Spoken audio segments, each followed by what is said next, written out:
we are once again, this is an ongoing playthrough. This is part 3 of Silent Hill 3, but using a free cam mod in order to look around at the environment and the details and move the camera around completely freely so that we can get some unique perspectives on all of the different rooms and environments, take a look at all the details.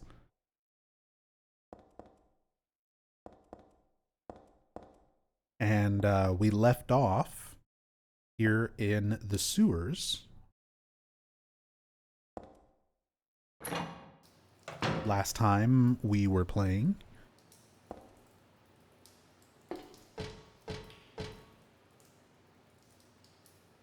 Let's see, we've already zapped the tentacle monster.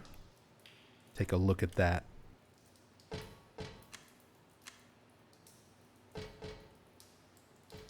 Look at that tentacle.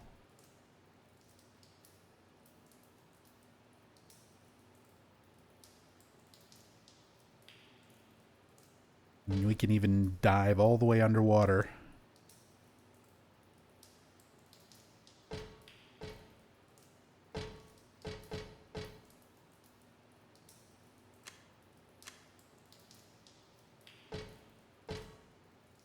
For a little more perspective there. Even these little areas are numbered. Number 17.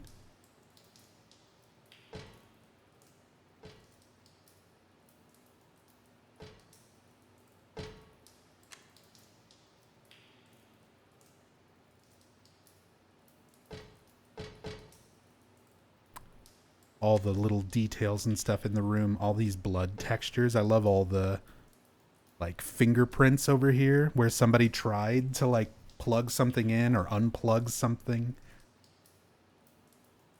And you can see they got some blood everywhere. It looks like they got slammed against the door or something and then dragged off into the water. One of those sewer workers, Jose or Jaime perhaps, or their friend with the hand grenade or the knife work, the knife skills, who went in after him.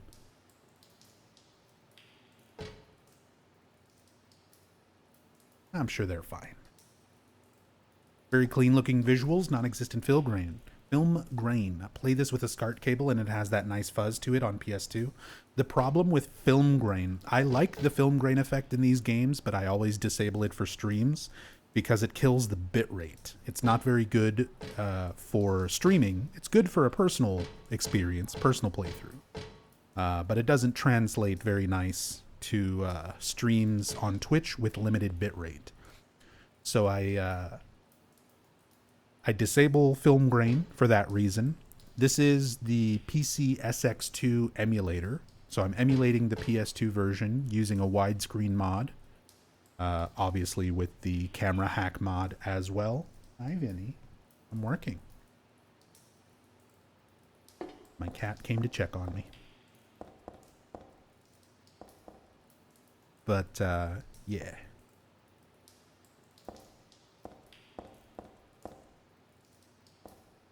Makes a big difference having the fuzziness.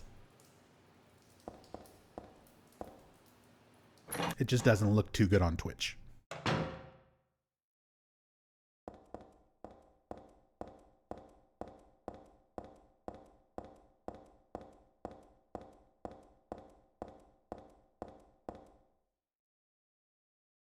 Got some boxes to look at.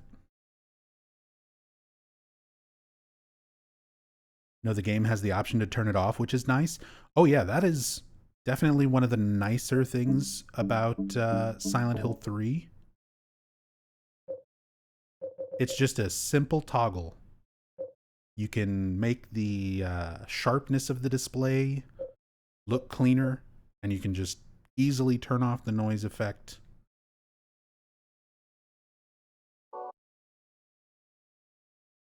Don't have to worry about modding or using anything specific to get rid of it. Just a nice simple option to toggle it, as it should be.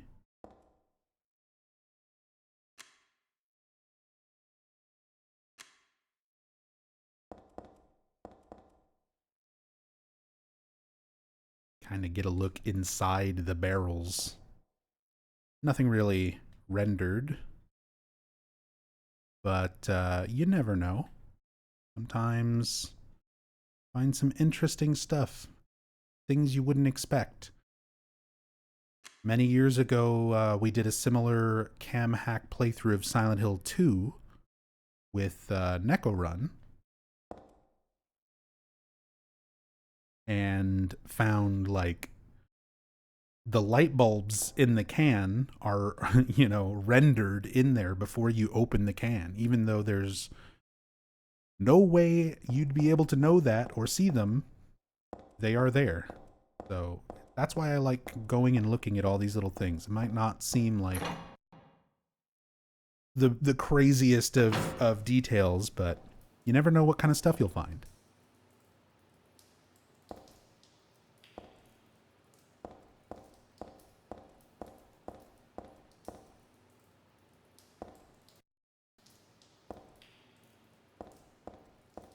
And see how far back they render all of these locations, all these areas you can't really get to.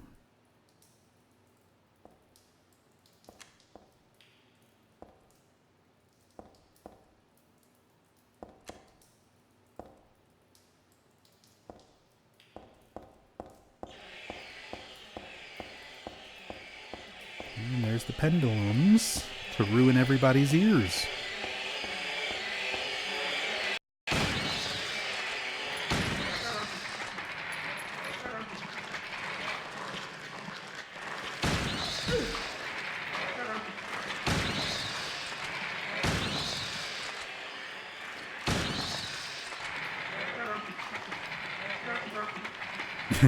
She can't climb up. That's an interesting... You don't really see a lot of these animations too often, like Heather jumping and Heather climbing, because there's only a few segments where you can even do this. But it's funny. There is this little like... Oh, if you try to climb up and there's something blocking you. Heather just does this.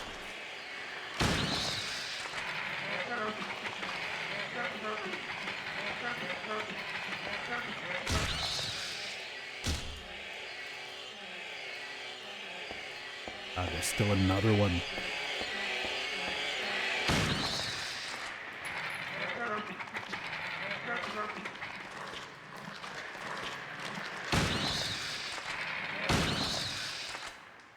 Out of here. Hey, Mr. Plushie.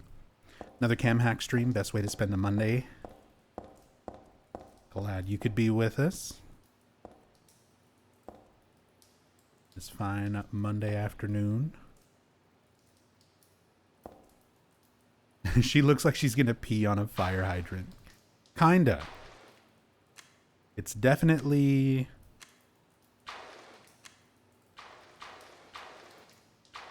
It's definitely taking the dog for a walk vibes.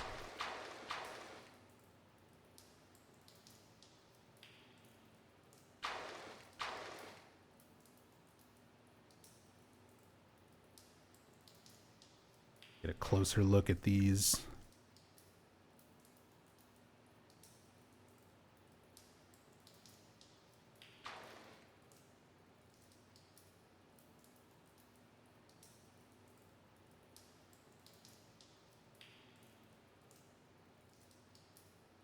I love the blades just sticking out of the top of their head.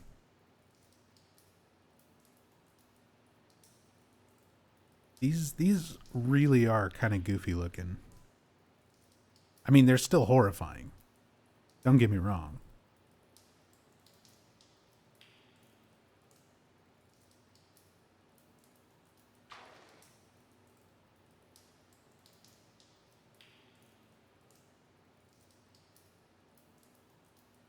But they're definitely much more effective when they're like sort of obscured by their own animations, their own movement.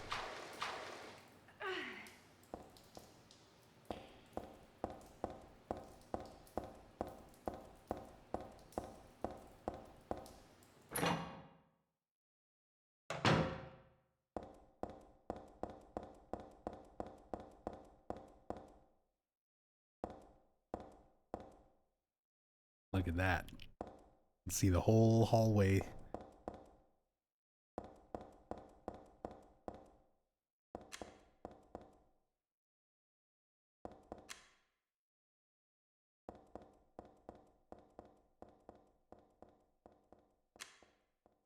Everywhere we're about to go.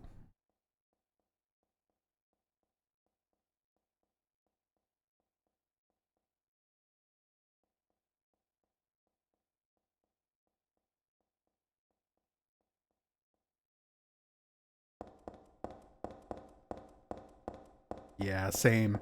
I really like doing the overhead view and seeing things from kind of the full side view, getting a scope of the area that and a scale, you know, for the area that you don't normally get the full picture of.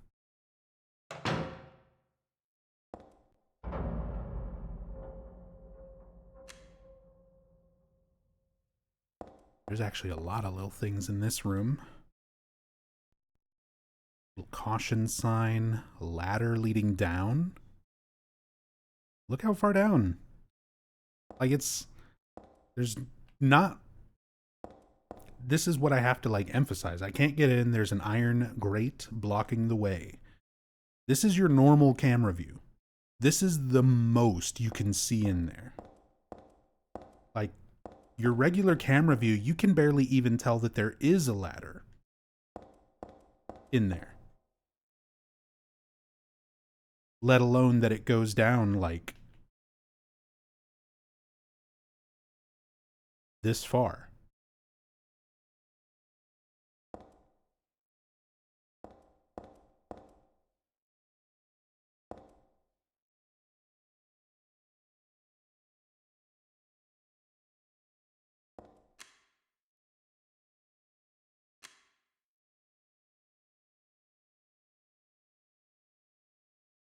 Little boxes and barrels. Some hard hats. More of these hard hats that Heather refuses to wear because they look dorky. Her words. Boxes of dynamite, which are also found in that room where you pick up the map in the mall.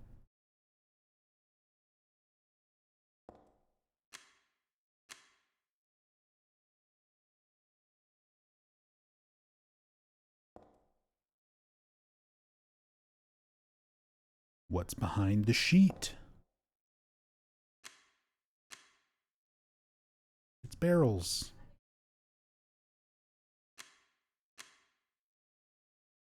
And bags of something. I think they're cement bags. Because Heather will actually comment on, I think, this one? Maybe it's this one? I know at some point she will... Yeah, there's stuff all over, but definitely nothing worth bringing along. There was something where she specifically said that it was bags of concrete. There's nothing in the drum can. Well, forget about that. I might be in a different part of the sewers.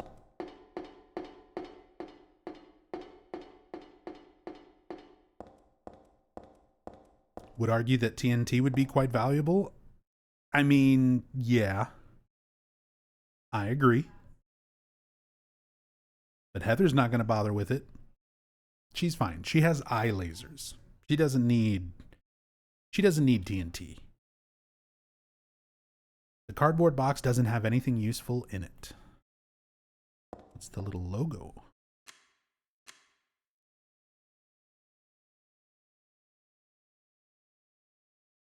Yeah, I just like looking at this kind of stuff, seeing all the markings and little logos and things on the boxes.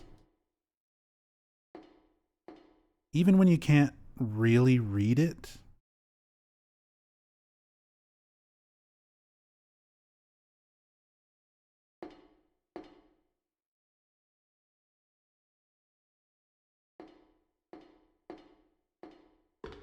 Whoops, I climbed too far up the ladder.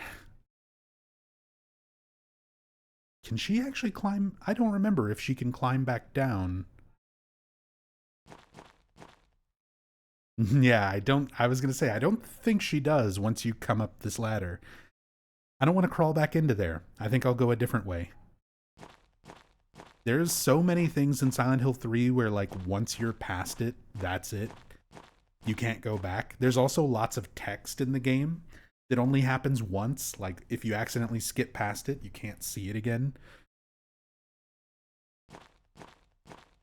Makes it very easy to miss a lot of things in this game. This wooden crate is shut pretty tight. I don't think I can get it open.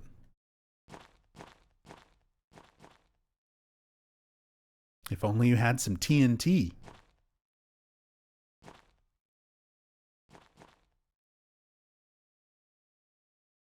Thanks.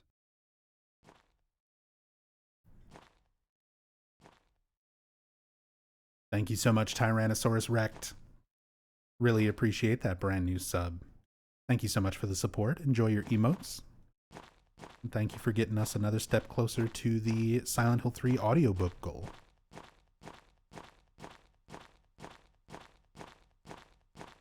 A step ladder. Heather's got nothing to say about step ladders. Although I always did want to see, is this, yeah, I was like, look how high up this goes.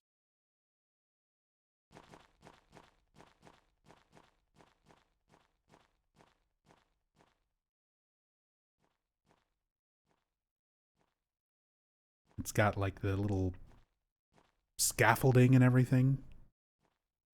I'm a police officer from Brams, the next town over.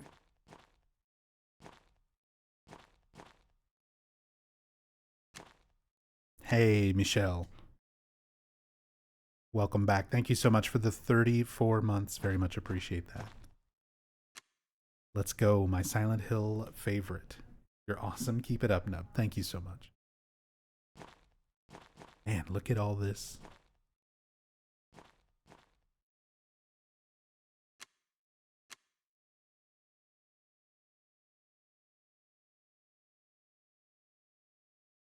Again, this is your like normal camera view for this area. Snapping it back to normal, like you can't even turn the camera to look up that high. All these cool details and stuff. Might be pretty minor to a lot of people, but that's the kind of stuff I love seeing.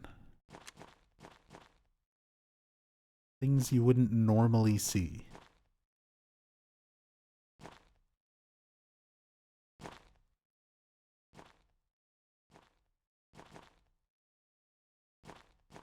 Let's get a look at that save point on the barrel.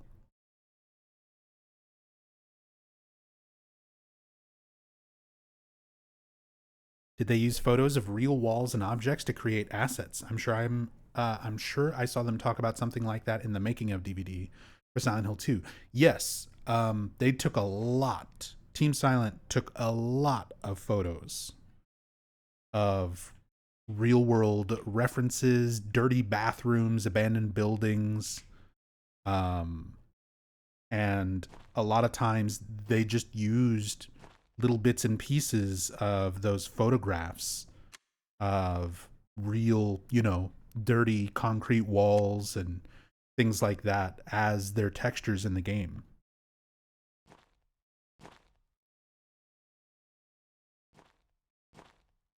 Oh yeah, it is a very effective technique, especially for that time period. 2003 on PlayStation 2 hardware, where it was such a big leap. People got to understand, like, video games now, when like a new console comes out, the leap from like PlayStation 4 to PlayStation 5, you can see it, but it's not quite so drastic. Back when these games were coming out, like the leap from PlayStation 1 to PlayStation 2, where, yeah, things are not like hyper realistic the way they are now, but for that time period, using like real world photographs and textures, scans of people's faces, mocap becoming more regularly used, um, really, really made a huge difference in the way games started to look during this era. You look at stuff like Silent Hill 3. Silent Hill 3 and Metal Gear Solid 3 are two of the like most graphically impressive video games to me for that hardware and for that time period especially.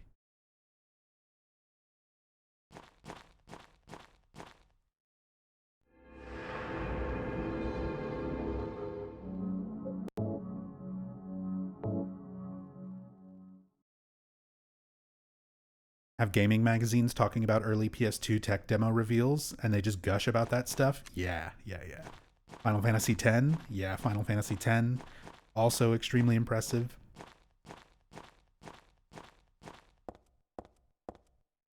Kingdom Hearts.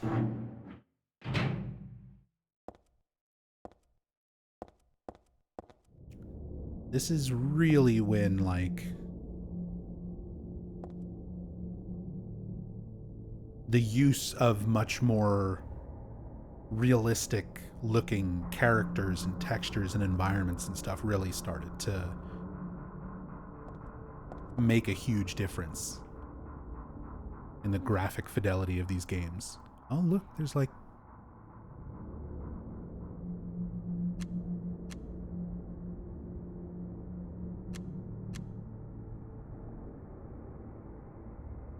it's like insulation, I want to say. Usually that like repeated printing is on like squares of insulation. I've done that for like prop making and set building in the past. Using big sheets of like pink insulation and stuff. Looks very similar to that.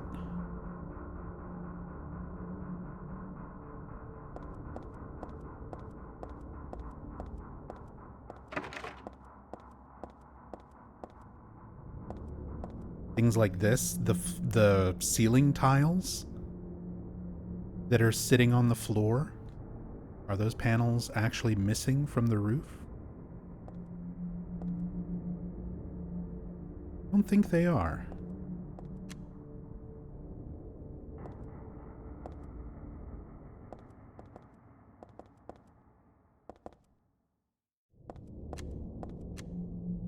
Although I like a lot of the mix of how things look in this area.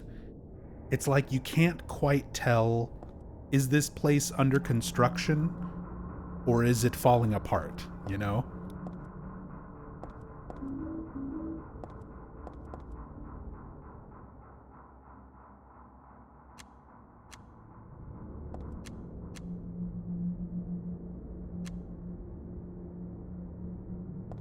Little bathroom signs.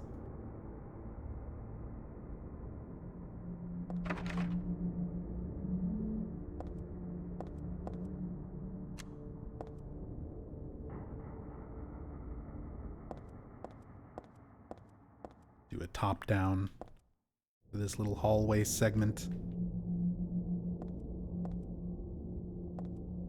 And you can see there's some more. Oh, okay. So it looks like this is the tiling for the floors. I thought it was like the ceiling panels falling off. It's the floor tiling that's just not finished being installed.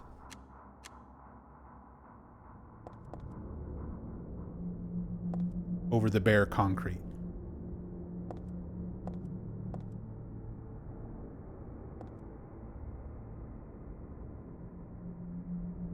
See, I always looked at these things, these panels, as being like ceiling panels that were falling down, not the floor tiling. But seeing it in a little different perspective is just enough to kind of give me the context of like what it's supposed to be.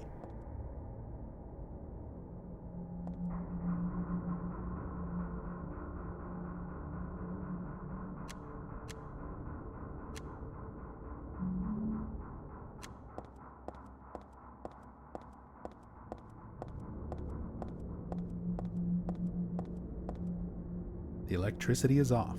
The elevator won't work.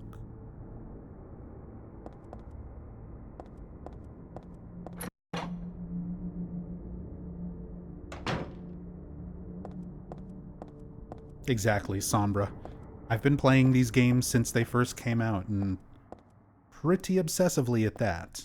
And I'm still, to this day, learning new little things. Even if it's something very minor, like just that, understanding what a particular prop or environment asset is supposed to be. Still learning new things all the time. It's one of the things I love about these games. They're so incredibly detailed.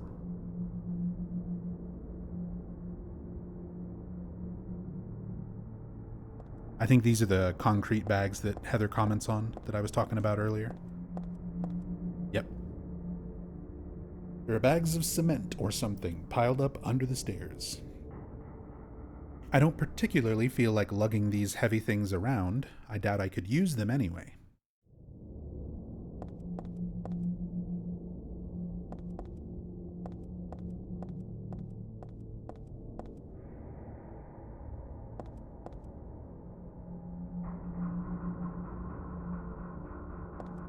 This game is in a way connected to Metal Gear Solid 3. The artist that did Silent Hill 3 Church also worked on MGS3 and put a few paintings in. That is correct. Hiroko Usuda is the artist's name. And yes, she used some artwork in Metal Gear Solid 3. Metal Gear Solid 4 also has some Masahiro Ito artwork. There's a lot of stuff like that among Konami produced games. There were little interactions, little references to other Konami series and games and things like that. Yeah, Granon's office has some of Hiroko Usuda's artwork in Metal Gear Solid 3. Metal Gear Solid 4, when you meet Big Mama in Big Mama's like headquarters, there are Masahiro Ito paintings that you can find.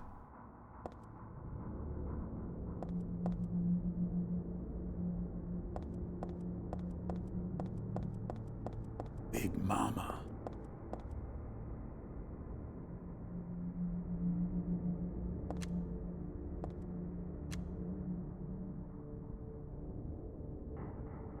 I just want to get a look.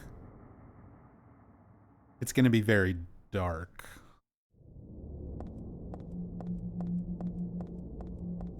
But this is a shot that I want. Here we go.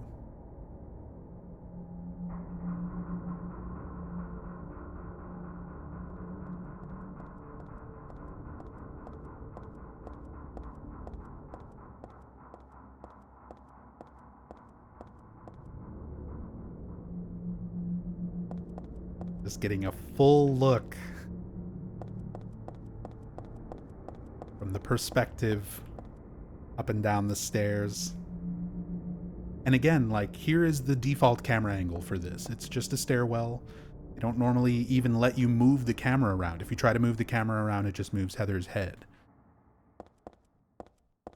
But you can get such a cool view.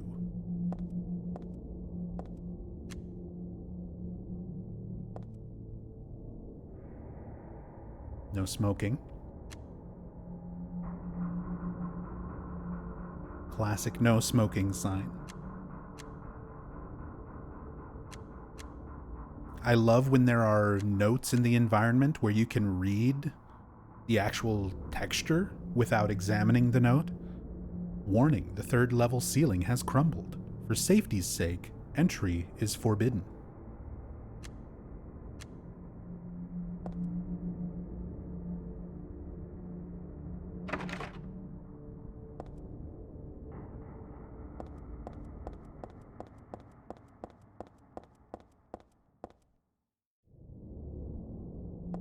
A toolbox, but there's nothing useful inside at all. Well, let's just look inside and make sure. Nope, she's right. It's not even rendered.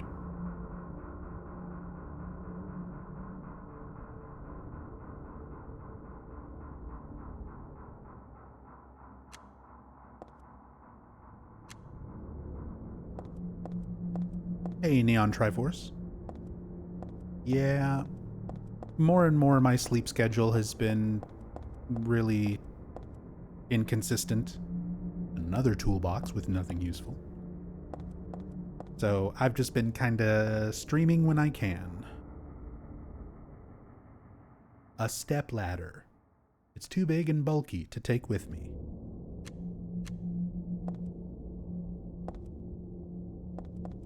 I always love that kind of mentality. Like, it's too big and bulky to take with me. Meanwhile, Silent Hill Origins, Travis Grady shoving 8 IV drip stands into his back pocket.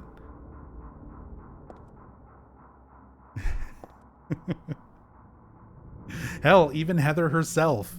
Like, oh, we can't take the stepladder with us, but we have a shotgun, 2 submachine guns, a flamethrower, 3 pipes, a maul, a sword. we can carry all this stuff. The stepladder's just too much.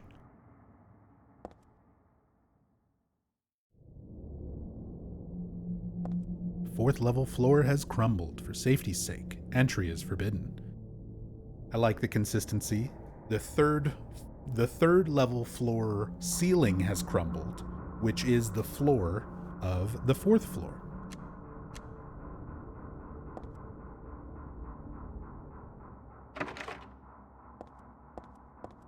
Which we'll actually be jumping through in a moment.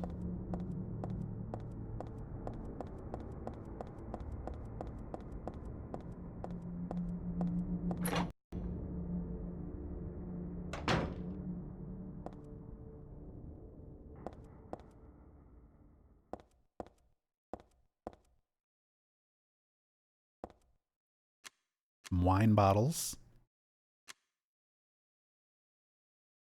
Think that's the same wine bottle that you pick up in the sewers. That little white label with the triangle. I don't know if it's gonna still be in my inventory because using the cheats, I put everything in my inventory. But since we're already past that puzzle, I guess we used those things. Yeah, so the wine bottle's not going to be in there anymore. I could do the cheat again to compare, but then I guess that'll start cluttering up inventory.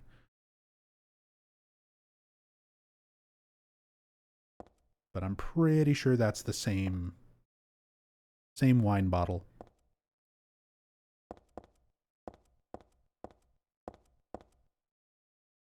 There's paint cans in the box. I guess you'd use it on walls. I don't need it. That's for sure. That's for true.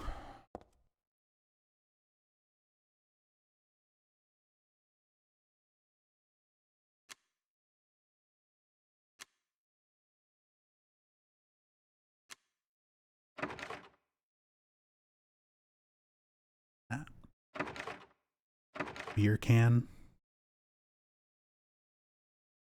White crest? White beast? Pale ale? Something ale. Yeah, pale ale.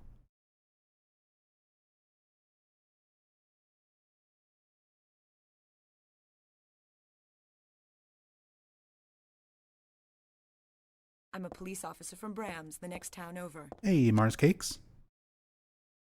Good evening. Hope you're doing well. And just chilling. Thank you so much for the 71 months. Very much appreciated. Thank you. These cam hacks make me feel sneaky.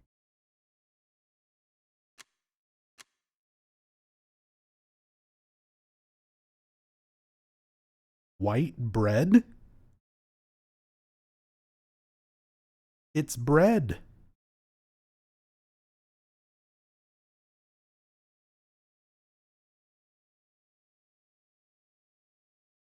The quintessential Silent Hill 3 meme.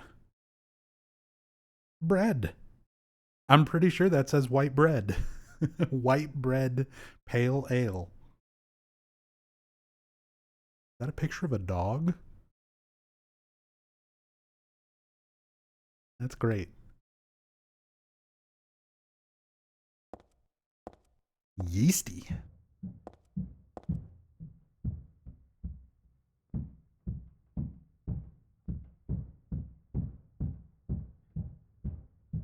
Chat. Tell your upstairs neighbors to stop stomping around.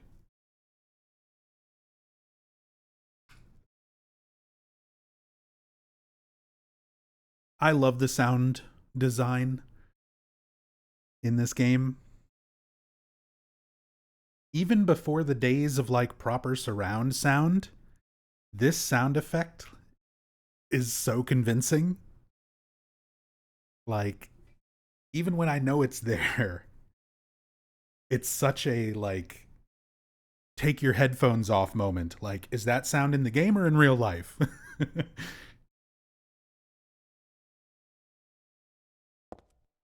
It's a turlet.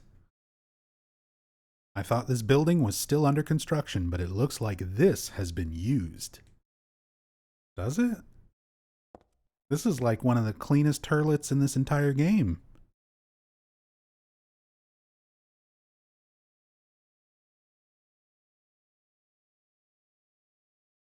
I mean, it's not great, but for Silent Hill standards, the toilet paper looks worse. Looks like someone pissed all over the toilet paper.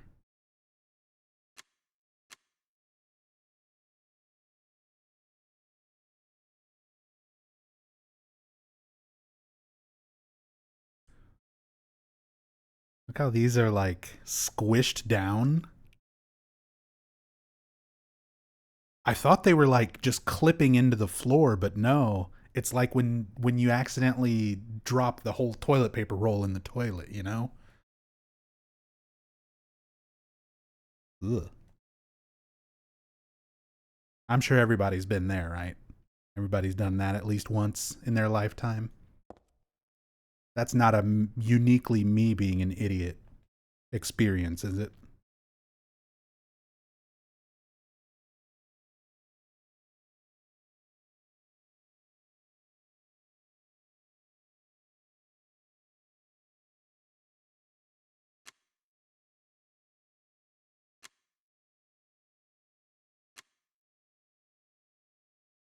Look at the texture fidelity of this mop.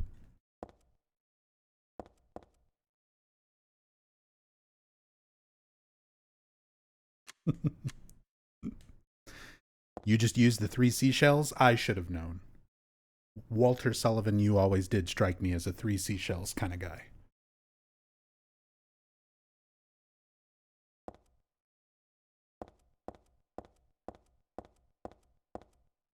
Empty beer can. I'm not touching it. It's gross. Look, there's different brands. There's different beers.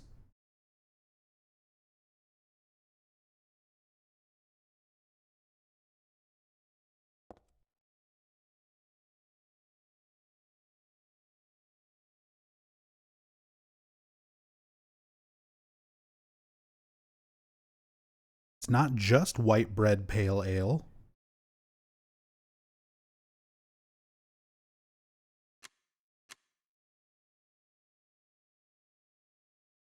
Something Ryomu. Priomu.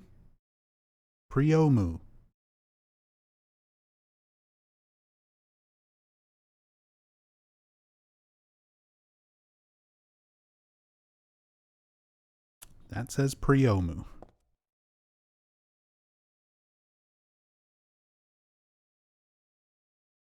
Are you a Priomu drinker or a white bread pale ale drinker?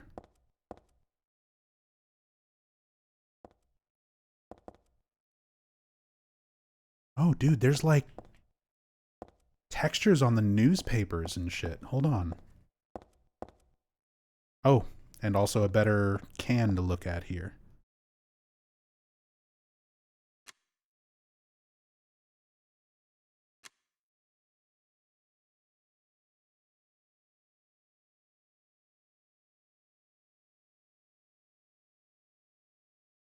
White bread pale ale.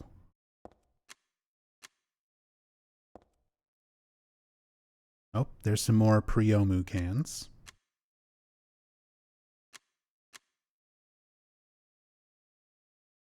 Oh, that's got some kind of little creature on it too.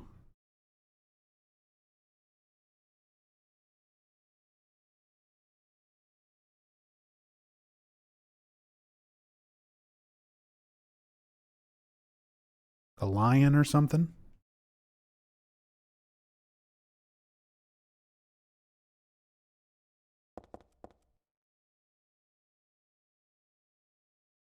A weasel? Could be a weasel.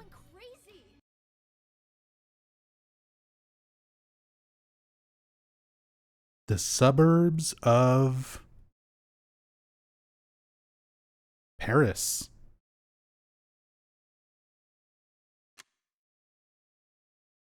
Is this a... Hold on. Now I need to Google stuff because this might... These are sometimes textures taken from actual magazines or books and newspapers. We've already found a lot of these doing this playthrough on the previous parts. We found like magazine covers and stuff that were used in the bookstore in the mall.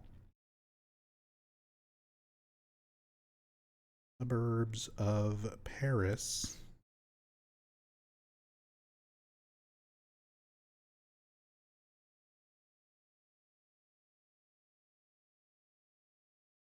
Newspaper.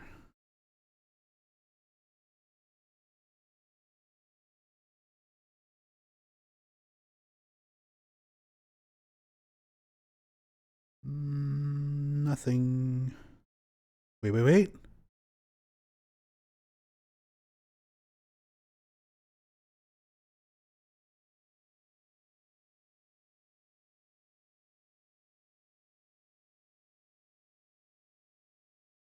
Oh, there's like, no, that's a different building.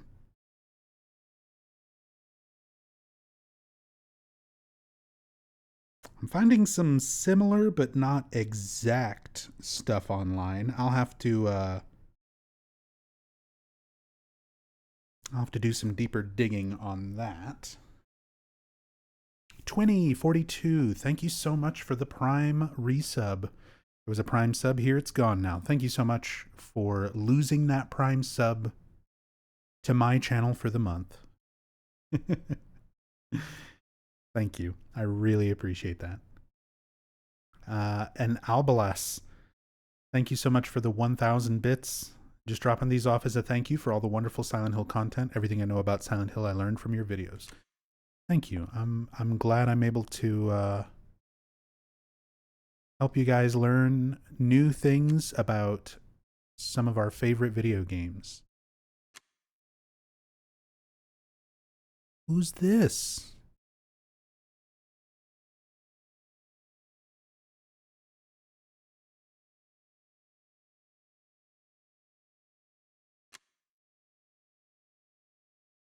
Little photo of a girl. That looks like artwork. It might just be a photo, low res.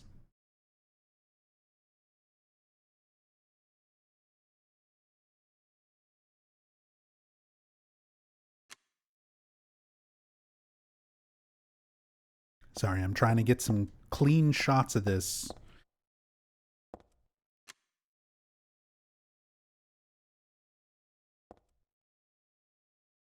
There we go.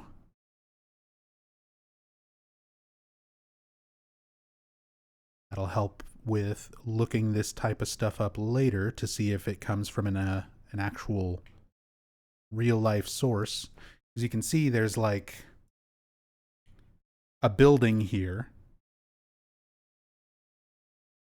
with a lake in front. You can see the reflection of the building in the water right here with like a tree in front. So there's like all these little things that I can try to reverse search and look for to try and find the source of that image, if it comes from an actual newspaper or article or whatever. This, I'm pretty sure, is the suburbs of Paris.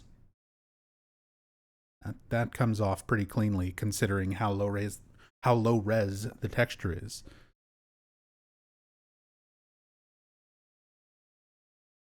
Cool.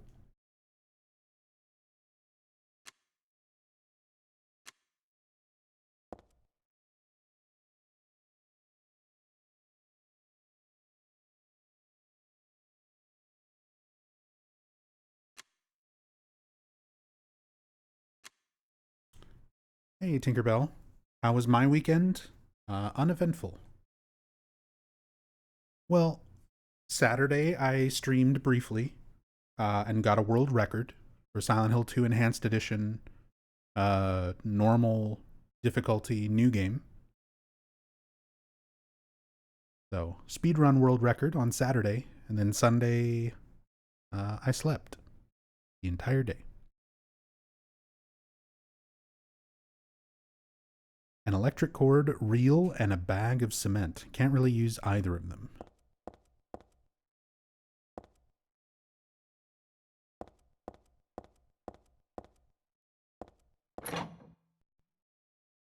Actually, was that Saturday or Friday? When did I do the world record? It's all running together. This is what happens when you don't have a consistent sleep schedule.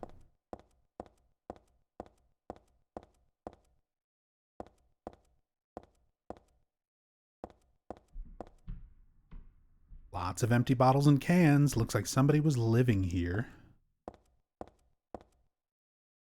There's so many things to look at.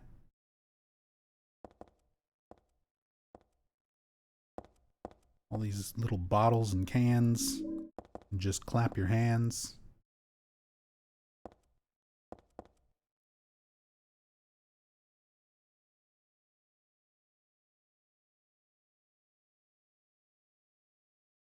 FM & Co. 157778. This texture is from a building. This is in New York. This texture is actually used in Silent Hill 1, Silent Hill 2. It's used in some of the other games. But yeah, I know I've got this one. Let me see if I've got that reference image saved.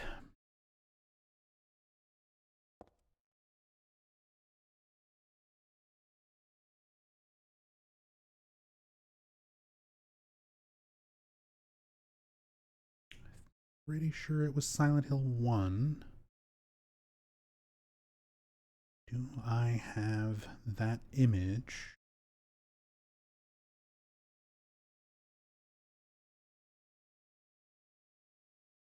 Maybe it's...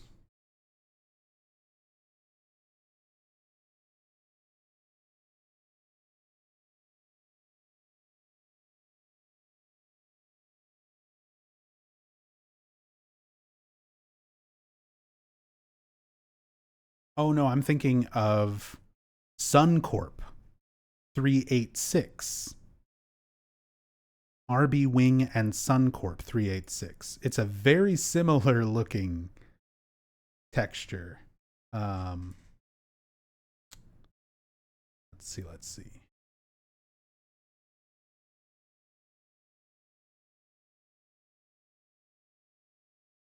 Yeah. This is a texture that's used, this building in New York in Silent Hill 1. And that's what I was confusing it with. That black background with that sort of gold font.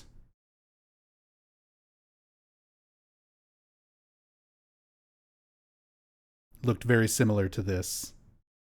I know I've seen this, though, somewhere. Maybe just from looking up stuff in this game in the past.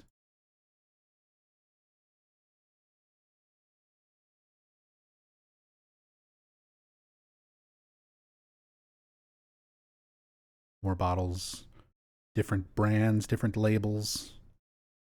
Heineken. This one very, very clearly Heineken.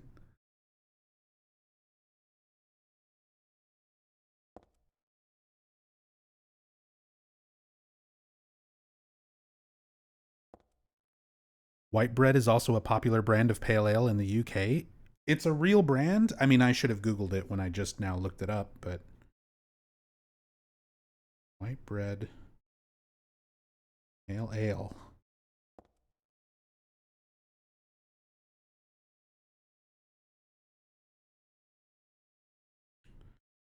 It's real.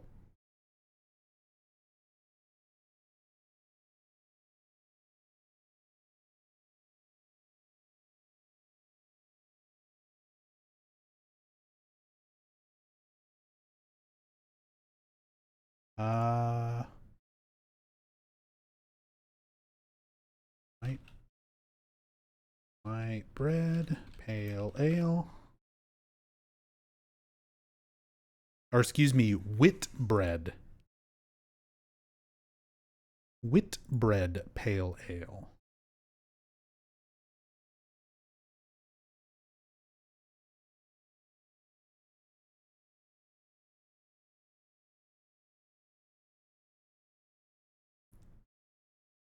It's a real thing.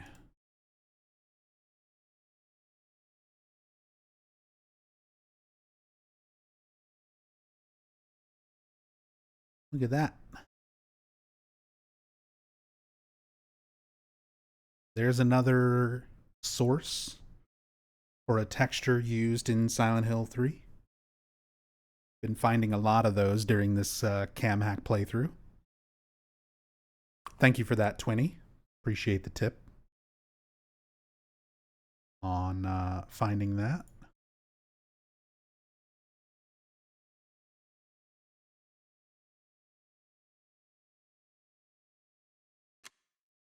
What else we got? What else we got?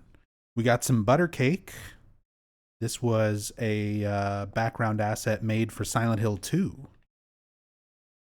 You can find these in a few different places. They're in the Toluca prison. They're in the employee floor of the Lakeview Hotel when you pick up the Cinderella music box. It's in like a little food pantry. And there are boxes of butter cake all over it. This is it's a thing in Book of Memories, I think. It's one of the artifacts that you can get.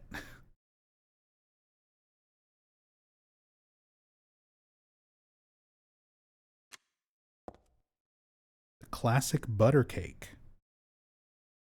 and cookie. This is also from Silent Hill 2. Same locations as the butter cake boxes.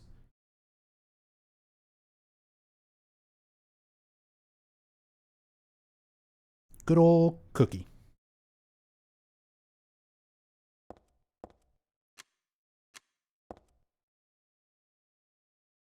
Newspapers, although these don't appear to have the same textures as that one that was stuck in the window. That one looked very unique.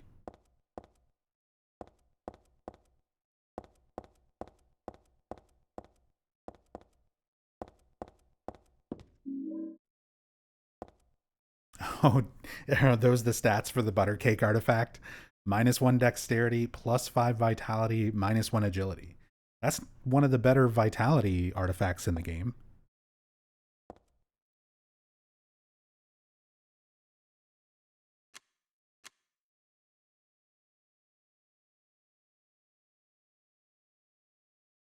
Not that vitality is a particularly important stat in that game.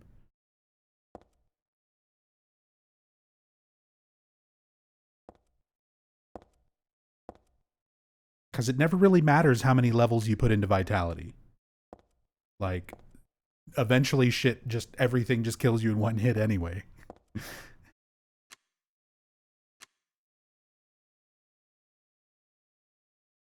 Exactly. Butcher's still going to one-shot you across the room even at max vitality. It doesn't matter. Oh, look at the air duct system. Imagine the airflow. Get a good top-down view of this room too.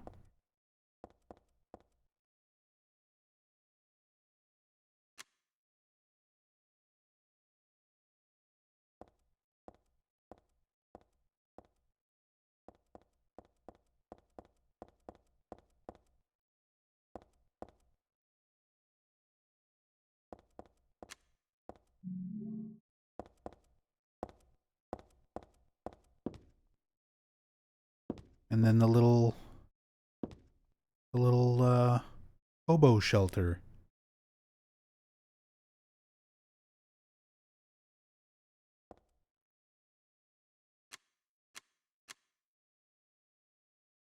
That, for a second, my brain was like, is that a QR code? And that shit didn't exist yet. The hidden QR code of Silent Hill 3.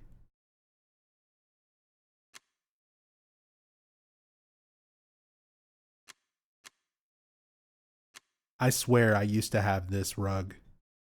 Like, this looks almost exactly like an area rug that my mom used to have in her old house.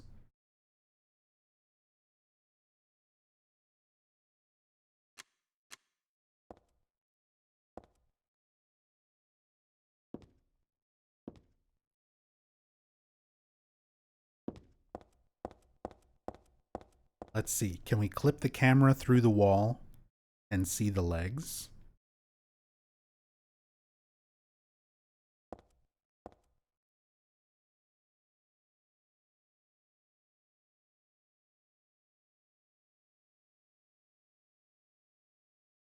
No legs. No leggies. Not until you break the wall. Which means they have to load in a new environment scene in order to put that there. Which is why when you break this, it does like a fade out.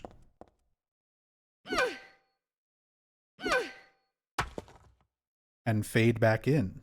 Because it has to reload this entire section, this environment, to have the version with the legs there.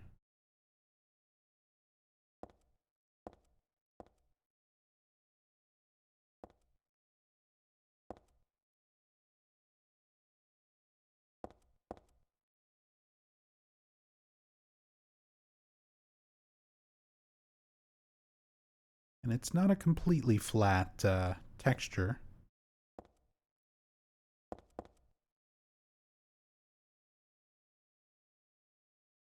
But we can Who would get even think of doing something so disgusting? a little closer look at it. All the little bits of like rebar sticking out of the concrete. Hey, Suthai. Thank you so much for the raid.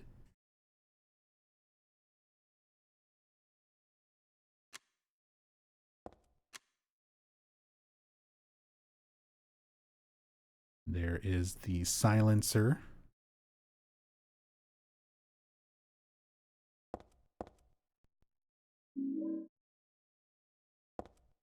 See legs through the broken part of the wall. I hope those are just mannequin legs, but I guess I'm not that lucky.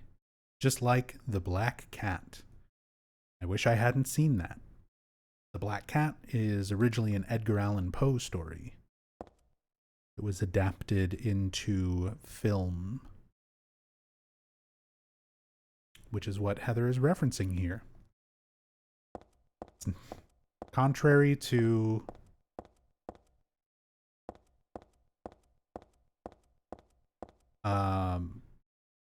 what's his name? The official strategy guide. The Brady Games strategy guide. It's not a reference to Snake. At least there's never been any official word that this is supposed to be Solid Snake. Yeah, Solid Snake in his trademark yellow pants.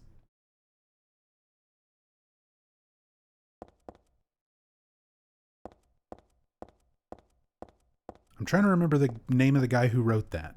Dan Burlew, right?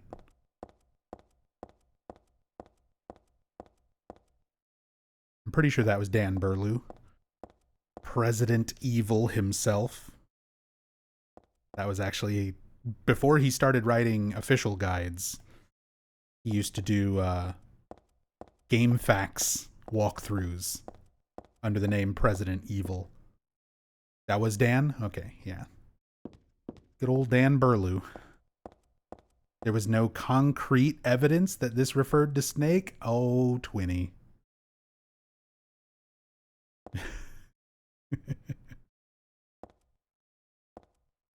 No concrete evidence.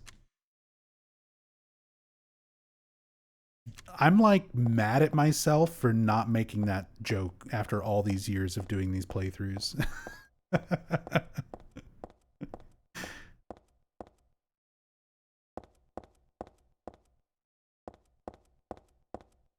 Let's see, can we look in the hole?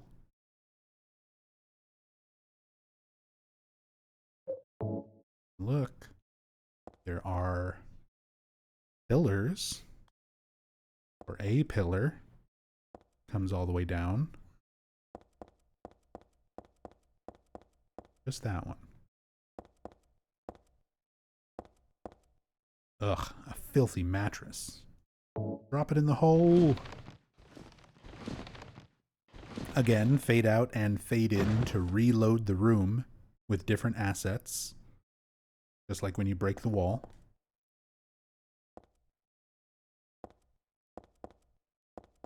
Which is interesting. This room has a lot of different states because of that. Because you have the room when you first enter it with the wall unbroken and the mattress still there. But then you need to have a variation of it with the mattress still there, but the wall broken, or the wall not broken, but the mattress pushed.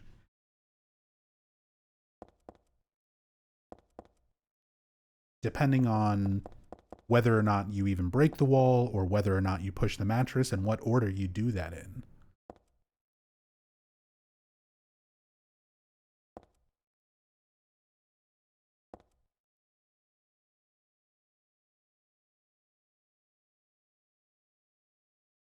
Nothing else hiding in the barrel. All right, let's jump down. I dropped in the mattress to use as a cushion. I should have no problems jumping down now.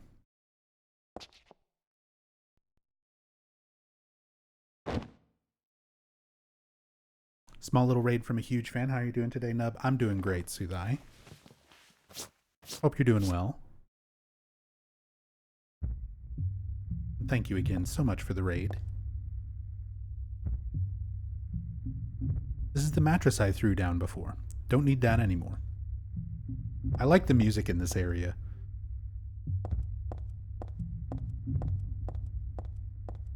Just these kind of weird ambient drums. Doom, doom, doom, doom. Funny enough, it reminds me a little of Generations Lost on the Sega Genesis. One of my favorite Genesis games.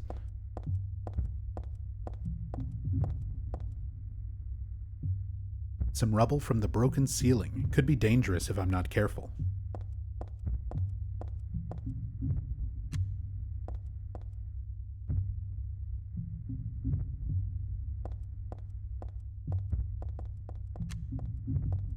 Oh, we can see the little catwalk.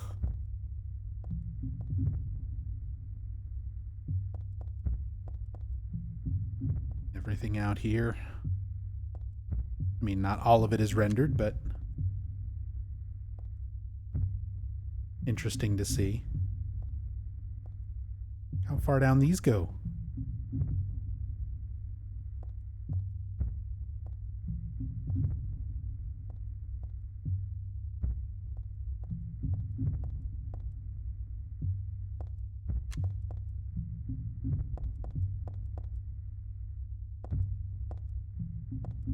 Well, let's crawl through the air duct.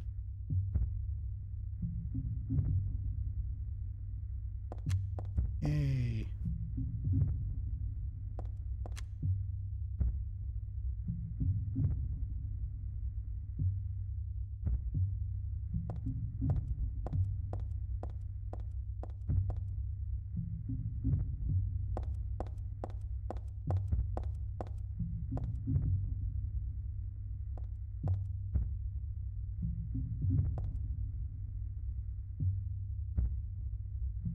Very HAL 9000 looking red light and panel.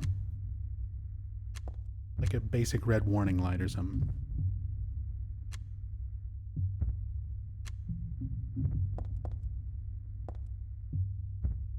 The hole we dropped through. It's the problem light from Venture Brothers. Yeah, kinda.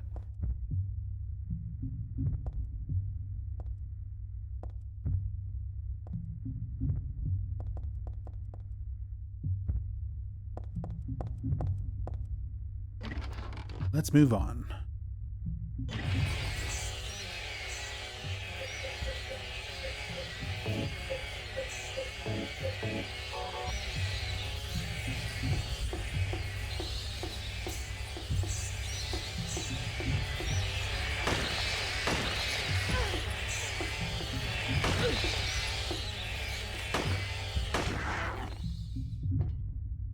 Get rid of that annoying piece of shit.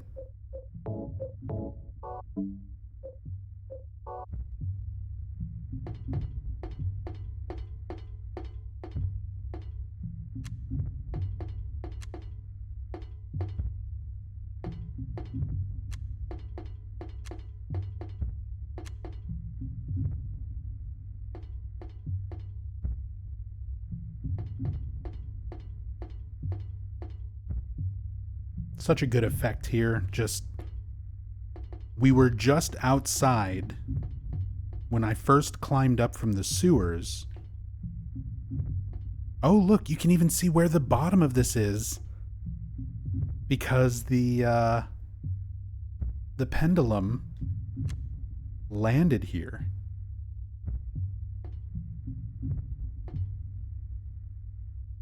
But we were just out here when we crawled up from the sewers, and I was looking around at all the scaffolding and stuff that was around. So now, being all the way up here, you're high up enough and it's dark enough that they don't render anything else around you. That's still cool, though.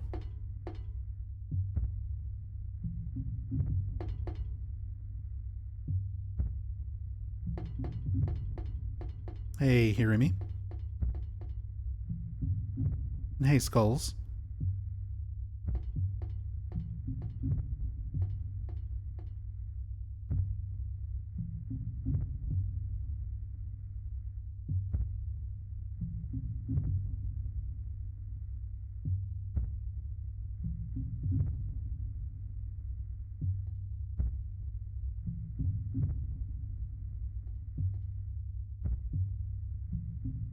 And this one little area where you can actually climb into this building. And they don't render this entire room, but they make just enough that you can see it just a little bit from the outside perspective. Everything covered in these tarps except for this one rip opening up and exposing that window. Also just cool looking in general.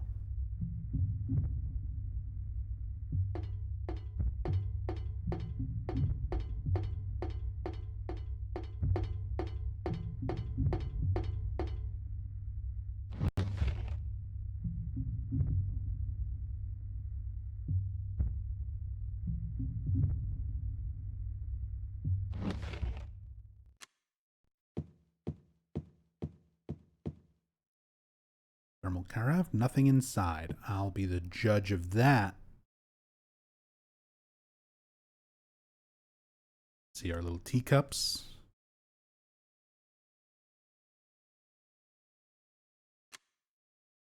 Definitely nothing in there. I like how you can see the handle on it is like a separate little asset, separate little piece of it. That's cool.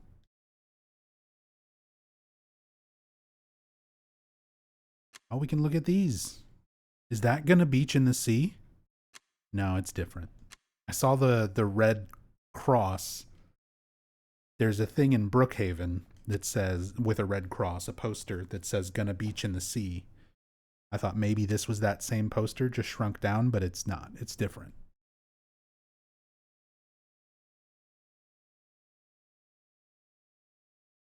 This is another thing where these are like little scanned in photos, like a newspaper clipping or something. That looks like it probably comes from some real newspaper. Wonder what all these little things are.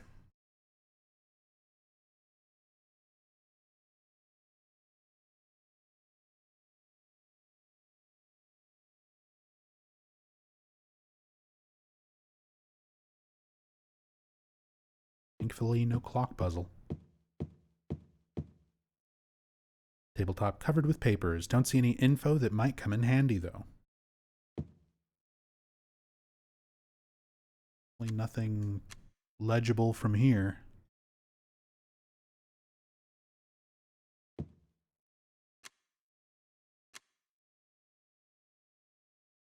Whoops. Clipping inside Heather's face a little bit. Don't worry. Fine. Just want to look at these books that you don't normally get to look at too closely. See if they had anything interesting on the covers or the spines. Doesn't look like it. Nothing hiding in the cabinets. Oh, look how much of this outside area is still rendered in, though. Now that we're in the building itself, this whole outside thing is still here. That's kind of wild.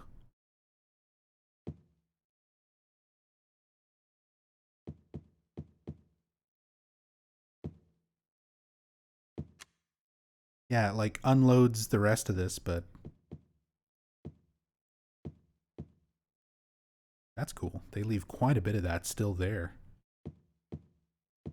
Just enough so that, I mean, again, it's not like you can even see any of that. This is your default camera angle. This is as much as you can like see out of this window.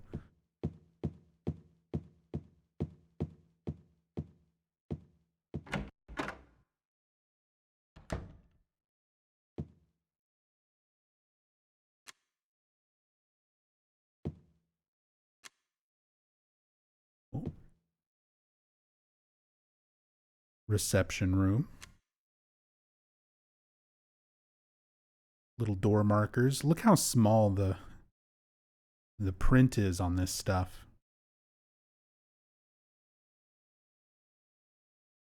Compared to like how you see it normally.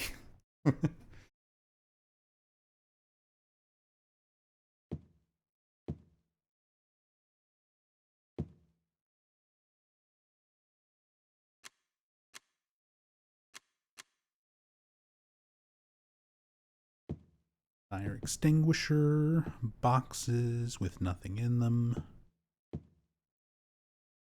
Trash can, recycling can, nothing in those.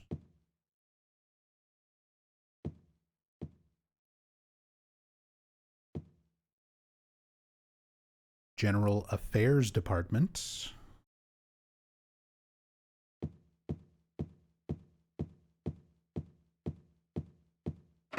A lot of these little buildings or rooms and stuff that we can't really go into anyway. But we can still look at them a little closer.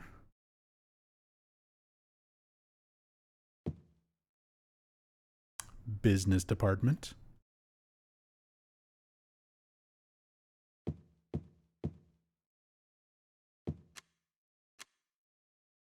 Hold on. Hold on. Yep. Yep. There it is. There is the Comic Sans. Storefront poseables. That's the mannequin. The mannequin distribution business that we have here.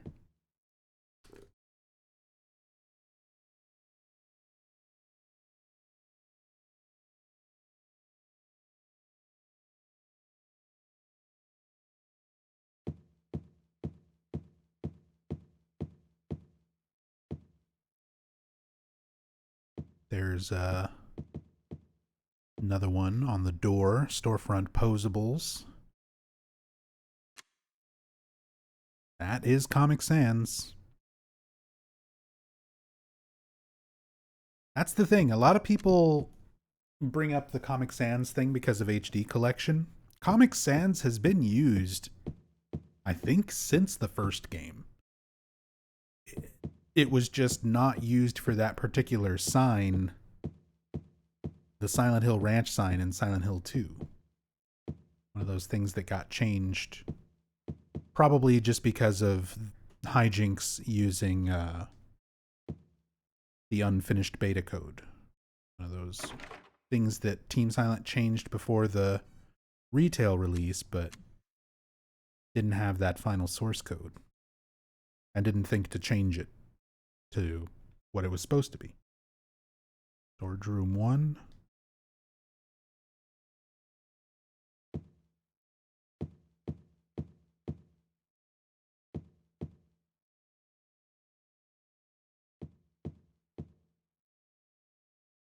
Storage room 3. Storage room 2.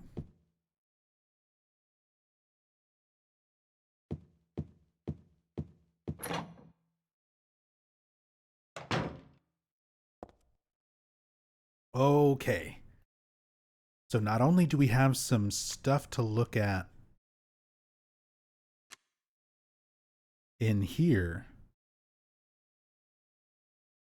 hopefully I can manipulate this camera in such a way so that while Heather walks around to the other side, hopefully I can manipulate the camera to view this mannequin, and we should be able to see the model change out for the one that is headless and bloody.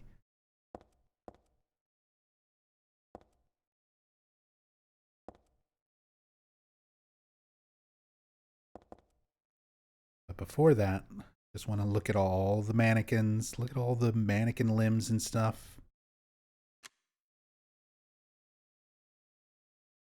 The shadow's different on the mannequin? Yeah, because it's an asset that's going to swap out for a different asset.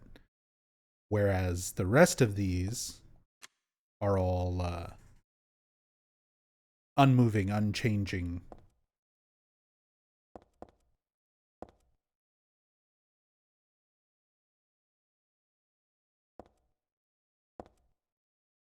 But that particular mannequin is going to change.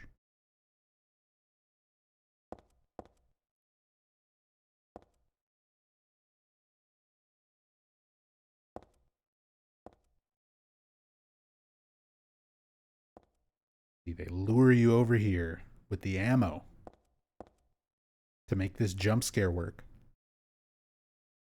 All right. I don't want to get too far.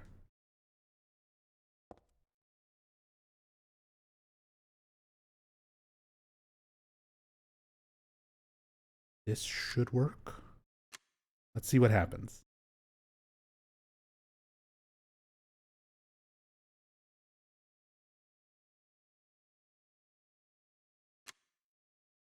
The flashlight is the camera? No. I'm completely moving the camera freely using a mod.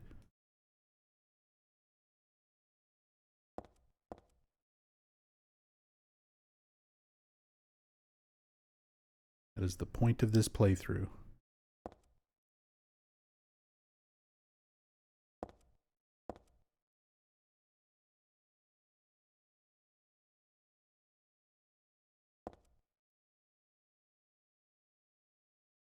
Oh, the light source is Heather's flashlight. That does not move around with the free cam.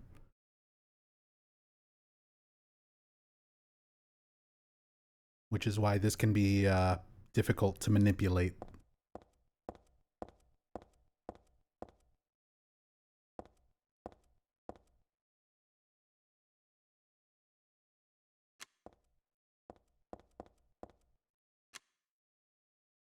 At least when you're trying to do something specific like this. Like, I need to position it so that Heather is like turning and walking that way.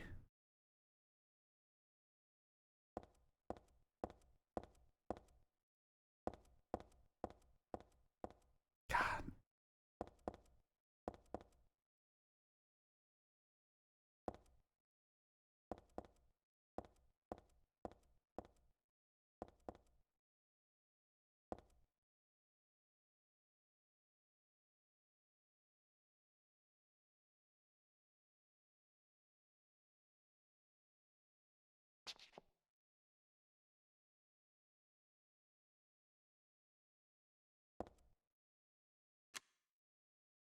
It is a bit of a pain in the ass to like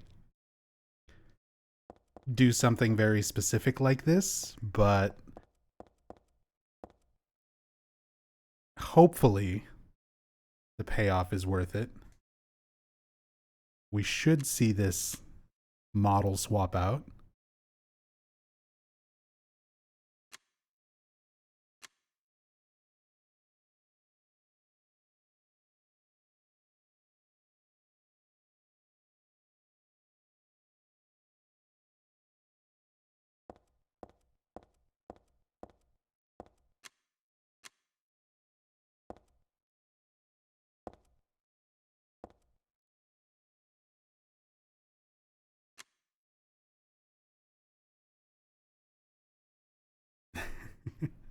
That's a good screenshot right there. Just this camera shot through the shelf of Heather on the other side.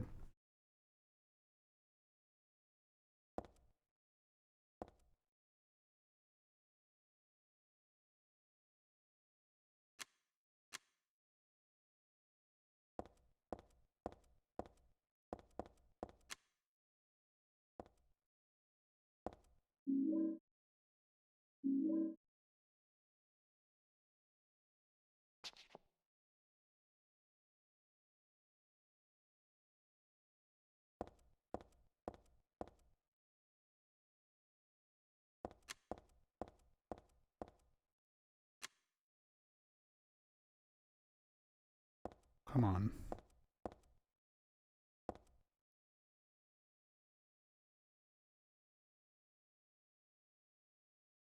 How is that not triggering?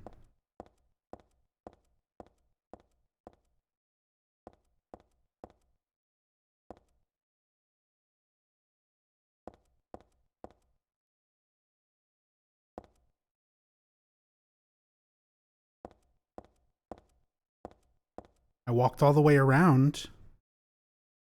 I picked up the ammo.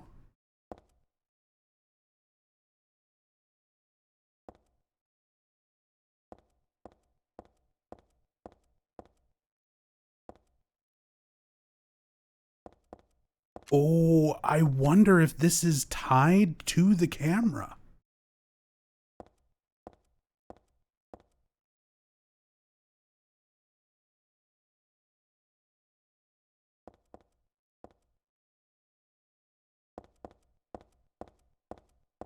Okay, maybe we have to just examine the mannequin first. This is the only mannequin with a head. There's something weird about the headless ones, like they can still see me or something. Ick. That might be it. Iceberg. In my haste to set up the camera,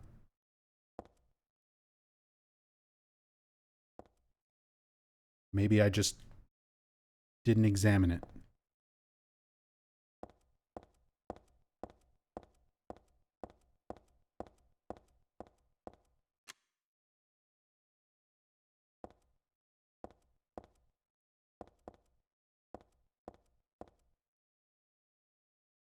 God.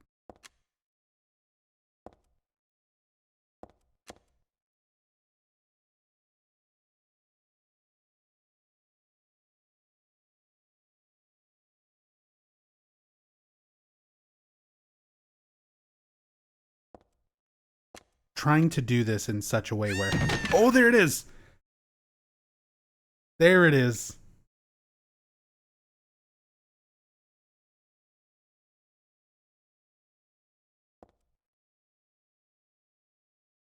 Nice.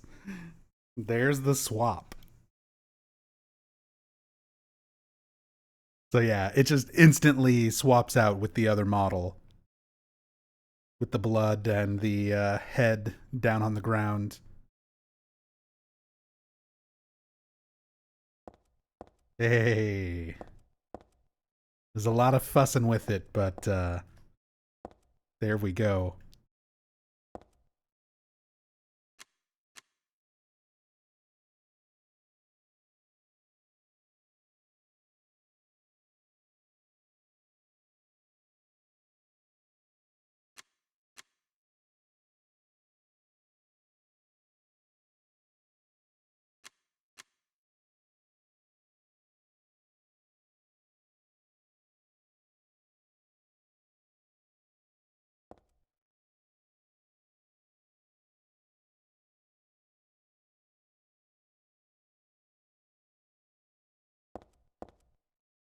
This is blood.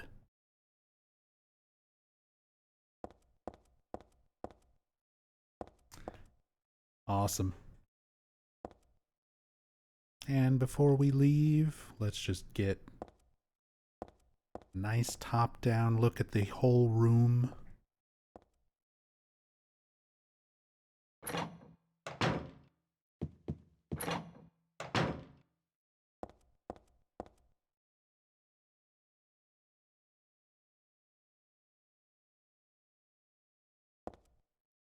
Do you know who developed this FreeCam mod? The codes to make this work were publicly shared by, let me make sure I've got the name right. I believe it's Rodolfo Nunez, who does a lot of Silent Hill hacks and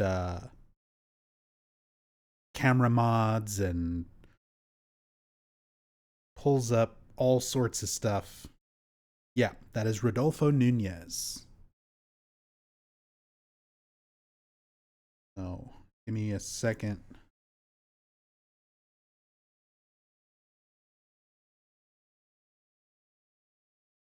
And I will share his channel in chat.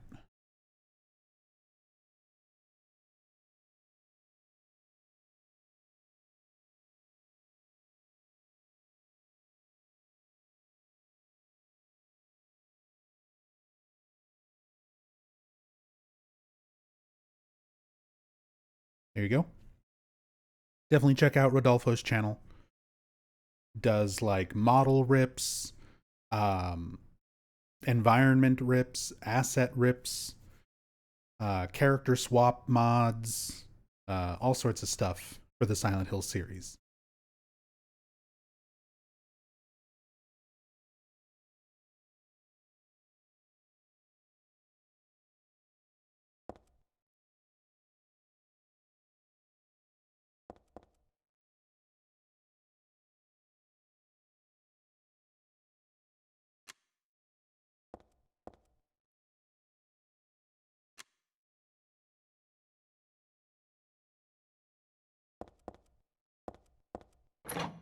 Hey, Foggy Boots. I have a really quick and obscure lore question I hope you can answer. Do you happen to know the make of Douglas's car? Not off the top of my head, but we hopefully, I think we get a chance to look at it, especially with the free cam.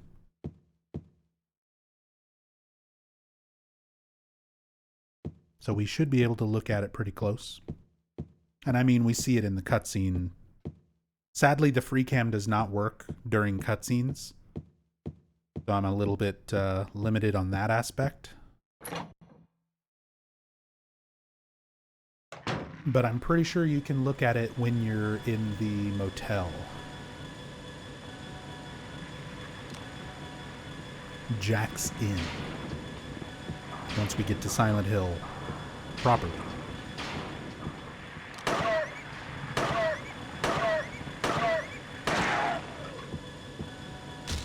I know it's like a station wagon.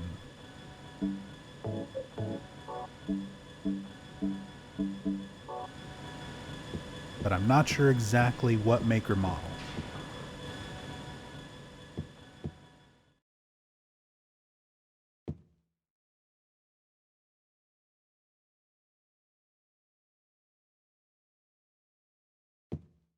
It's a poster advertisement for a dance studio. Who cares about that right now? I do, alright? I do, Heather. I care. That's the whole point. We're looking at all this stuff. That is Sports Illustrated. That is definitely Sports Illustrated there, up in the top left. So this is very likely a real Sports Illustrated magazine cover.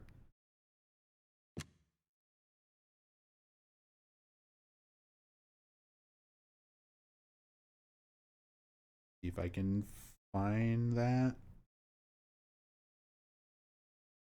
Illustrated.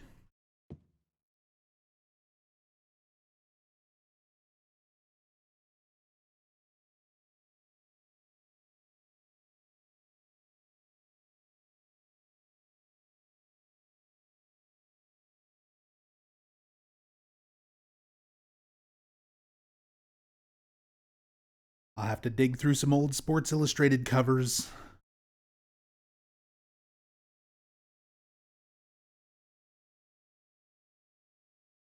Nothing that comes up right away on a simple search, but I'll do some reverse image searching later on and find that exact issue. Monica's Dance Studio. One of the locations you can actually enter here. These again are like real photographs.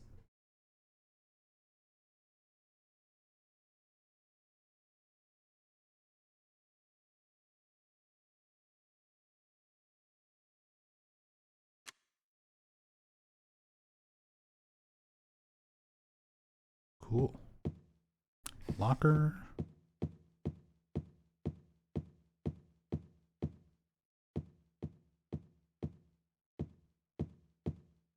We know the make of Harry and James's cars, but I'm so stumped on finding info for Douglas's. Yeah. And those I know off the top of my head. Harry drives a Jeep YJ Wrangler from, I want to say 1987. And James drives a 1977 Pontiac Ventura. 86 for the YJ Wrangler.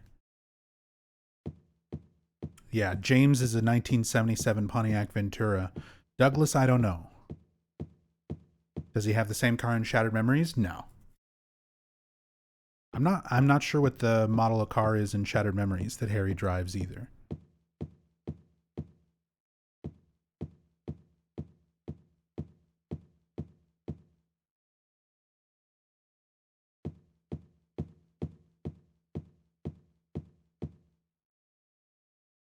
Monica's Dance Studio.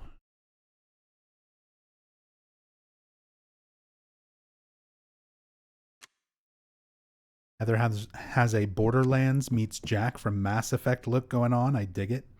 I love this costume. This is not a mod or anything, by the way. This is an unlockable costume in Silent Hill 3. That is this costume right here, the God of Thunder shirt. All of these are unlockable outfits.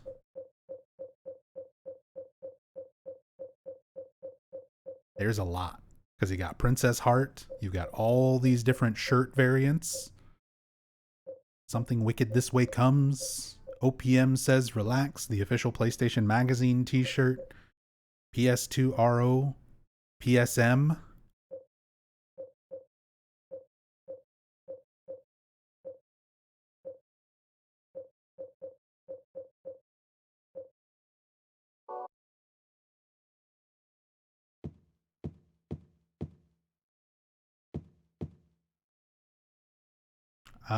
Cybrodamon. I found it. Sports Illustrated Super Shape Up Program Volume 3. Aerobic interval training with Cheryl Teagues. And her name is Cheryl. I wonder if that's just a coincidence. It's a VHS, not a Sports Illustrated magazine, but a VHS, an exercise tape. That is absolutely it. Awesome. Thank you for that, Cybrodamon.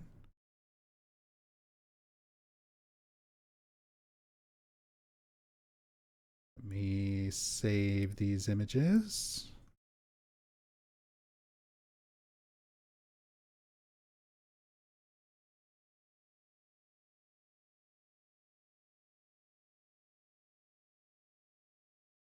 Sponsored by Diet Pepsi and NutraSweet.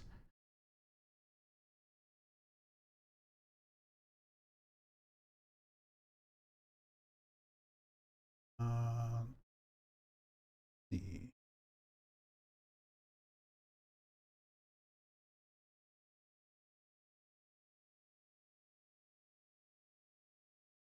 Where did I wind up saving those?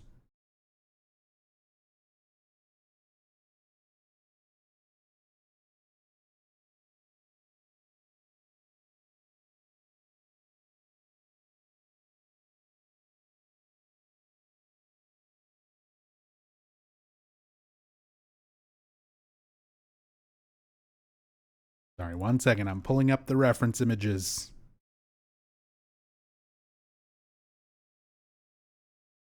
There it is. The Sports Illustrated Super Shape Up program with Cheryl Teagues.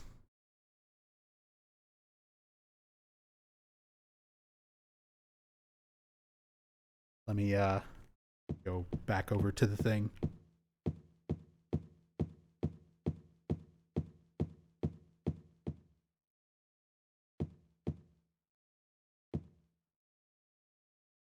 Diet Pepsi.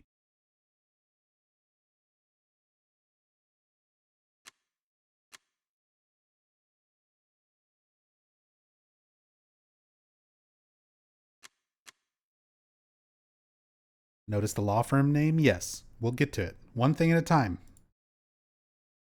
Right now, we're looking at exercise tapes.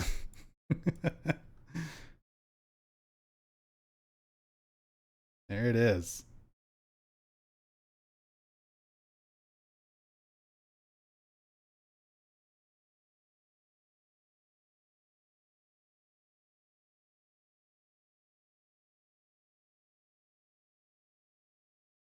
Also grab the, here's a little bit better one.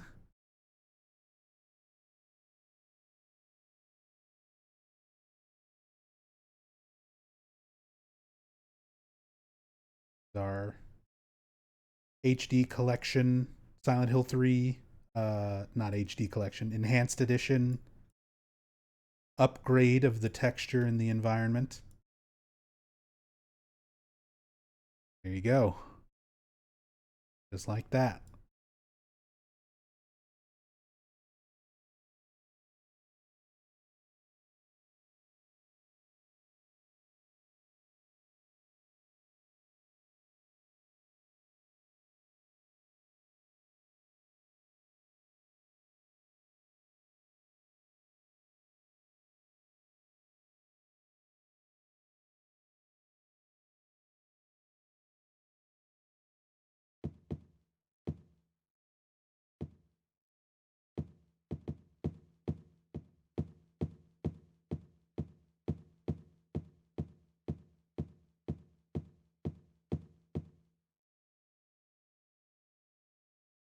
Yeah. So here is the law firm that 20 wanted us to talk about. Prindle and Enos.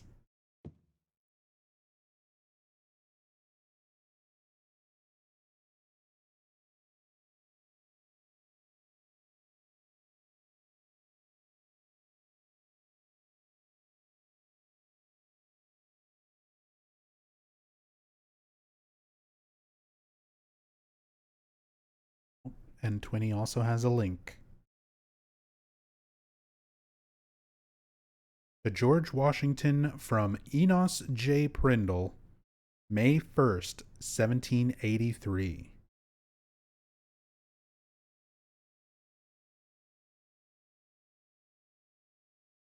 Who is this?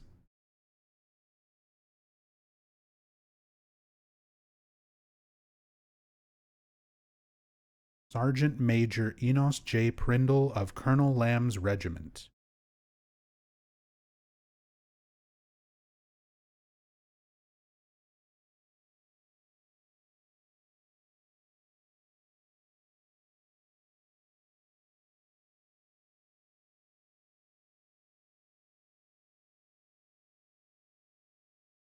What a very strange and particular reference. I'm not sure if what that significance is supposed to mean, if there's supposed to be any.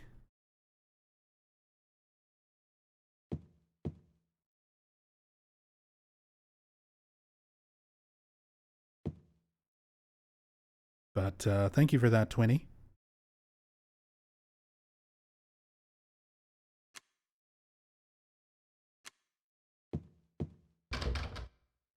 Can't go in, though. Can't clip through. Nothing there. I mean, we can clip through, just nothing rendered.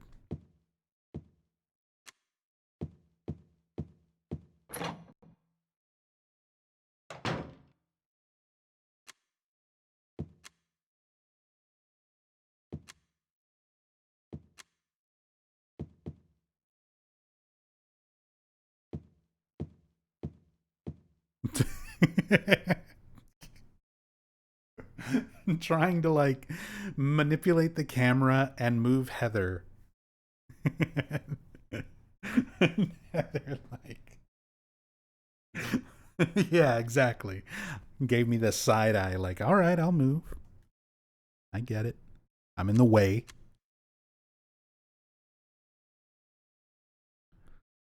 Modero Ballet.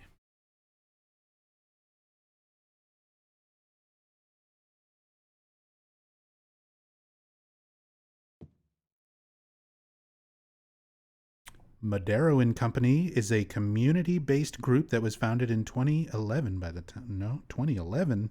That's way after. Way after Silent Hill 3.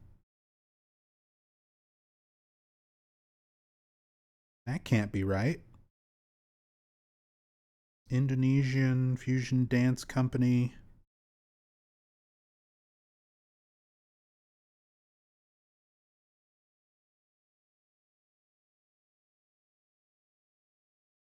There must be something older that shares the same name for this to exist.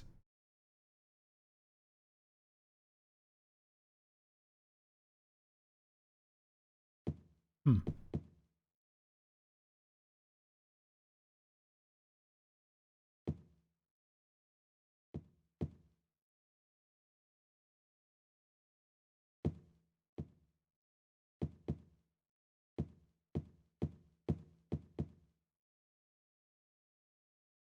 Something on these.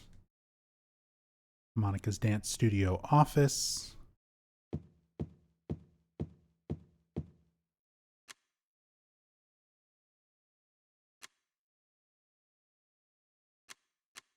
Oh, this. Is that the same? No, it's not. That's a different image magazine thing. I was going to say it looked kind of similar to one that we saw on the subway, but it's not.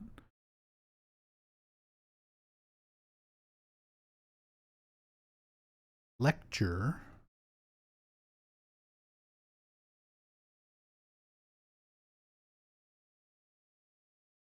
They left a Pepsi logo on a bench in Silent Hill 1. That is correct. That is correct, Earth. There's also a Coca-Cola logo on a sticker on a car in Silent Hill 1. There's all sorts of random logos and things they didn't have permission to use.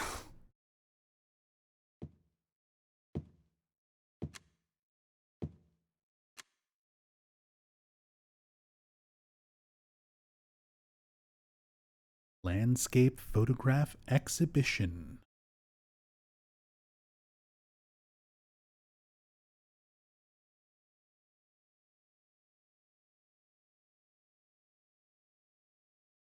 Oh, when the text is just a little bit too crunchy to read.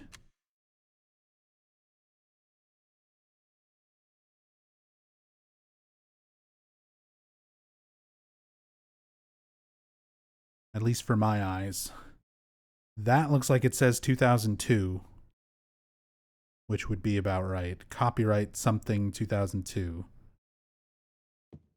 Can't read the name though. Looks like it starts with a P, P-A-R. Maybe a W.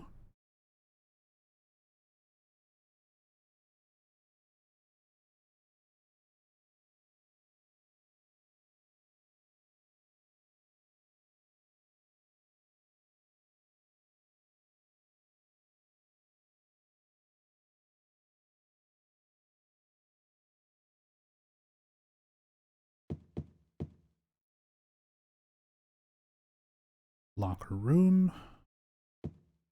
Locker room.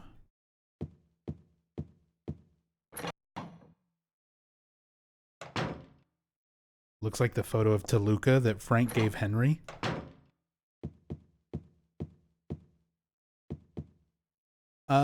Similar, but that photo,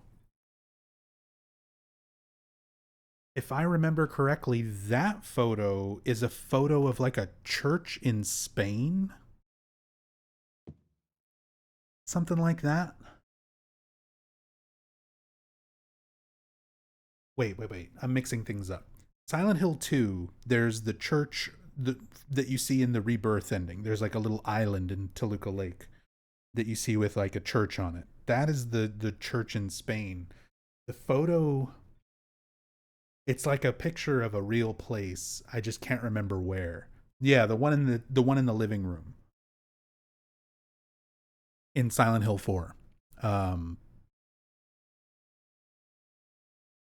I'd have to pull my notes up.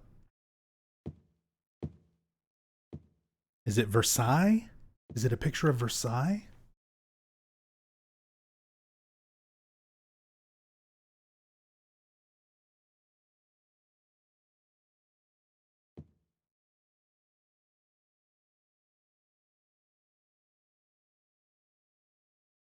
I don't know.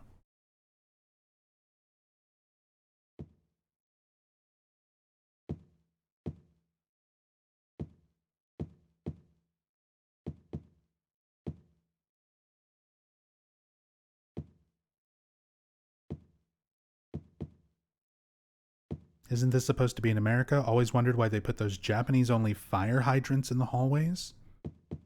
Those things with the red light, they're also in the RPD. Is that what these are? Fire hydrants?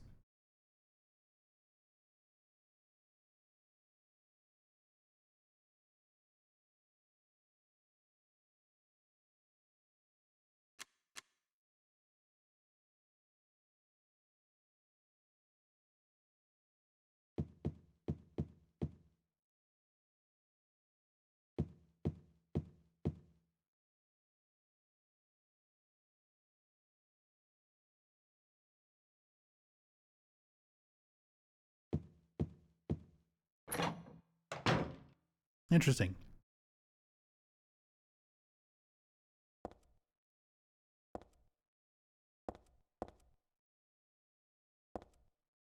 Bunch of posters and stuff to look at in here.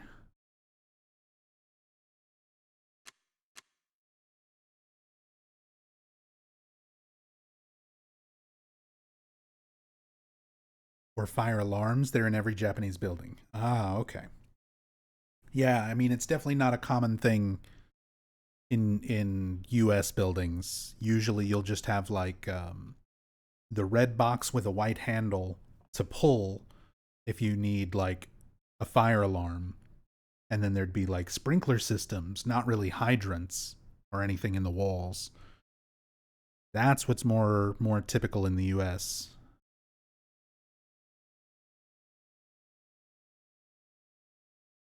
No smoking.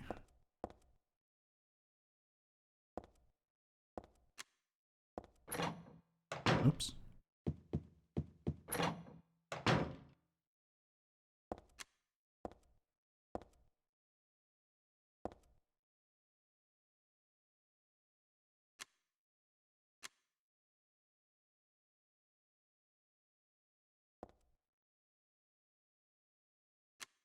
Oh man.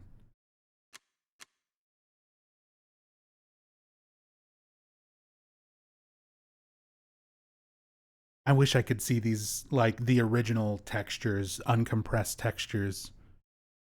Because some of these are like just barely unable to read.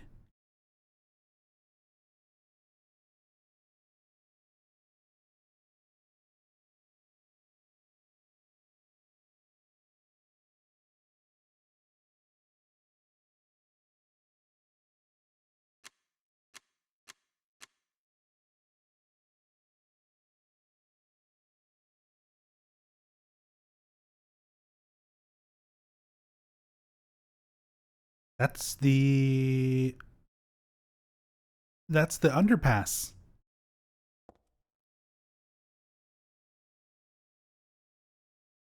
That's a screenshot of Silent Hill 3. This is the underpass. You can see this is the lights up above. The hallway here. This is Heather. This is like the back of Heather's head. That's a screenshot of Silent Hill 3 as a texture in Silent Hill 3.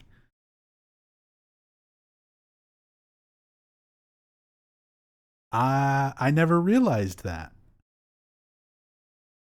This little photo always stood out to me. Just this is your normal camera angle. Like this is how much you're able to see it normally.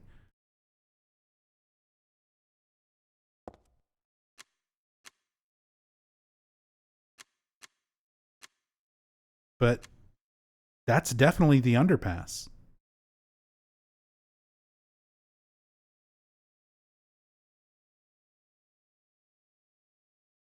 Cool. I never realized that. I could never make out clearly enough just from the normal camera angle like what that photo was supposed to be. And I don't think I've ever seen anyone else comment on that either.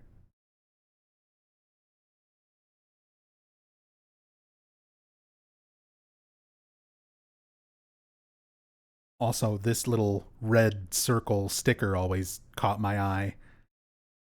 But it's not a seal of Metatron. Not a halo of the sun. Like it from this angle, it always looked to me kind of like a little seal of Metatron. But you can zoom in on it, it definitely isn't. Some other kind of little image, it's just too compressed.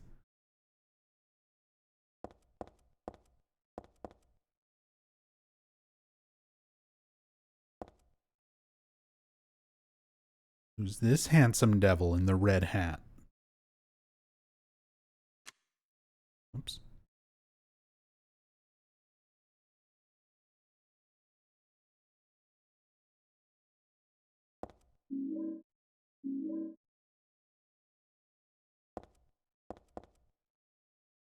There's also this photo.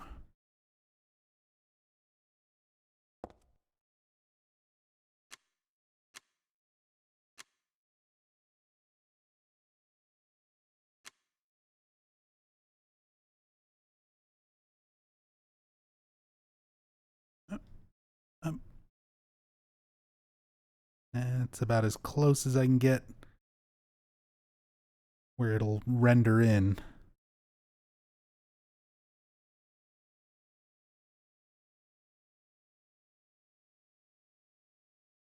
Maybe a dev? I was gonna say, this looks kind of like a Kiryamoka. That kind of looks like Yamaoka back in the day.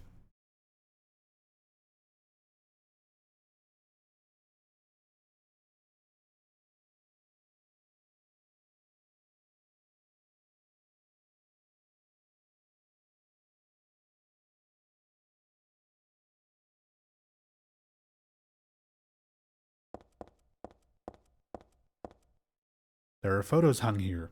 Maybe the locker owner's lover. That's why this photo always interested me, because Heather comments on it when you examine it. And this is the clearest I've ever seen it.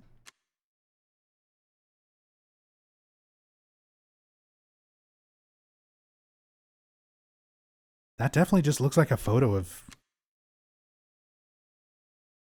It looks like Akira Yamaoka.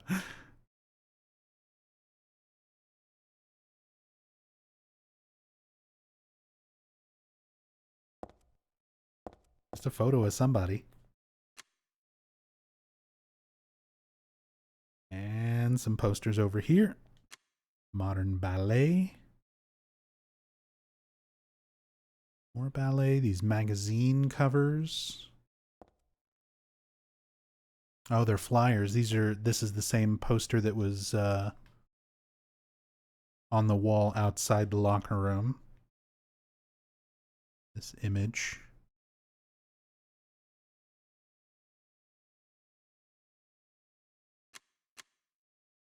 More stuff for me to reverse image search later.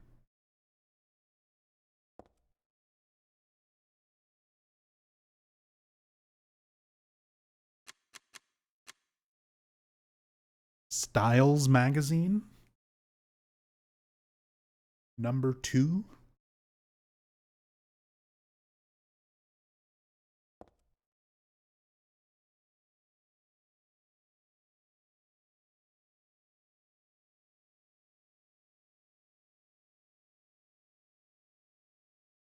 Is this a thing?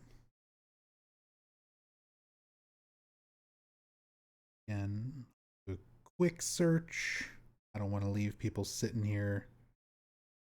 In style. Might be in style. Maybe not. Not Harry Styles.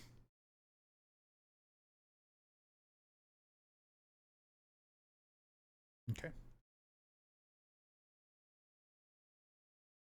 More stuff to search up a little bit later. Like I said, I don't want to pause the game for too long looking this stuff up. Magazines here, but nothing really important. One of them I've already read. The other just doesn't interest me. Or which is which?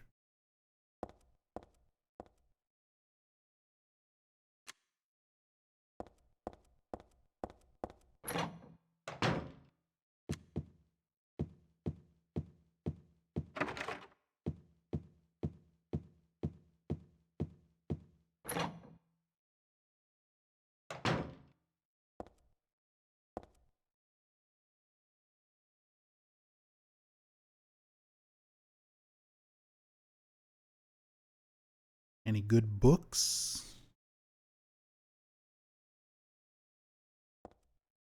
Oh, that's absolutely a real magazine cover, whatever that is. Dance.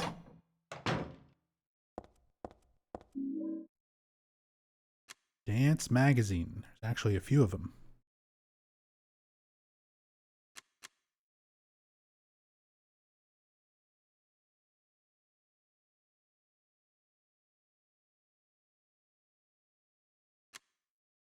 There's some more butter cake.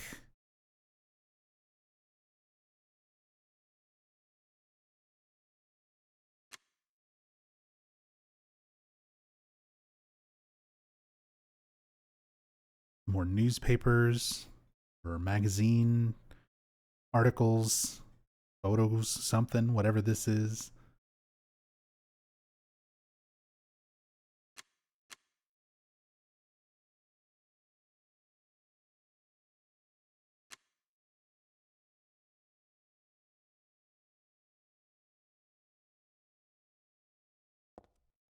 Who's this? That looks like a yearbook photo or something. That Laura Palmer? Oh, that's you? That's you, Cougar?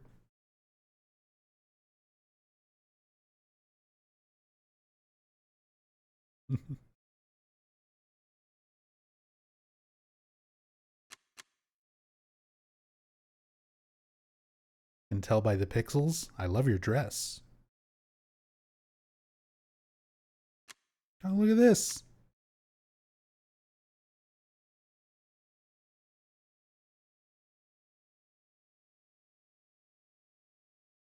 More little photos.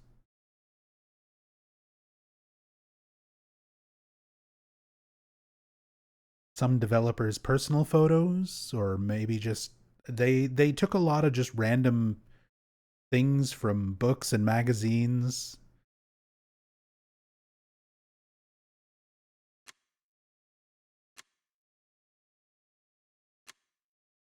I'll try to source as many of these.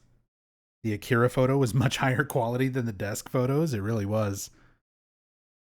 Yamaoka was a producer on this game as well. He had a much more high responsibility role.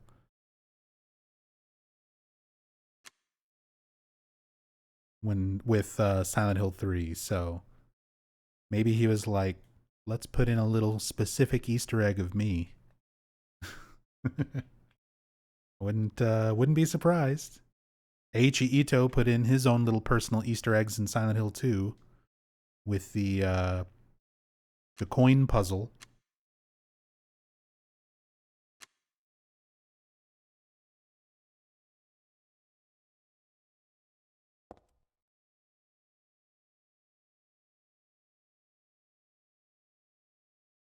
That dance magazine cover is on Google. Feel free to link it, Mercurius. If anybody finds the source while I'm looking at these things, feel free to share them. Like I said, it saves me some work after the stream. Saves me from having to stop for too long and pull these things up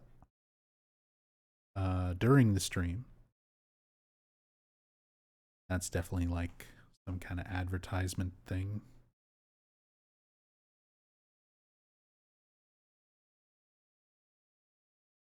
Dance magazine.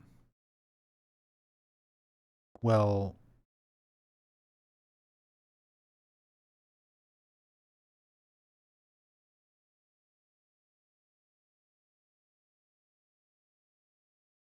that one, not so much. I think the top is edited, but looks pretty similar. Not quite.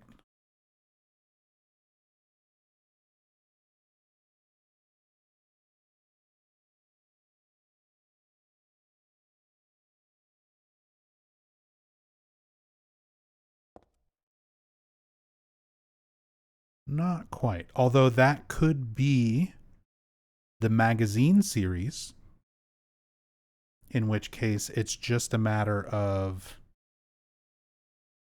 finding the one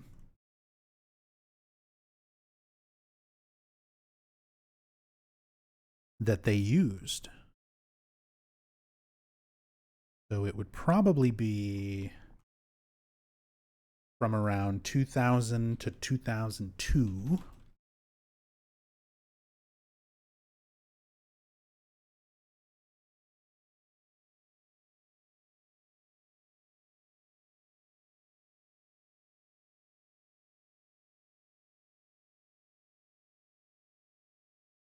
I think you're right about the magazine itself. Mercurius. I think it's probably from that series of magazines. Just none of the covers that are in that search.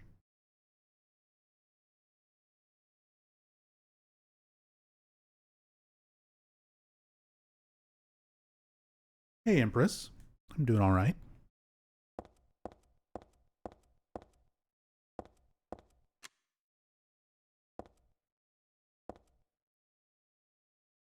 Get a good shot of all the save points in the game.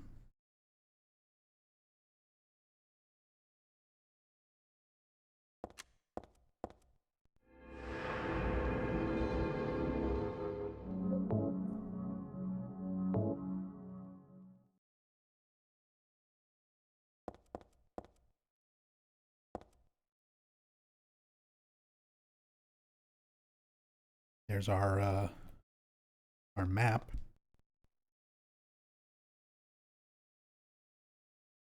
The Hilltop Center, Storefront Posables, Monica's Dance Studio, Prinble and Enos Law Firm,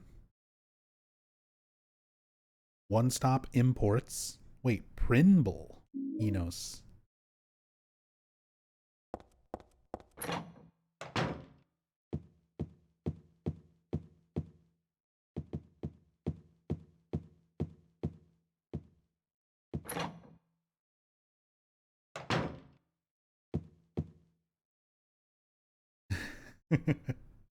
Instead of Prindle and Enos Law Firm, the map says Primble. Never caught that before. See? This is why I love doing these kind of playthroughs, because this is something I've never done. I've never messed around with free cam for Silent Hill 3, so getting to see a lot of these details up close. Great. Love this kind of stuff.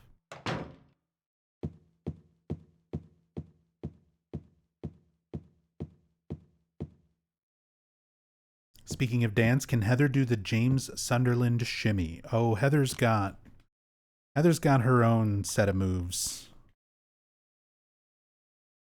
She can shake it.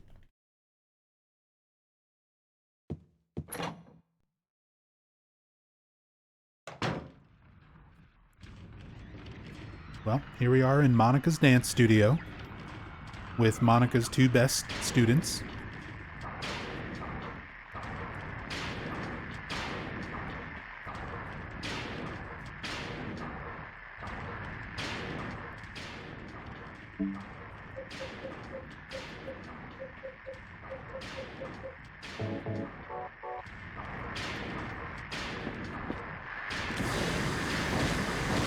See? Look at him dance.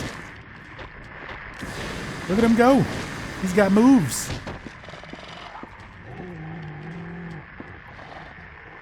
Hold on. Let him rest. Let him cook.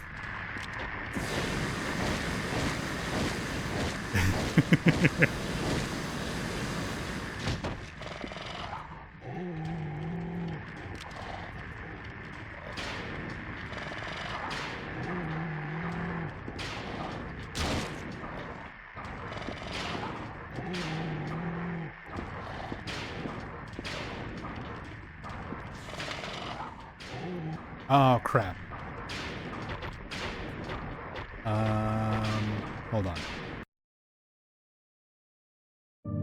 Did I save after I picked up the map?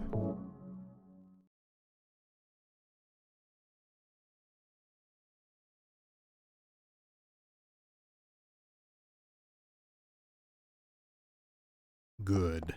Okay, so now I'm not going to pick up the map. If I pick up a map, it ruins everything, because then whenever I try to like move the camera, because the free cam controls are also still controlling Heather, you know, while I move the camera around. So while I move the D-pad around, I can move the camera like this, but Heather still moves around based on how I'm, you know, what I'm pressing. And I need to press triangle in order to angle the camera upwards. So like this, which is why you see I don't have a map of this area come up all the time. But if I actually have the map, instead of angling the camera up, it'll just open the map. And I basically lose part of my free cam function once I pick up a map. So I need to be careful not to pick those up.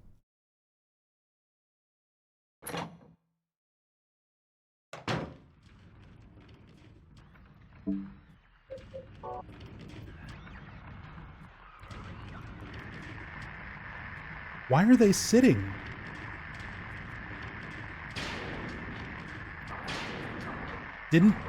Weren't they both laying down when I did this the first time?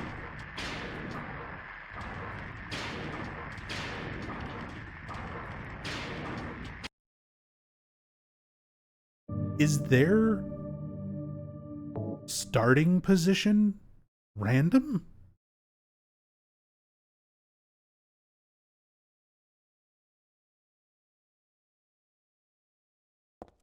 Sorry, I have to test things. Okay, weapon equipped, flashlight on. They're laying down.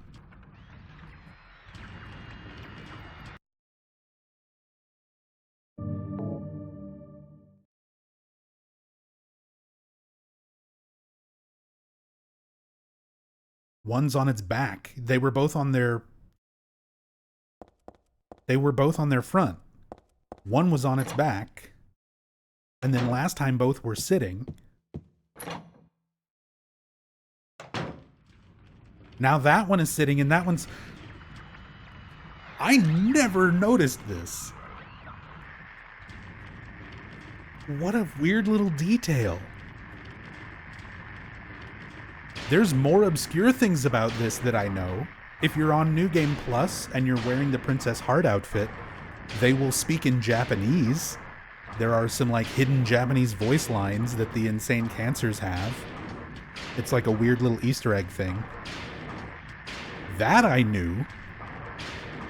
But I did not know that their starting positions are random when you first enter the room. They can be laying on their front, laying on their back, or sitting up.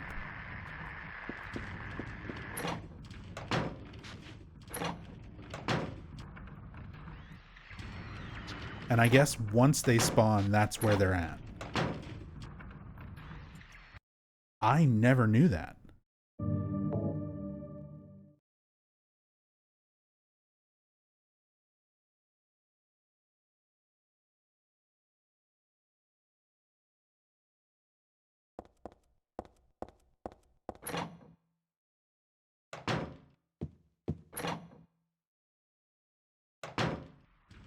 And now they're both on their back. Wow.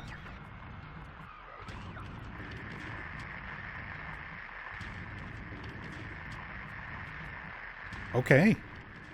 Learning all sorts of new stuff, man. Let's make them dance. Let's make them dance with this one.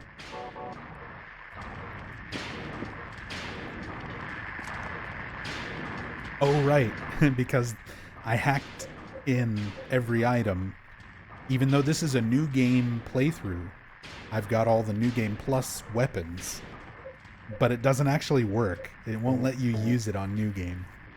You can equip it, but it doesn't let you fire it.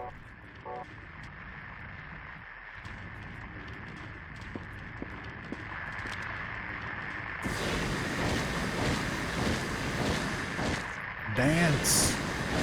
Dance, big boy.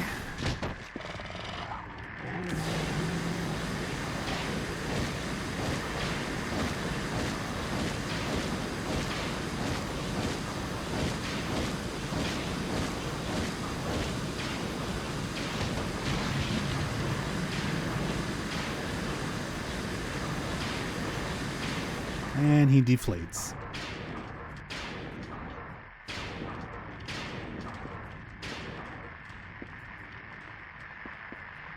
Take a look at this guy while he's laying down over here.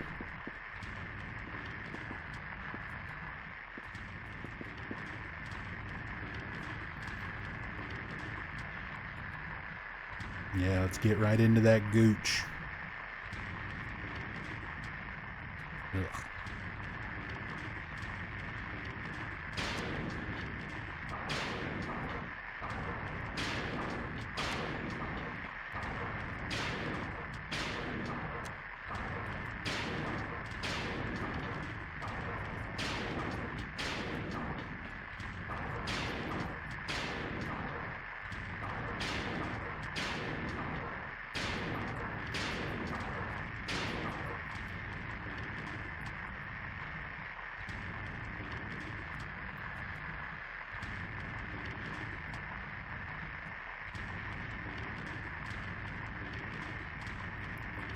You know, I've always sort of seen the Insane Cancer's head looking sort of like the Numb Bodies, where it's just like a hole in the middle with a bunch of lines coming outward.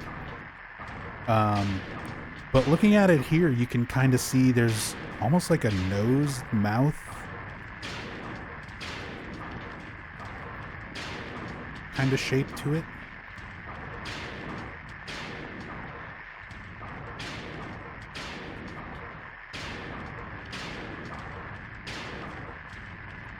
He's just chilling. I just need this. I just need this footage of this idle animation. Earlier, Tinkerbell asked like how my weekend was. This was my Sunday. This is how I spend my free time. Pretty accurate. Scarily accurate.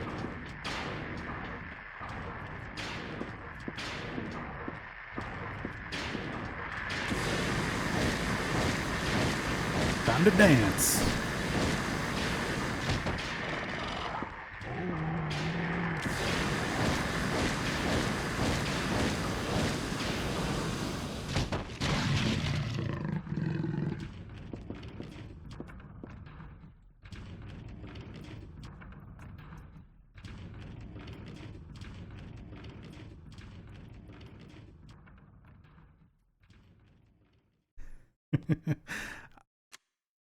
Yeah, yeah, Rachel, they don't explode in this one. They just deflate. I don't know why Book of Memories decided they needed to fucking violently explode after death.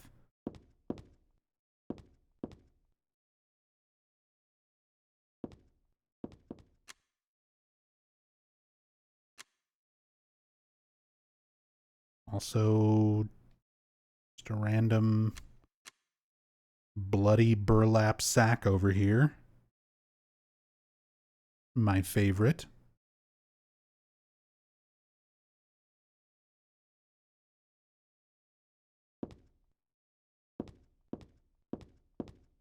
Looks more like a cocoon. Yeah, kinda, actually. If this was Silent Hill 2, that would be symbolic.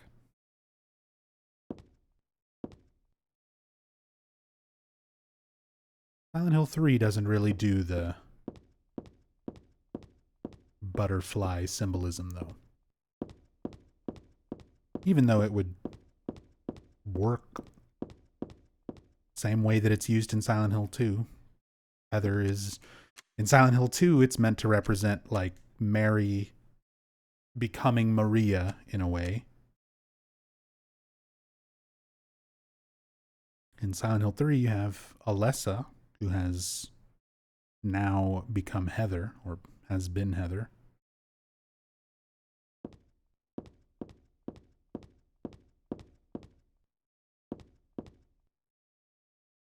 Poster for that? Yeah, same comment on that. Hey, Mizzy. Hope you're doing well.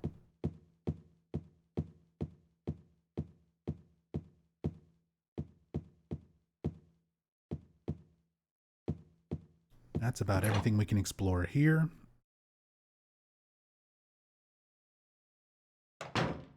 Oh, I guess I still need to do the puzzle. Let's grab the rope out of here. And while we're at it, I like that you can see it sitting in the drawer. A little better camera angle of the drawer itself.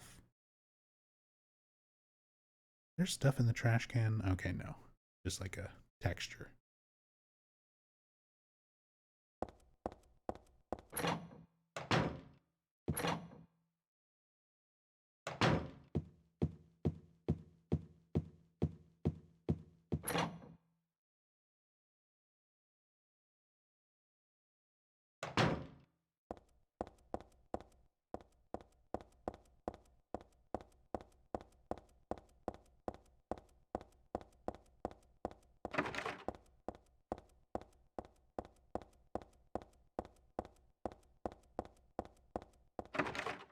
Can't go into any of these lower floors. Couldn't remember.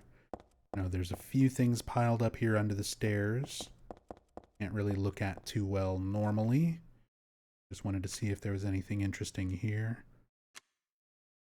Fluorescent light bulbs in a box.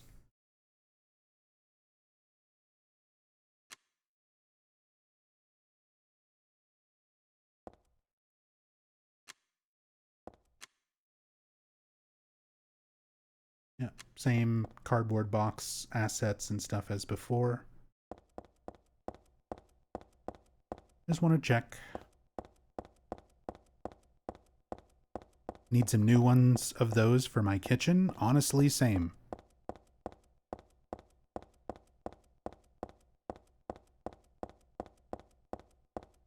Mine are at that point where they like mostly work, but they're kind of like flickery.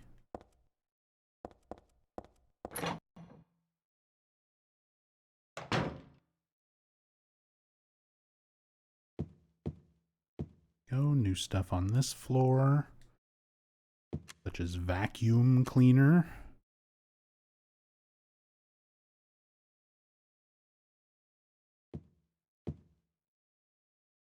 And KMN Auto Parts.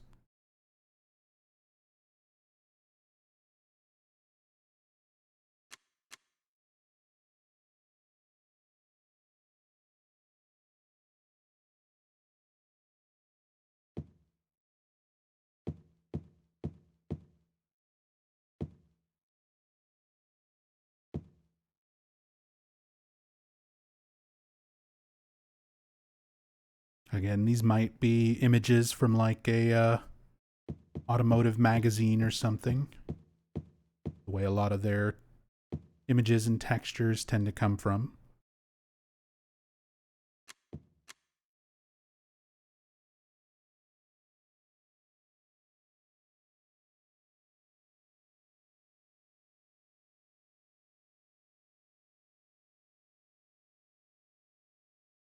Wait. KMN Auto Parts, 2001 Konami Computer Entertainment. I can read this one. 2001 Konami Computer Entertainment.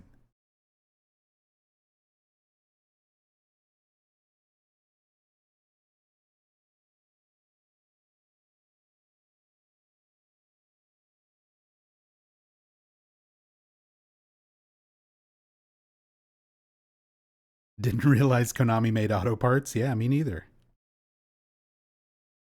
That's funny. It's literally their own, like, copyright.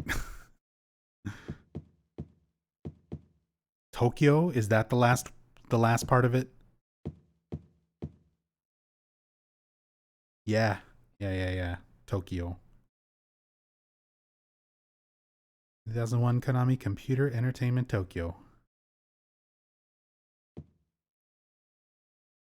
KCET, which is the branch of Konami. I mean, that makes sense because that is KCET. That is the branch of Konami that Team Silent was a part of.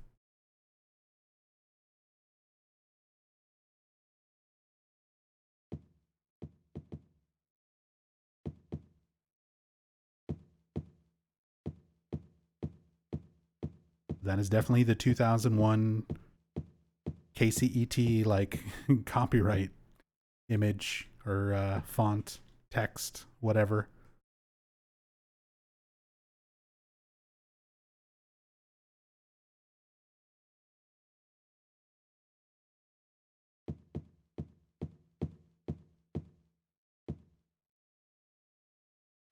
KCET did MGS as well, didn't they, before they were relocated? Yeah. I mean, a lot of stuff, a lot of Konami games and IPs were handled by various teams within KCET.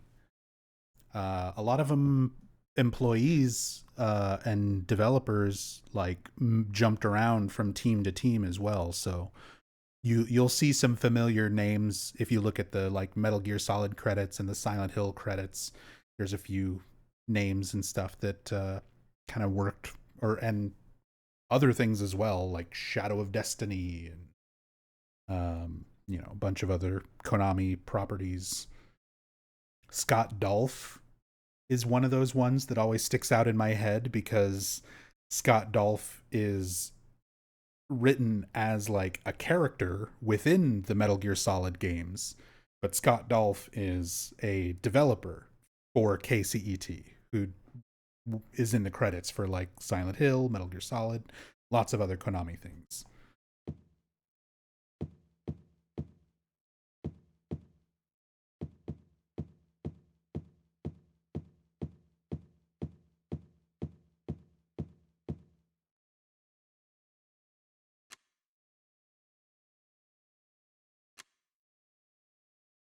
Name KMN Auto Parts things, Gallery of Fine Arts Office.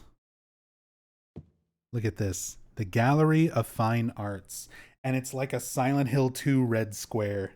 I always liked that this was just basically a Silent Hill 2 red square. Like, here's the gallery, here's the fine art. The red square, do you like it?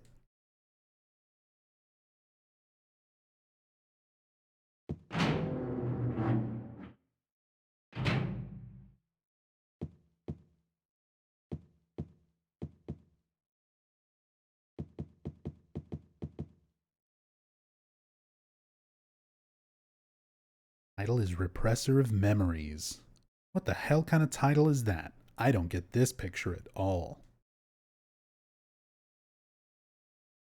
I always thought that was a little funny inside humor. Heather herself has repressed memories. And she looks at the painting called Repressor of Memories and doesn't get it.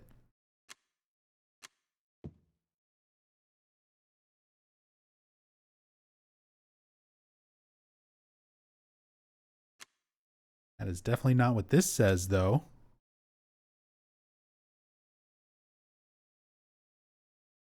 Timilcow Moa. $10 million.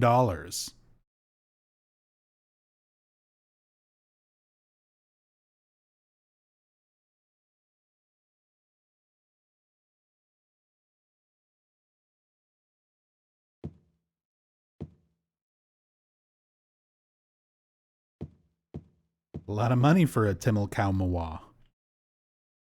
A Timilcow Moa original.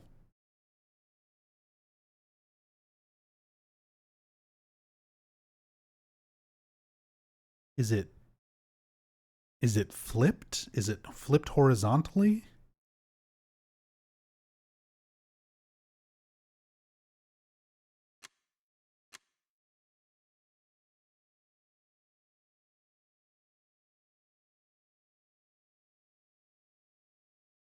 That still wouldn't make sense.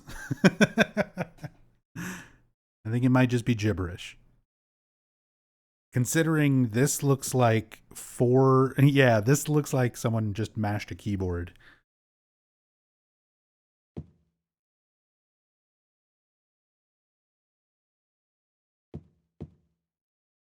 But hey, I mean, it's just to make a little thing, little text.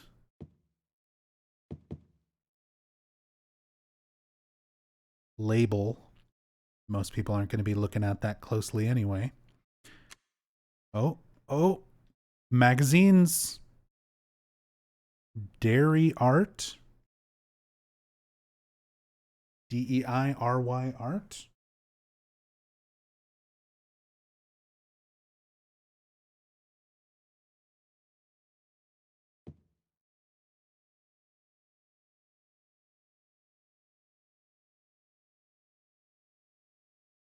Is this a thing? Not Diary Art, not the Dairy Arts Center.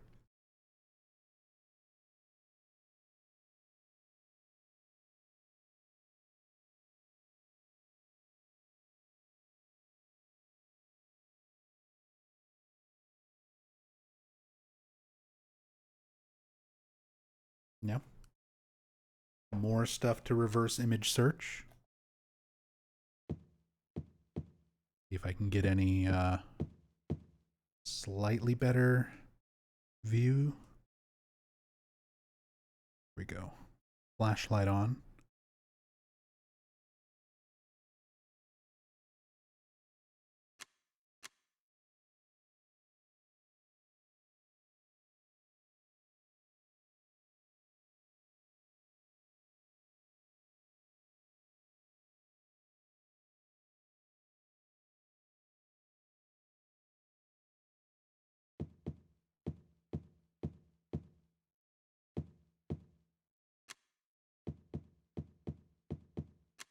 We got our fancy vases. Oh, look, it's the same thing. It's all Timil Cow Mawa. Always has been.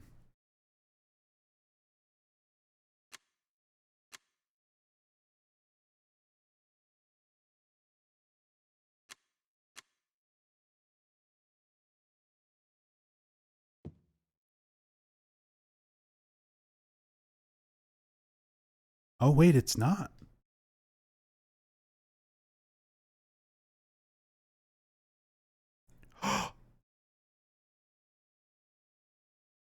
Kojima. Hijiri Kojima.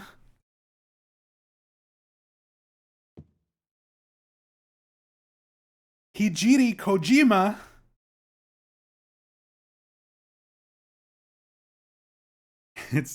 It's not Hideo. It's close.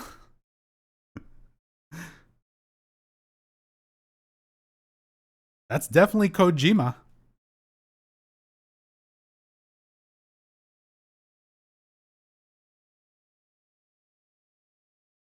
Hold on.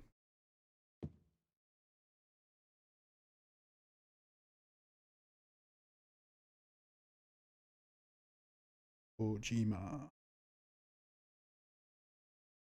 That's an actress. Hijiru Kojima. The Japanese actress. Born March 1st, 1976 in Tokyo, Japan. Actress known for Atsumono, Mande, and Nighthead. Previously married to Hirofumi Kiyonaga. That's why I wanted to Google the name, because Kojima, we all know Kojima for Hideo, but Kojima is also just kind of a common Japanese name, so I wanted to see if this was like a developer name or something. But it's the name of a Japanese actress.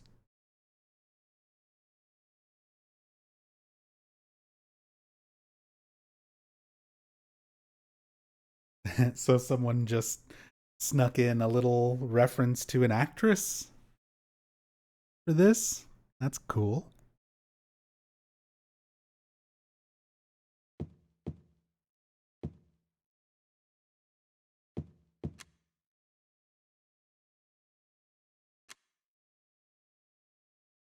This one is also Hijiri Kojima.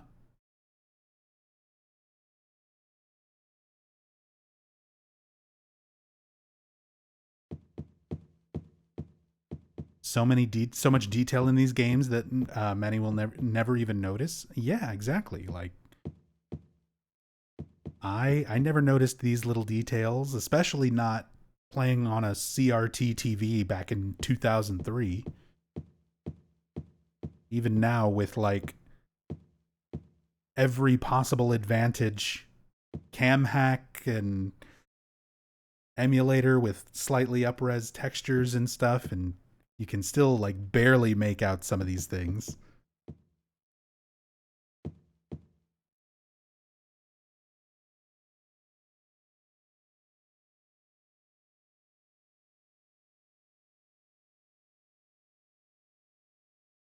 The more Timil Cow Mua.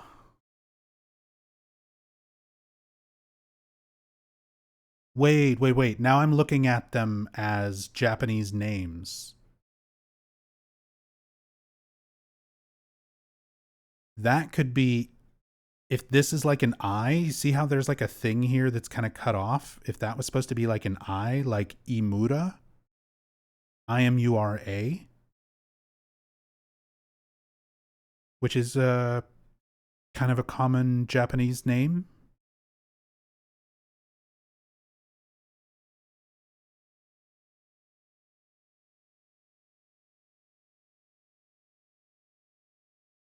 Imi.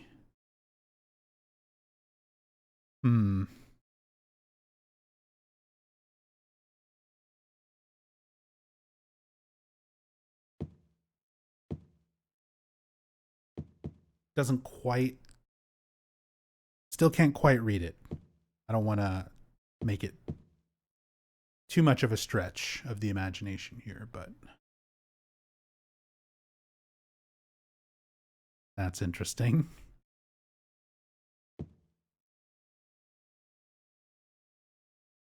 Nice small amount of $10 million to buy that.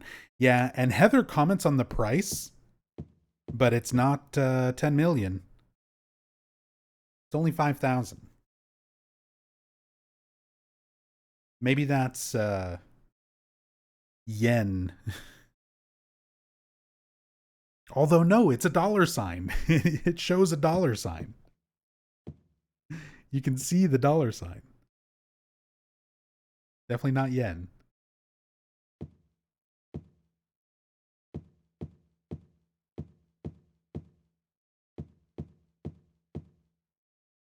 And what about Flame Purifies All? Does this have a unique thing? Nope, this is also Hijiri Kojima.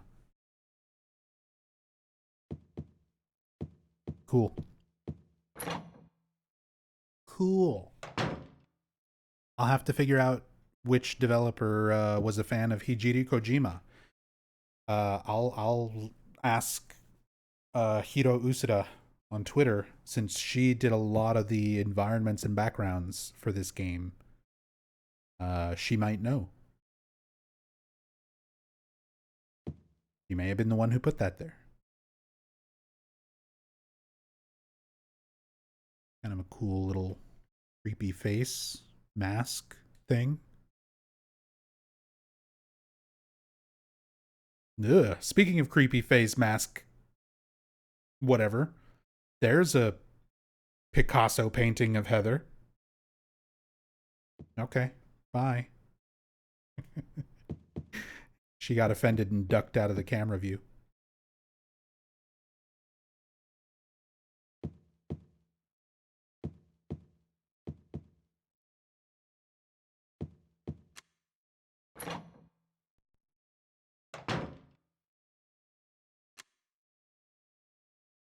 Ah, the Katana room. My blade.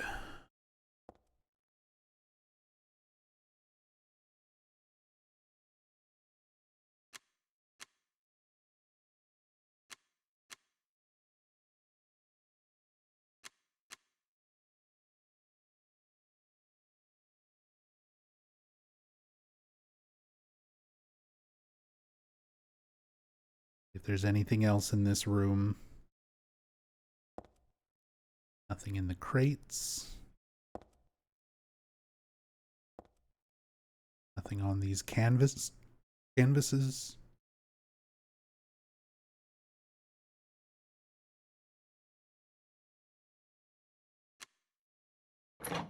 Oops. Actually, I wanted to look at these a little closer.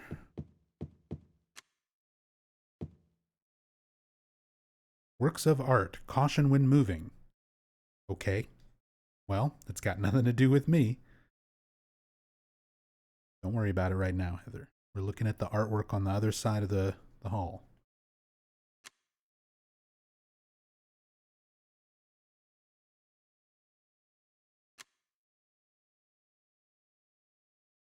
Oh, I need to study Japanese better, so I can read this kanji over here. Sadly, I'm not fluent. I know a little bit of Japanese. I can get by conversationally, but Reading and writing kanji is hard.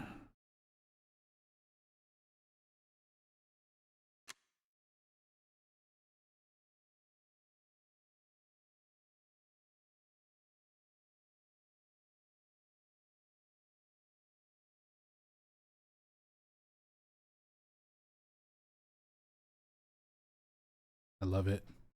Japanese art. Japanese.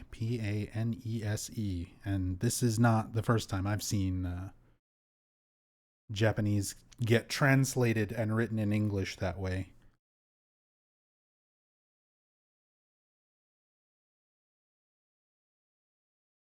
Just the way the symbols, the syllables in the Japanese language are. You don't have just like ja, it would be G, J-I, Z, or J-Y in this case, Japanese.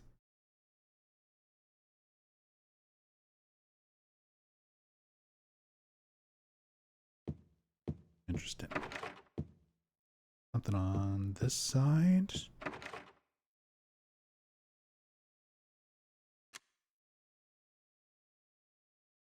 Can't really tell.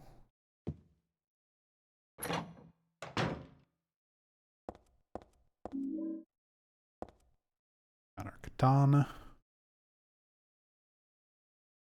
Katana.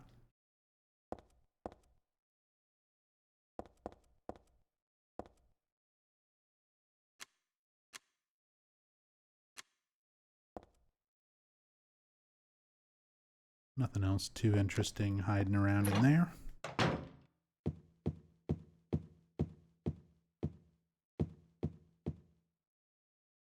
Reception room. Box is filled with useless junk. This is where normally, if you're playing on normal or hard riddle difficulty, you need to pick up a screwdriver here in order to open up the drawer where I found the rope earlier.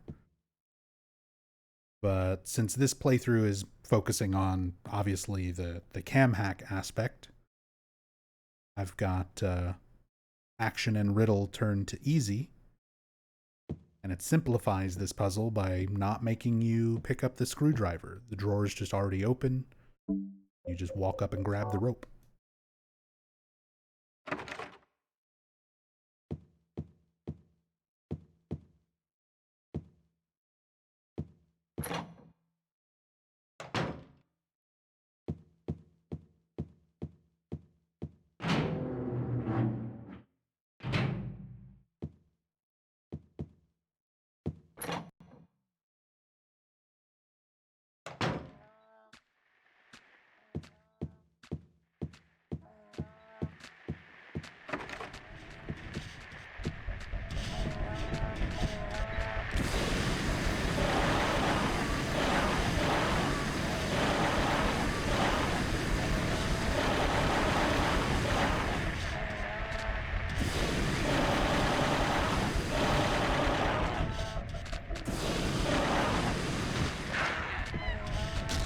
Get at it.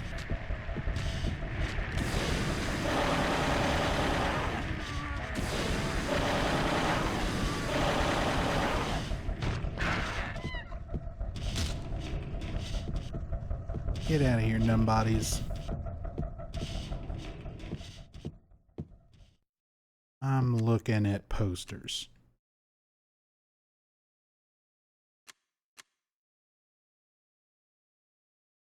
Oh, there's more KCET. KCET.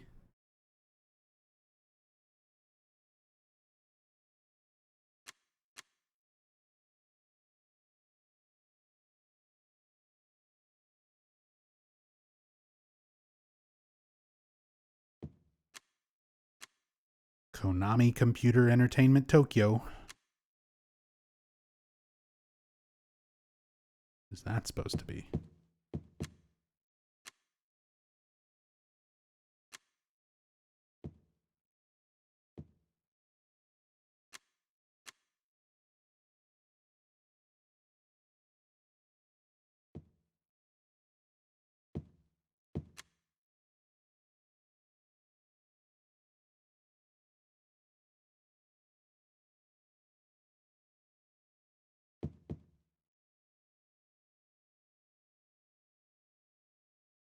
various pictures of car parts.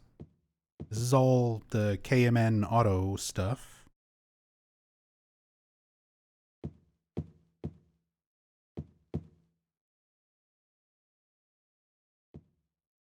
More of these little like certificate type things. Can't quite make out.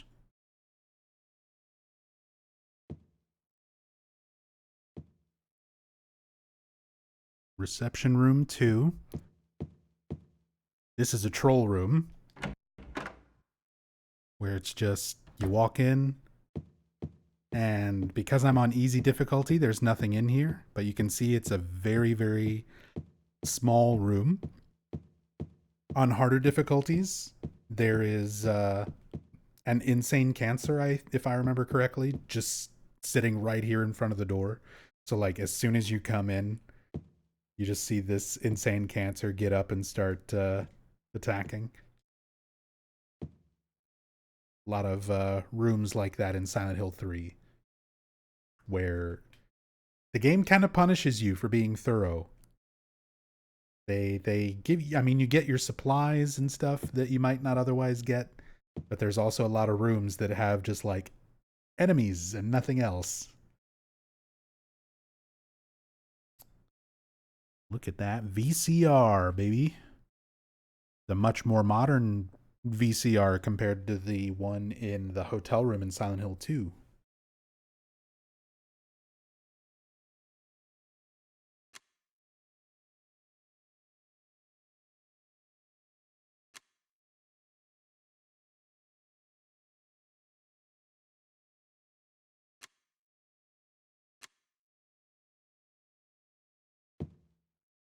Hey, Medieval Princess. Just wanted to say, sister and I love your Silent Hill 3 Cam Hack series so much. We've been following it for a bit. We're so happy you're keeping it going. Hey, I'm glad you enjoy it. Thank you for being patient, because I've basically been doing like one part per month for the last, like, this is part 3. So over the last 3 months. But I'm glad you've been enjoying it.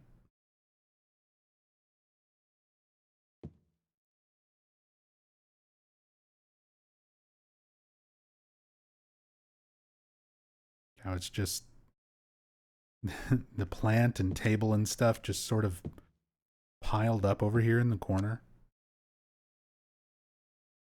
Strange little room.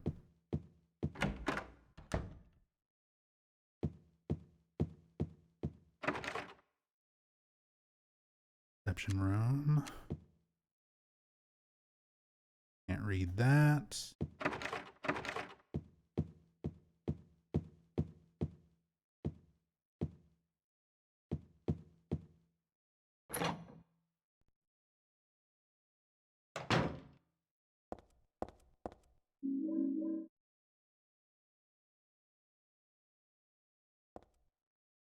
KMN Auto Parts.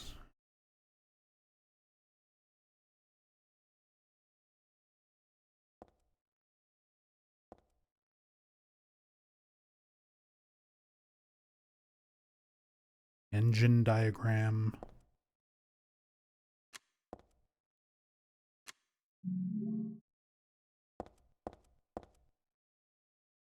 Kaufman Auto Parts. Kaufman's other business.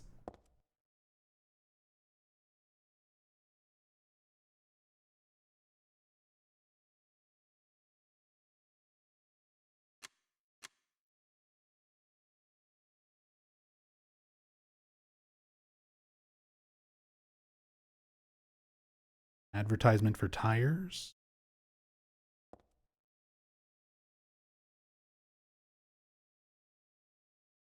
Can't quite read it.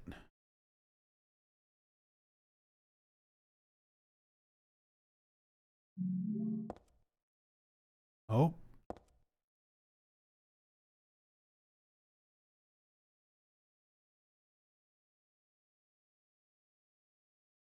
There's a photo of Gene Shalit. I don't know if it actually is, but it looks like it to me.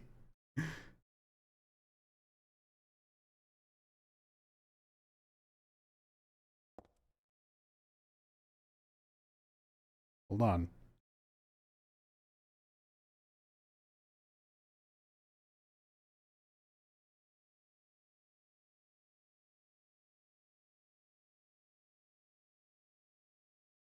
I gotta show you what I'm seeing. Whoops.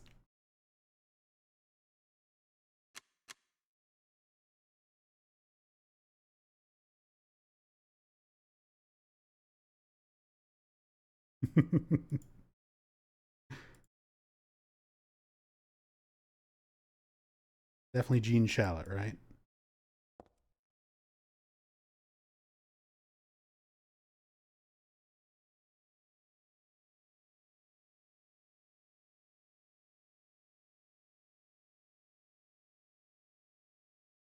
And then that's the same image over here, just stretched.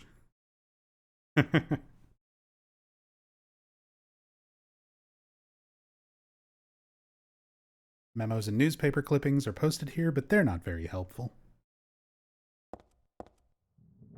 Don't say such a rude thing about Gene Shalit.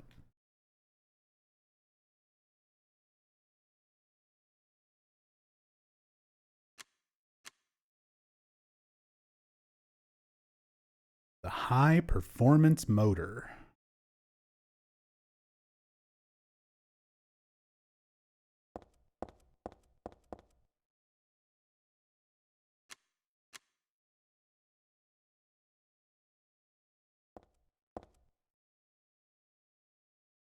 I want to see this one that says stop, stop, stop.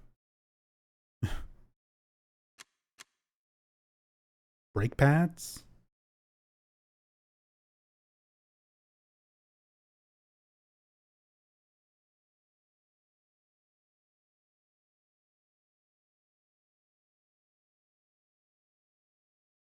Oh, a phone number.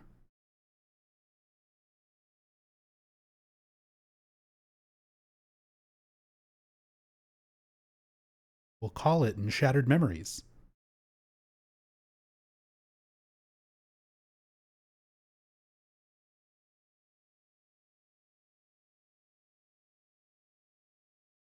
Does anybody else miss when computers looked like this?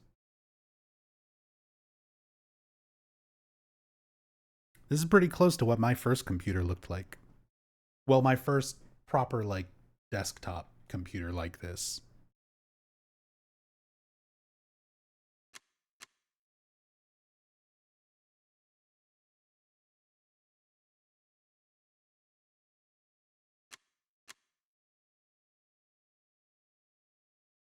Probably had like we had a Commodore before that. But then eventually got me one of these bad boys or something very similar to it. Played a whole lot of Doom, Seventh Guest.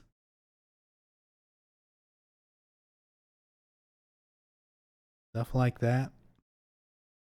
Point and click days.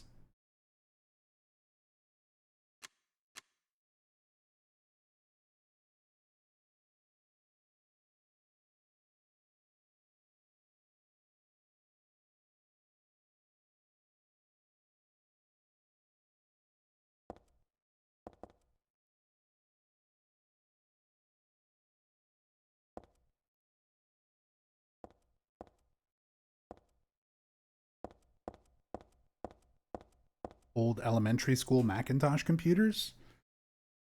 I mean, shit. When I was in elementary school, I don't even remember us having. I'm giving away how old I am, I guess. I don't remember having those Apple IIs in elementary school. That was like a little bit later on.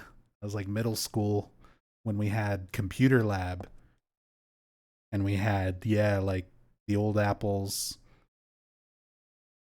and dot matrix printer. The fucking noisy ass printers constantly going in the computer lab in middle school. Those noisy fucking dot matrix printers.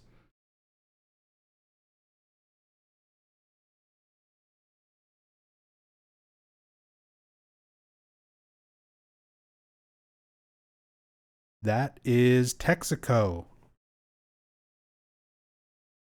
Texico. It's flipped around horizontally. That is the Texico logo. That is Automotive Motor Oil. Texico brand.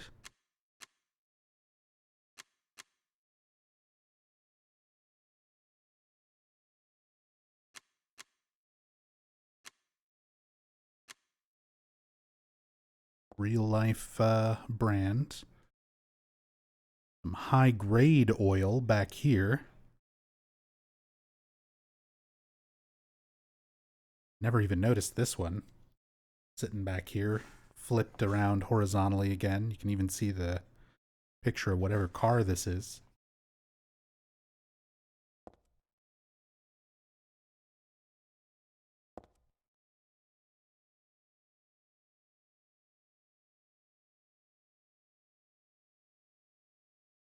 Auto battery.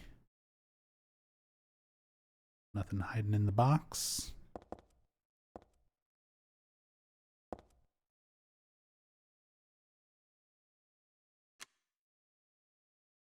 Wrench down there.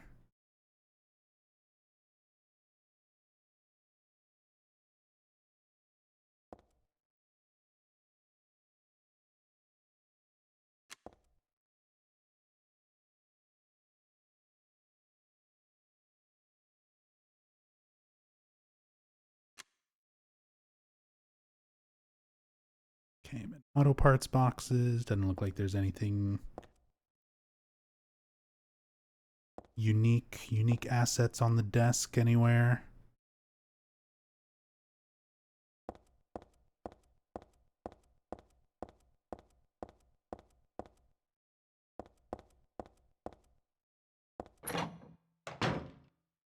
Cool stuff. Won't be able to get through here. Just take a quick look. All right.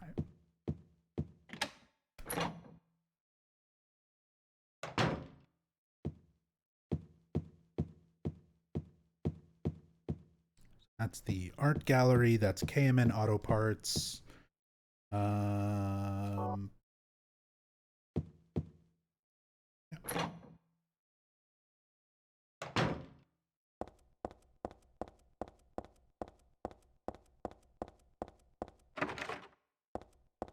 Back to third floor.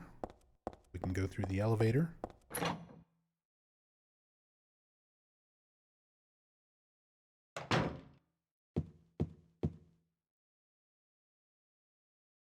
Before we do that, probably nothing, yeah.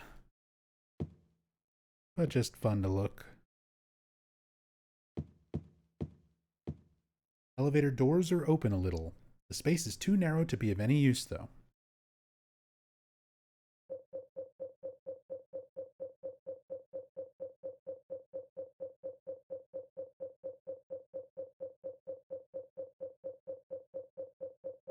Don't worry, let me just... There we go. Just cycle through every item in the game.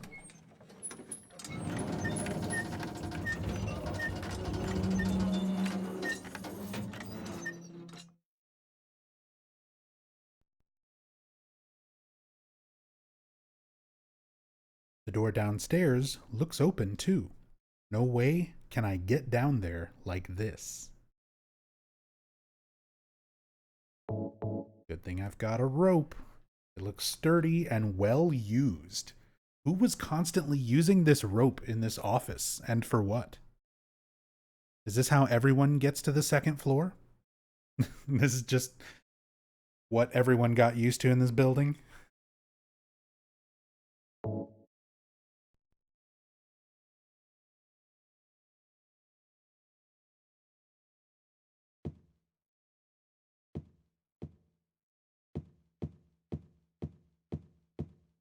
Hey. My favorite thing to learn is real. Cold drinks. You guys do not understand the fucking rabbit hole I went down with these vending machines. I literally looked up and found this exact make and model of vending machine. You can still buy them. They still produce these and have this exact same cold drinks graphic. Give me 1 second.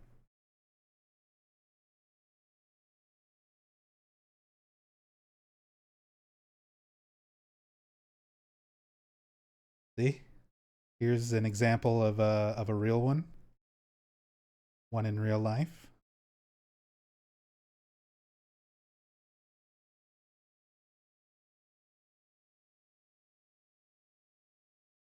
Got a couple of them. The reason why it caught my eye. You found the replica. Hold on. The reason why it caught my eye, it's a long story. I didn't just randomly start looking up vending machines, but you have to understand my brain is just 24/7 in Silent Hill mode. If I see something else in real life and I recognize it from Silent Hill, my brain just puts it together right away. So I was watching the Blade trilogy. Don't judge me. But I was watching Blade trilogy, and there's a scene where the vampires are walking through a police station and they walk past a vending machine. So here's a screenshot from Blade Trinity.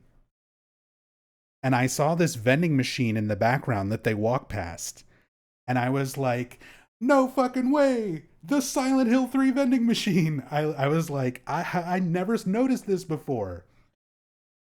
So I was watching the movie and I saw this and I had it in my head like, this must be some sort of generic, like, asset. Not asset, but like a generic thing that Hollywood can use or that video games can use. I thought this was just like a prop thing that, you know, you can't show Coca-Cola or Pepsi logos or whatever in your movie, so you put in the generic cold drinks machine.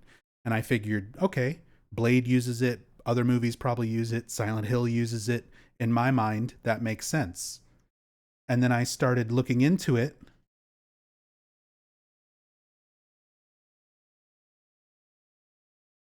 And it's like, no, those are just actual vending machines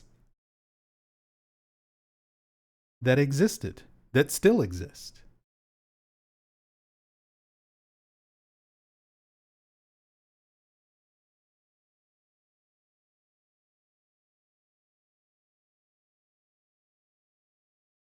So I went down a whole fucking rabbit hole of looking up these vending machines. And here's the thing. Here's the reason why I started looking into it, right? Because eventually I got the idea for something kind of cool, right? So these vending machines are let me see if I can pull up all of my crazy fucking stuff, because it was all in the I put all this in my Discord a while back.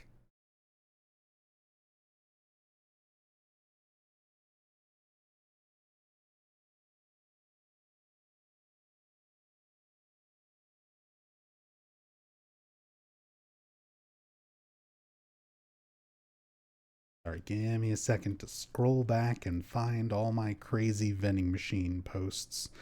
So Dixie Narco 501E. Dixie Narco is the brand, and 501E is the model of this particular vending machine. And I looked up the Dixie Narco site to see if you can still get those machines, and you can, and you can order parts, individual parts. So like if you just need a panel, the side panel, or whatever, You can just get individual parts. Because I was like, how cool would it be for me to have like the Silent Hill 3 vending machine, this vending machine, as you see it in the game, behind me in my stream room for the rare times where I do like cam streams and stuff. So I wanted like, hey, maybe I'll get an actual vending machine. They're like $400 or $500 used, which isn't honestly that bad, but it's more than I'm willing to pay for it. But for like $100, you can get just this panel, just the cold drinks front panel as a replacement part. And I got it in my head. That would be honestly kind of a cool merch thing, or just like a wall art piece, to get one of these front panels, put some lights behind it so that it looks like it's lit up like the vending machine has it, and then put tape a paper with the halo of the sun painted on it onto it.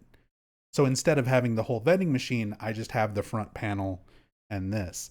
I'm like, man, I would love to have something like that on my wall. I'm sorry to derail all of this to rant about vending machines, but hey, I went through all of this, so now I'm sharing it with you. I was sitting around watching Blade Trinity, saw the cold drinks Silent Hill 3 vending machine, and went down a crazy fucking rabbit hole.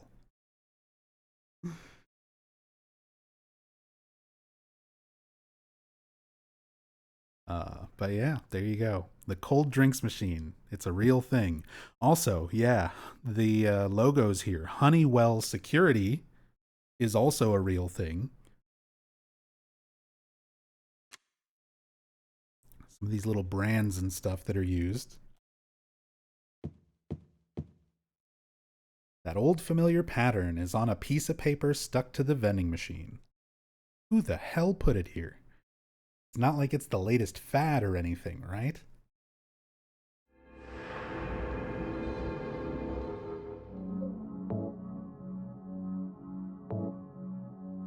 Okay. I need to take a break. So I will be back in just a couple minutes.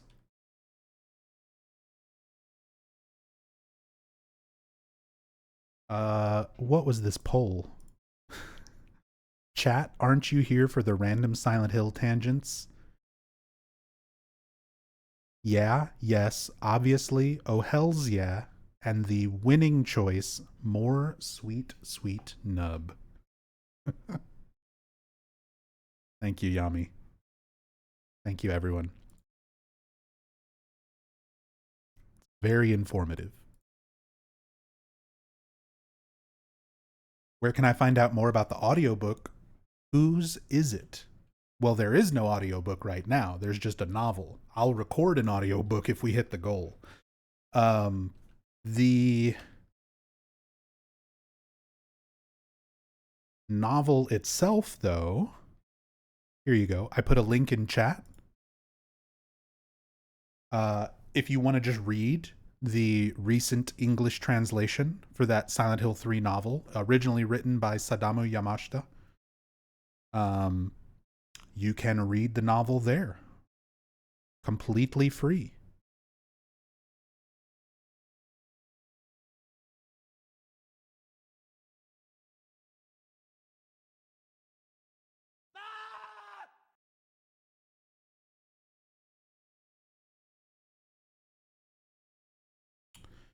Yo, Rushmore, thank you so much for the gift subs going out to H. Booba and Control Freak.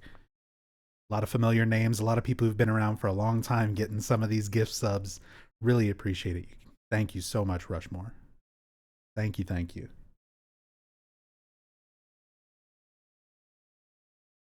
Much love, you guys. Thank you so much.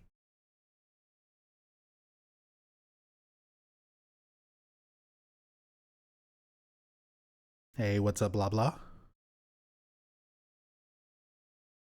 How do I feel today? Feeling like it's time for more Silent Hill 3. Cam hack playthrough.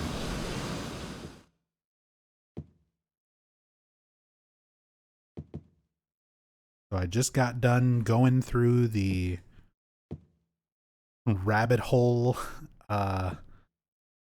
of Silent Hill vending machines and their real life counterparts and their appearances in Blade movies.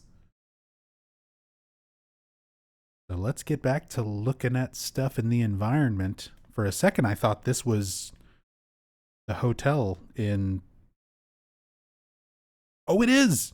That is the Silent Hill 2 apartments. That is Woodside Apartments. This is the room next to the Whisper Room. So you, if you would run like this, leads out to a little balcony. Normally, you go into the Whisper Room. I think that's 207 in Woodside or Blue Creek. In Silent Hill 2, go into room 207. You hear the whisper. You run out to the balcony and over to this room. There's some handgun ammo sitting on this chair, normally, and the fire escape key over here on the bed.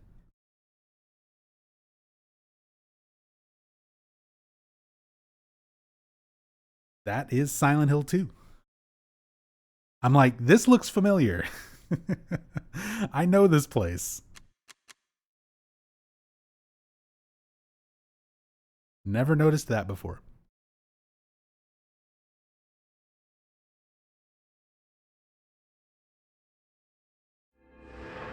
Whoops.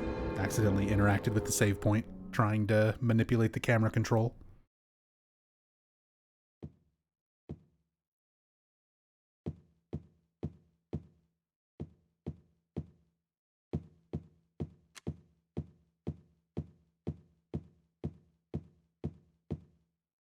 See what else we got. Echo interiors and floor fashions. Ugh, look at that.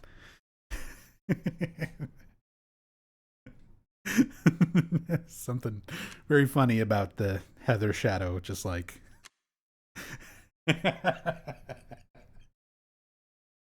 yeah, the Roblox, the Heather Roblox shadow.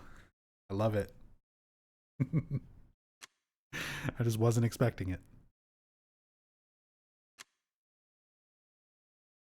Livlin, thank you so much for the 7 months. Welcome back. Late for the party, but hey, just in time. Thank you so much for the support. Appreciate the resub.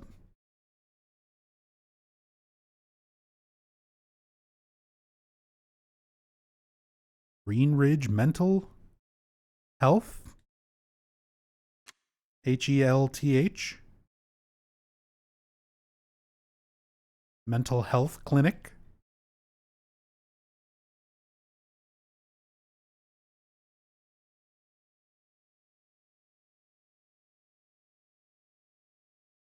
(10 a.m. to 1 p.m., 2:30 p.m. to 9 p.m.) Very specific hours.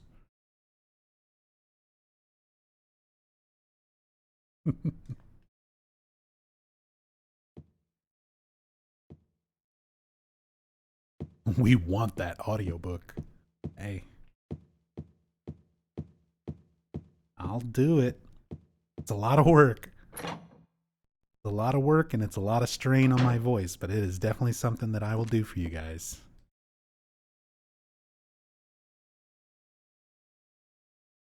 Doesn't look like there's anything important around here. But we'll just see about that. Enhance.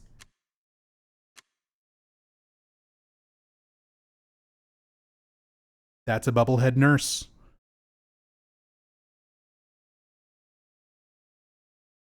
That's a bubblehead nurse laying there.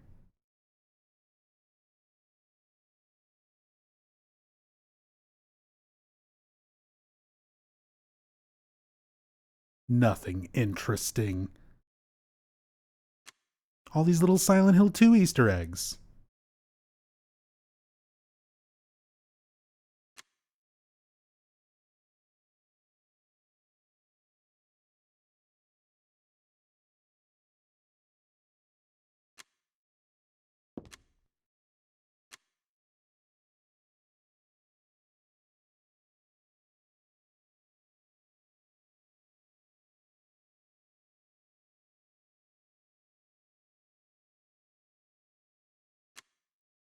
that one say? Something Studios?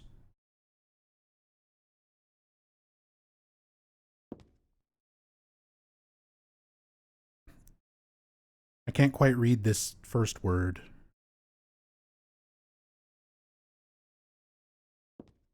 Sandpiper? Is it Sandpiper? Sandpiper Studios? Thank you, Twinny. Is that a thing?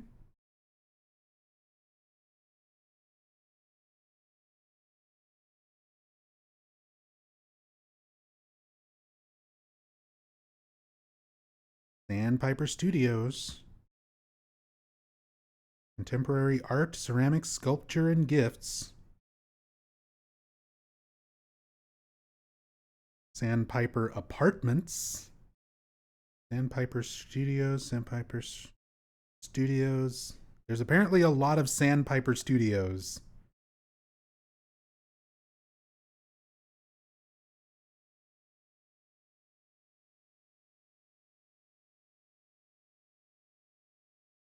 They have a terrible nursing home, you know. I don't know. I'm apparently out of the loop on this one. But I'm sure this image probably comes from something. Just like all the other little magazines and references, book covers, all sorts of things that they use for textures in the environments.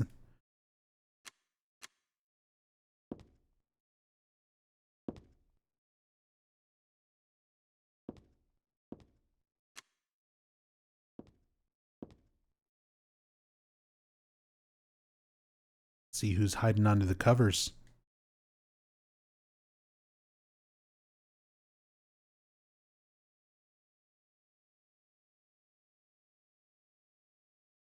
I'm a police officer from Brams, the next town over.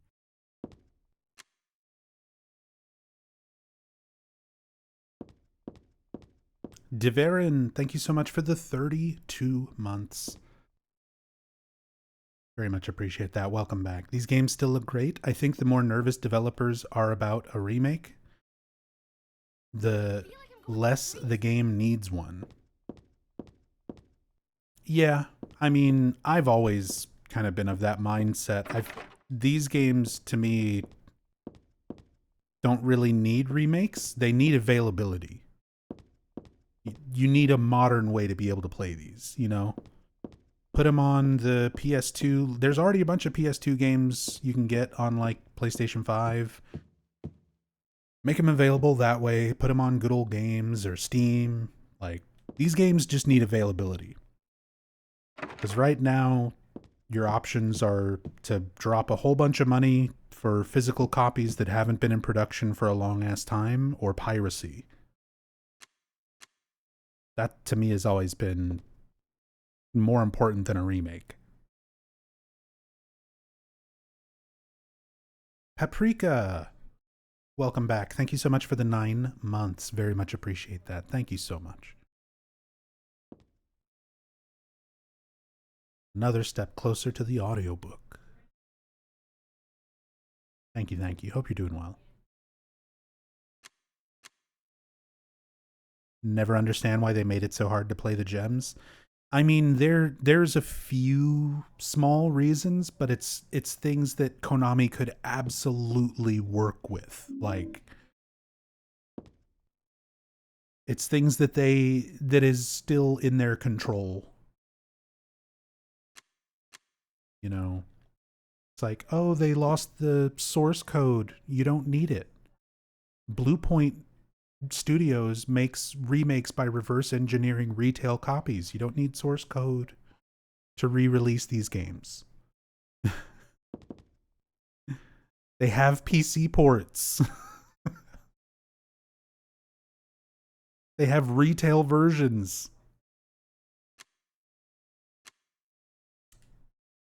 Konami would rather hold grudges with voice actors than get free money from Steam. I mean, it feels like it. It really feels like it. This painting seems familiar. I mean, it's classical art with, like, naked baby angels, which is a theme of like lots of artwork out there. But this in particular, I feel is like familiar in my mind for some reason.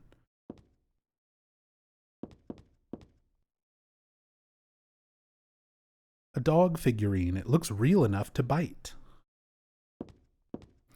They actually reused these dogs in an apartment, one of the apartment rooms in Silent Hill 4.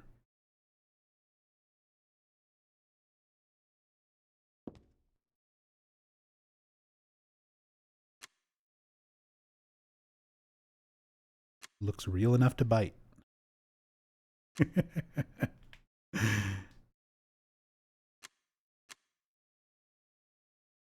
This Dalmatian has seen some shit.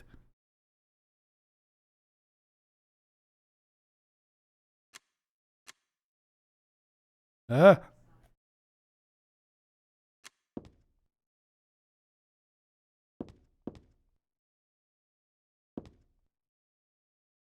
Is this the reception area? There are catalogs scattered around.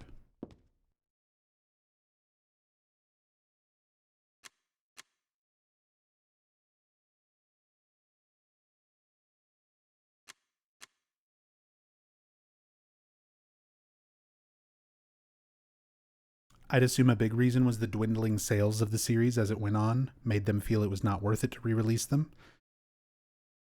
But when you re-release them, more people can buy them. Like,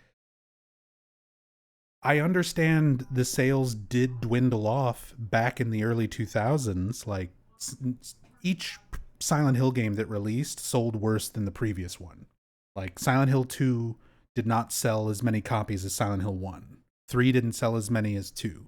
4 didn't sell as many as 3, and so on and so forth. For basically the whole franchise up to this point. But now, people want them, and you cannot get them easily. The sales numbers go up when you make them available for sale, Konami. That's how that works.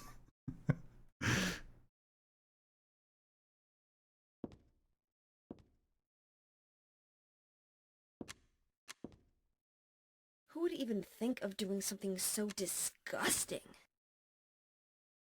Hey. What's up, Three Dog? Thank you so much for the raid, man.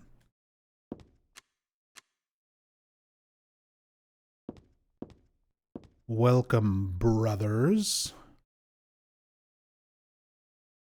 OHN brothers. Three Dog brothers. Hello, everyone. Welcome, welcome.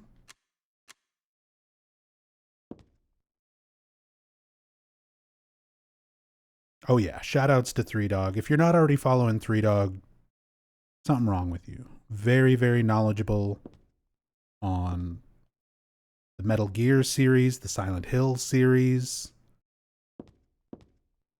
and many other things. And genuinely just super entertaining to watch. Hope you're doing well. Hope you had a great stream.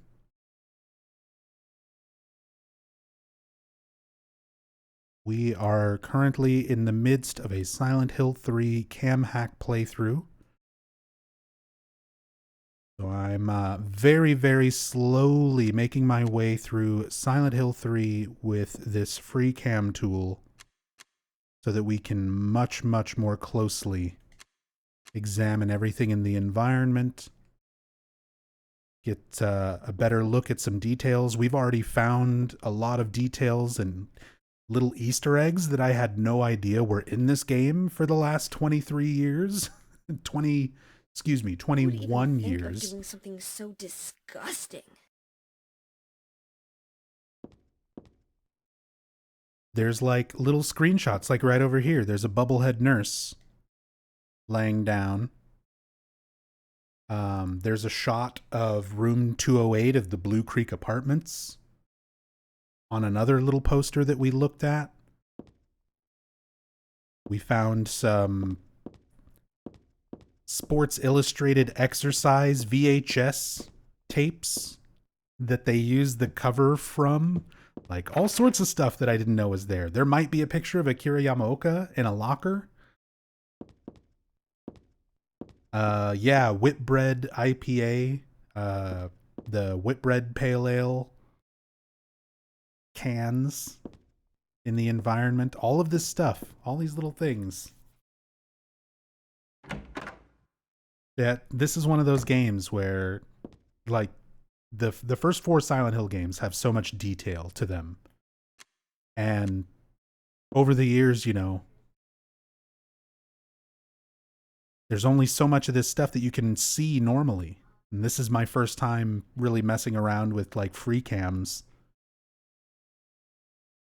And we've already discovered so many things I didn't know about. So, welcome. Join us on this journey while we explore. 33 years old, been playing this since 12, and there is still secrets to uncover. Yep, I'm 36. Been playing this one since I was 15. And yeah, we're still discovering new stuff. Still finding new little Easter eggs and details just by doing stuff like this. Been having a lot of fun streaming the latest Elden Ring DLC. Hell yeah. From Brams, the next town over. Very nice, 3Dog. I have not gotten around to that yet. So no spoilers.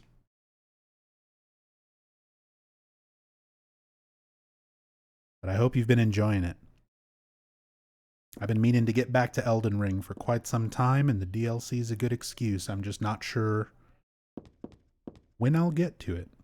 Or if I'll stream it even. Because I didn't stream when I played Elden Ring. When it first came out. I did all that off stream. Sometimes I gotta play games for me.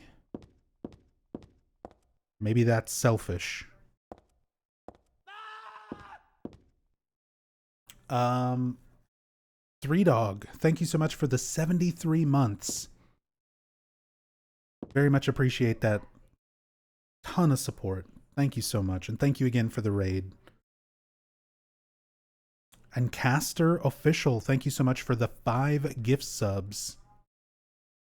Jaden Daniel, Nero Hero 8, Jaspy the Fox, Filthy Bear, and Burning Turtle 23. Enjoy the subs, enjoy your emotes.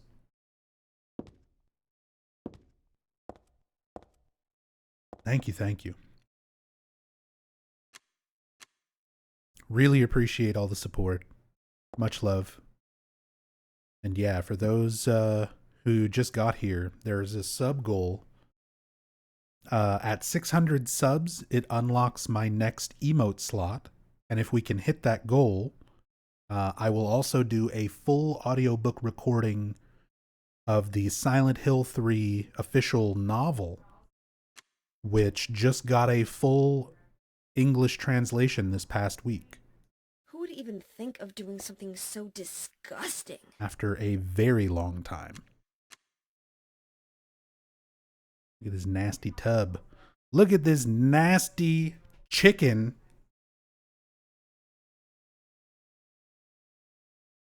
Bakba soup. You so nasty. Bakba with the girthy raid. Right after the 3Dog girthy raid. I don't know if my body's ready for this. Welcome, Soup Troopers.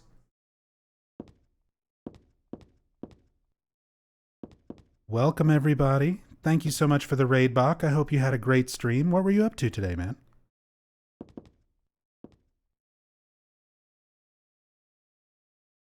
And hello, everybody. I am Nubzombie. If you don't know me, I'm a super obsessive Silent Hill fan.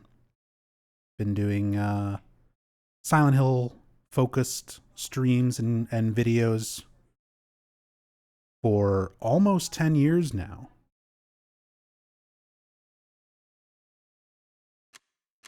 I do super in-depth story playthroughs, challenge runs, speed runs. I just got the enhanced edition world record for normal new game. a couple of days ago. So I kind of do all things Silent Hill here, and today we are using a cam hack to very, very slowly go through Silent Hill 3 and look at all these little textures and details in the environments.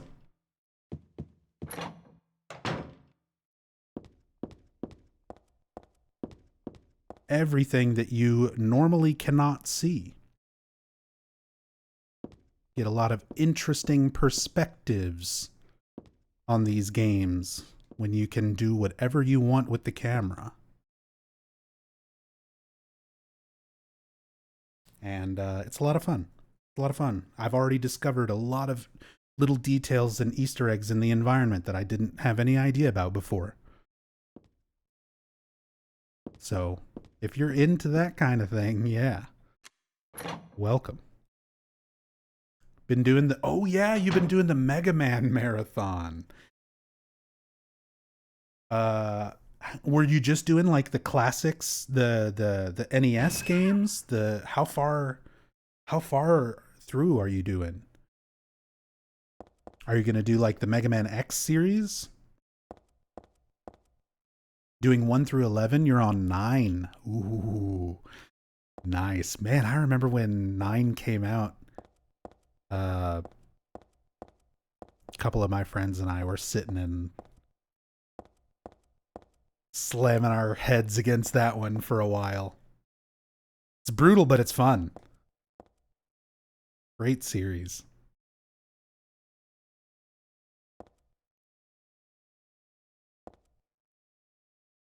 But that's awesome. I'll have to catch the VOD after this. And yeah, shoutouts to Bach. If you're not already following Bach Basoup, Knew it. he's a legend. What is the matter with you?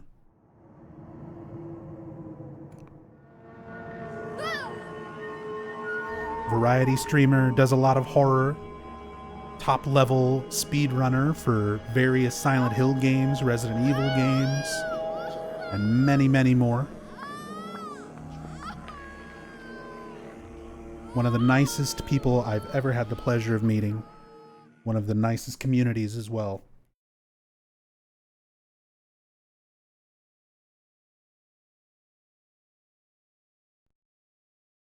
It's being invaded by the Otherworld, by a world of someone's nightmarish delusions come to life.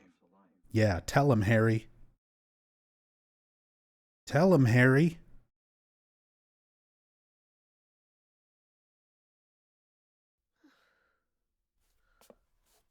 And he's not bad in Dead by Daylight. Oh no. That's true too. Not again. Did she do this too? I gotta jump back on DBD. I haven't been playing much DBD lately. Lara Croft is coming out soon.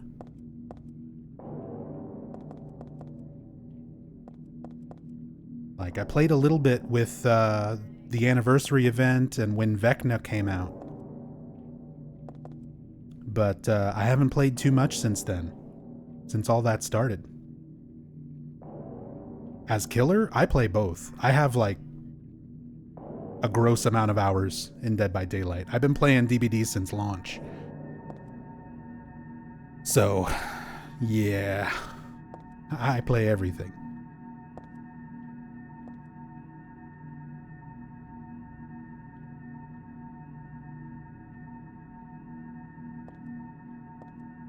Oh, Laura. You mean like, is Lara Croft? No, she's a survivor.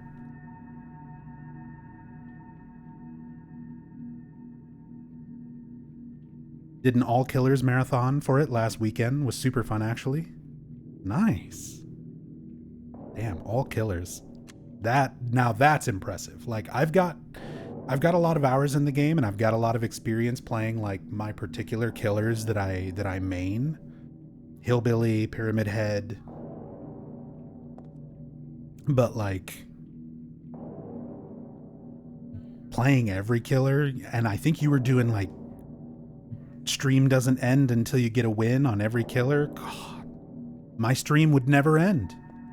I don't think I've ever gotten a win on Singularity or a lot of those killers. They're just, they're rough. Dredge? I don't think I've ever gotten a 4K on Dredge. Some of those killers, man, they're rough.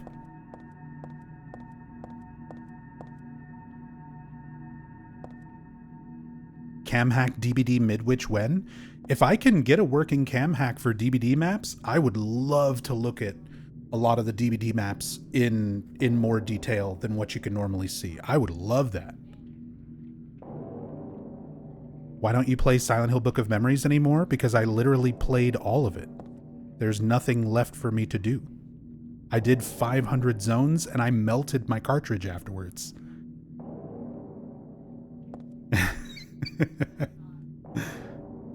That's why I don't play Book of Memories anymore.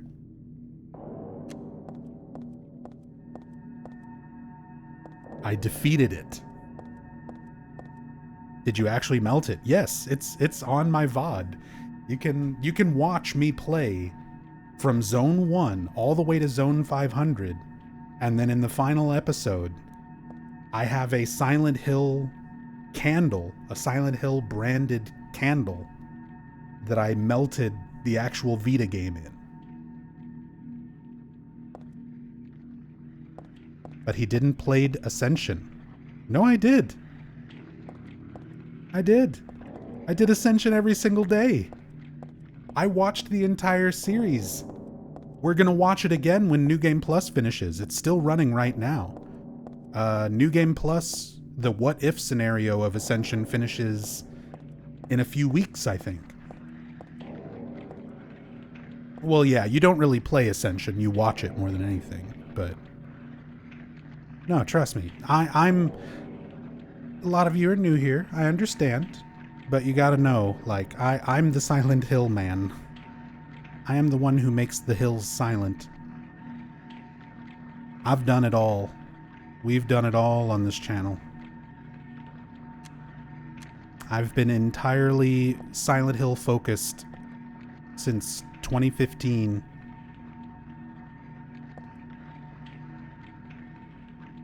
So you name it, I speedrun it, I've played it, I've watched it.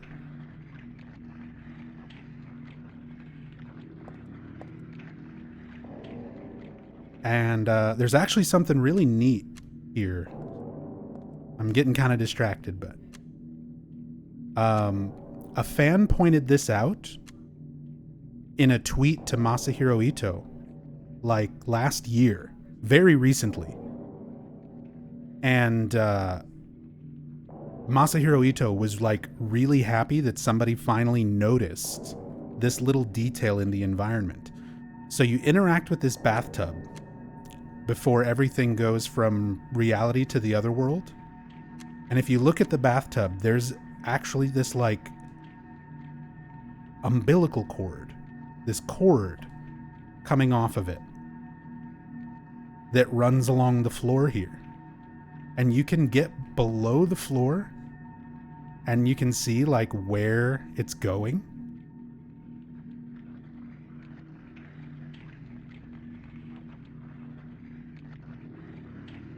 So you see, it comes through over here and up into this body.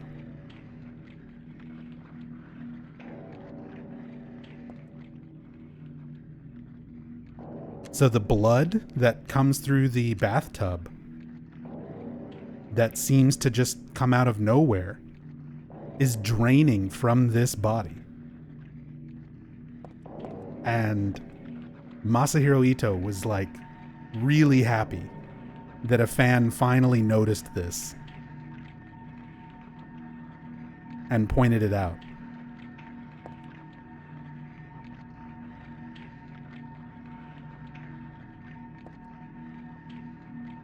Yeah, because you've got this cord down here. There's another one here.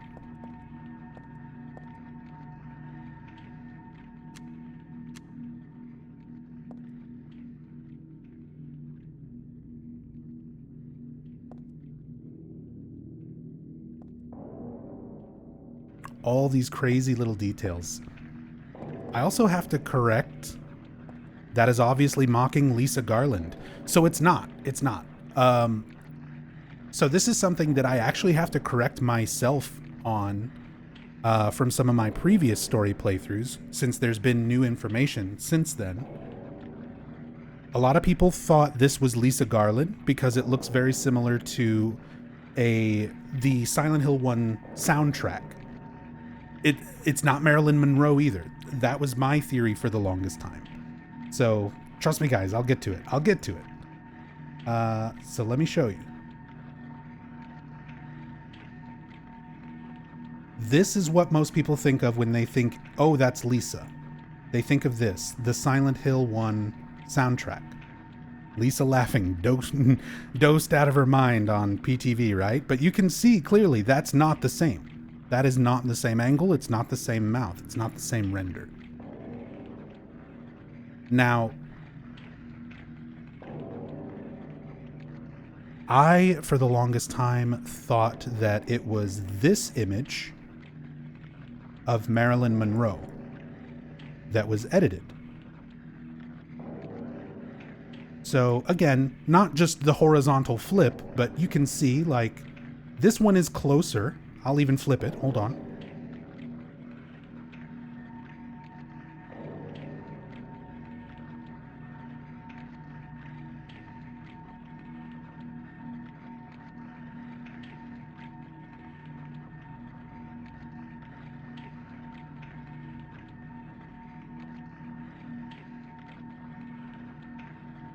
So flip that around. Let's crop it down here. For a lot of story playthroughs for many years on my channel, I assumed that this was the source, the image of inspiration to create the image that you see there. Now, the nostrils are painted over. Clearly, it's a digital painting. But I figured the Marilyn Monroe thing was just used as an influence, right? So I finally got a chance to ask Masahiro Ito about it on Twitter directly. And he said there was no source image. He painted this mouth specifically for this game. It's not taken from another image. It's not any sort of inspiration. He painted it specifically for Silent Hill 3. This is a Masahiro Ito digital painting. It's not supposed to be Lisa. It's not based on Marilyn Monroe. It is strictly something that he painted for this game with a specific purpose. Because it is supposed to be a lesson.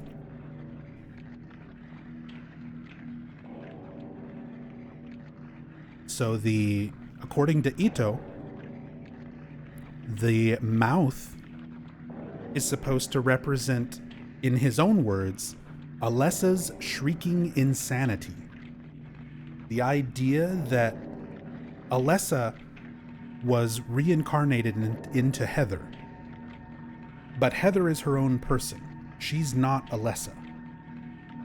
And because Heather is her own person, Alessa is sort of alive, but not able to be herself because she is now Heather.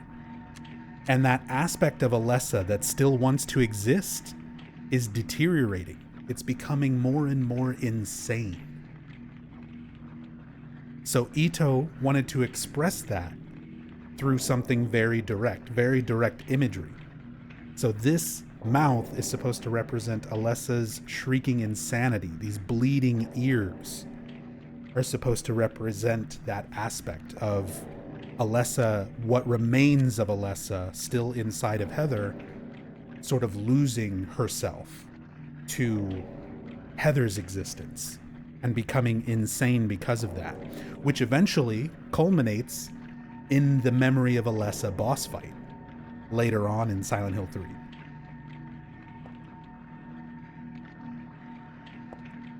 So that's the word from Ito.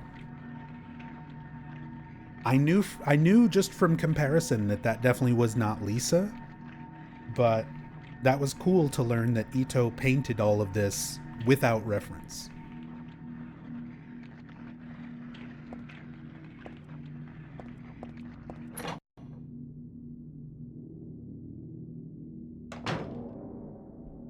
"10 out of 10 research, my guy." I mean, that, again, for people who are new here, that's me. That's what I do. I don't just play these games obsessively. I don't just, read the games or speed run and stuff like that. Like, I read every tweet that a member of Team Silent posts. Like, everything Ito's ever said on Twitter, I read it, I archive it, I've got my notes on it. Everything that Hiroko Usuda, who is a member of Team Silent, who designed a lot of these backgrounds, we follow each other on Twitter. We talk on Twitter, and she answers questions and stuff of mine. I keep up with everything she says related to the series. I read all the developer interviews and everything like that. I do very, very, very in-depth research when it comes to this series to try to make as accurate information and videos and stuff as I can.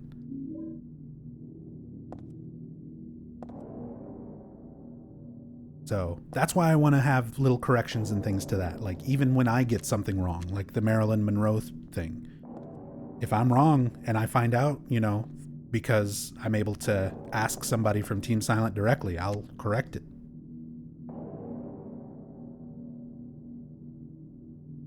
Valtiel and God always confused me. If you check out my YouTube channel, I've got a video where I go through the Book of Lost Memories, which is basically a Silent Hill 1 through 3 lore guide that came with the Japanese Silent Hill 3 strategy guide.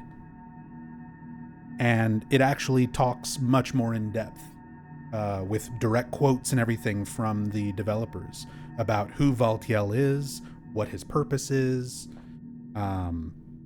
things like this, like why this theme visually is used.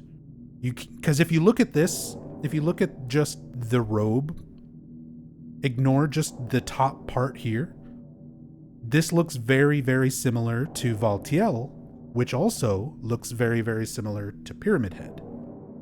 And that's an intentional design choice on Ito's part, to connect all of the games, even all the way back to Silent Hill 1. You can find bodies on the walls of certain areas like Midwich, Otherworld, that have this same sort of design of robes that is all supposed to tie back to the cult and their garb, and their visual representations of their deities.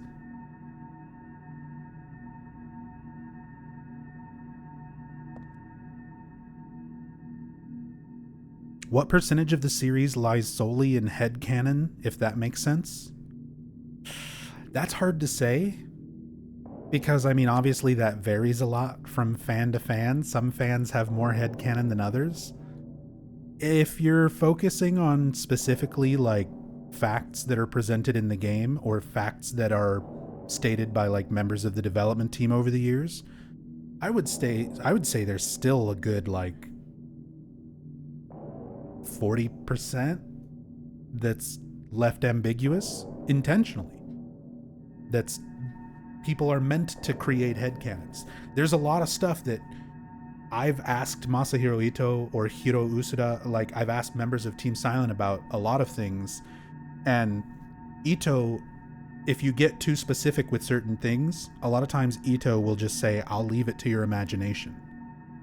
Because there are a lot of things in the series that are very intentional and have a specific meaning that they comment on, or members of the dev team will comment on, but there's a lot of things that they also left ambiguous on purpose.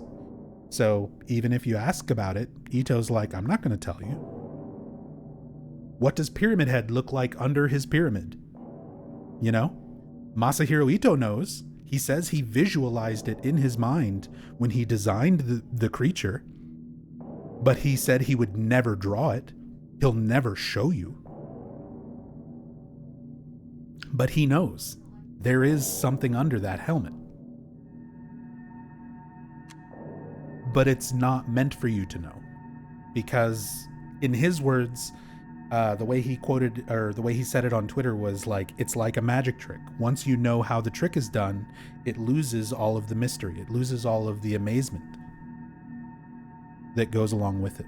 So some things need to stay mysterious.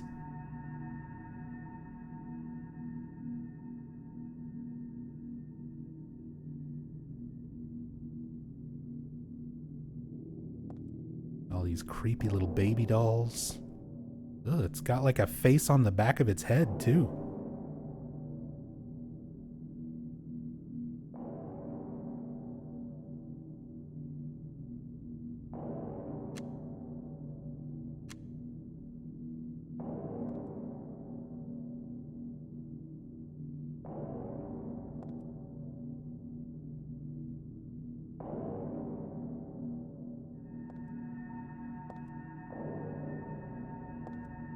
I always thought it was weird the director of Silent Hill 4 cast himself as a creepy sex pervert on the news broadcast.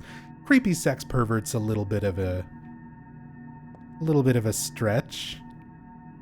You're talking about Suguru Murakoshi, who was the director of Silent Hill 4. There's a radio broadcast that you can hear in your room in Silent Hill 4 where it says he urinated off of a light post. Like he climbed up a light post and pissed off of it.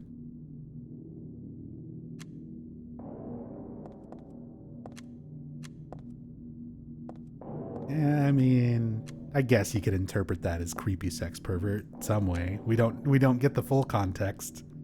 That just sounds like a drunk, yeah. That sounds like a drunk night out. That might be based on reality. Who knows? If I ever get a chance to ask him.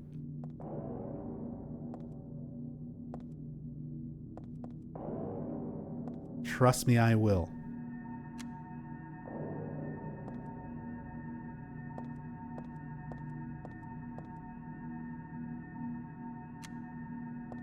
Yeah, this is PCSX2, PlayStation 2 emulator. Using a widescreen mod, a free cam hack mod, and a hack to give myself all of the items in the game. Because this is a new game playthrough, but I've got New Game Plus stuff because of the hacks. My cheats.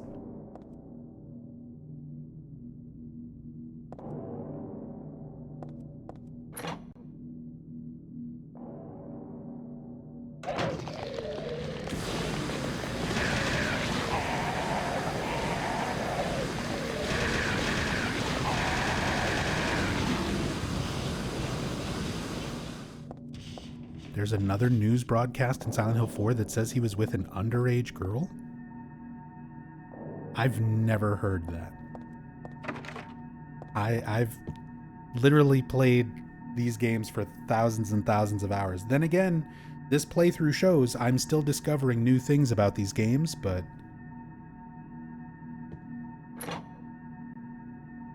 I don't recall that being a thing in Silent Hill 4. You saw it on YouTube. You believe everything you see on YouTube?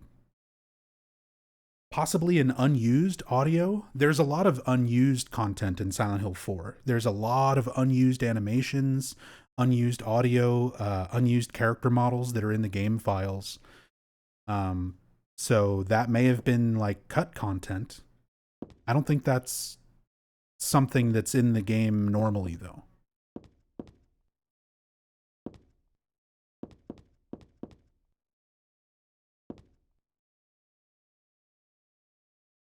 Here you go, Resident Evil fans. It's a yellow herb.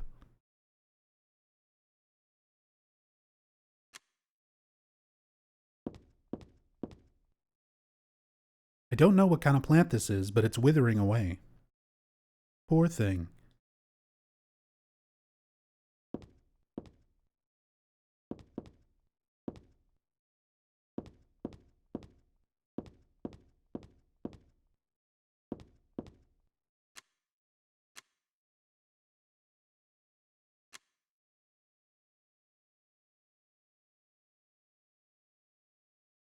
Find the Holy One. Kill her. Question mark.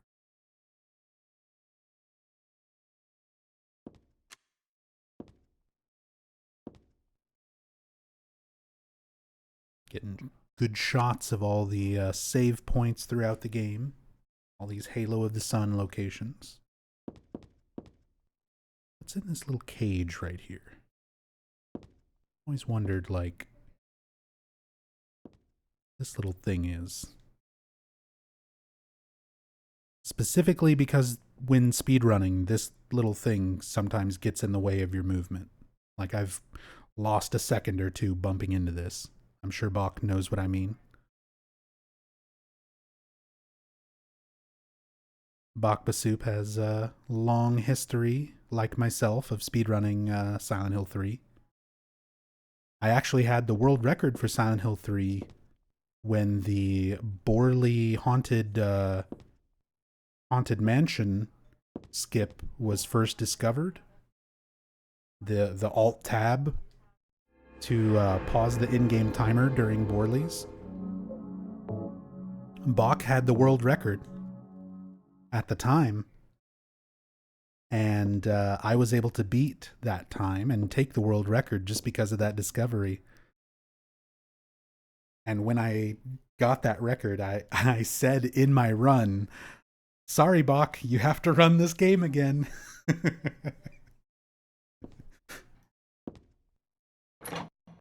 He was ready to move on and run other stuff. Good times, man.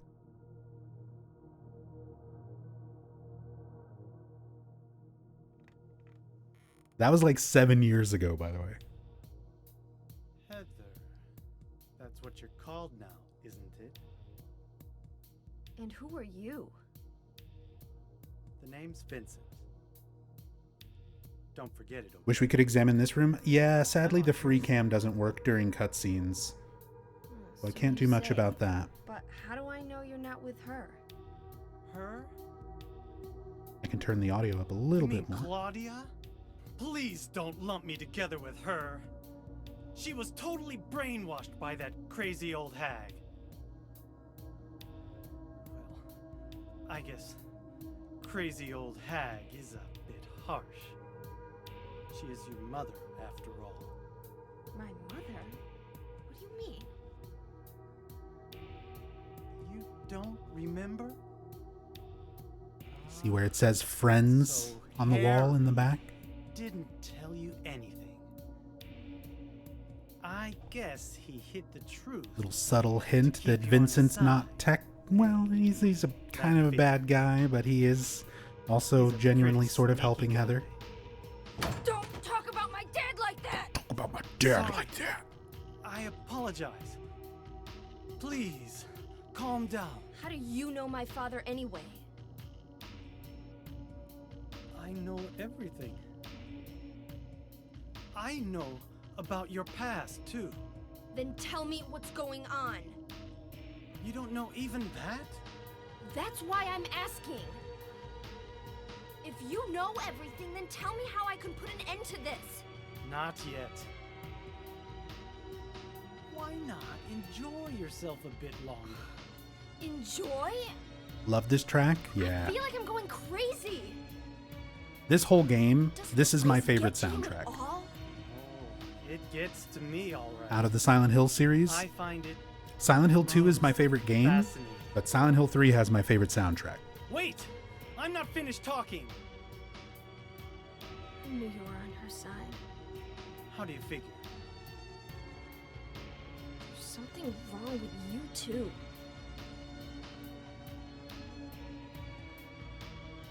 So good. So what's going on with the dude in glasses? Why is he okay with the weird shit and acts so sus?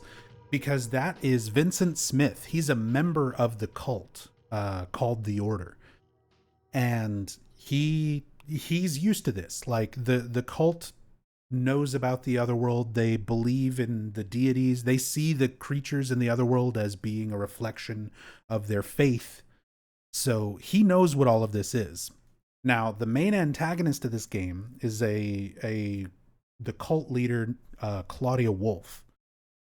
Claudia Wolf Her belief is that everyone, every human being deserves quote unquote salvation. And in her mind, if she can birth or resurrect the cult's god, she believes that god will give salvation to everyone on the planet, to every human being. Basically, everyone will die. You'll go to heaven, the cult's idea of heaven, but everyone will die. That's Claudia's plan. Vincent is a member of the cult. He believes mostly the same things as Claudia, but he does not want to be dead. He likes money. He likes the influence and the power that he has as a high-ranking member of the cult. He likes the money that he makes doing what he does. He doesn't want to get rid of the earthly pleasures. So he is working with Heather to try and stop Claudia, even though they're part of the same cult.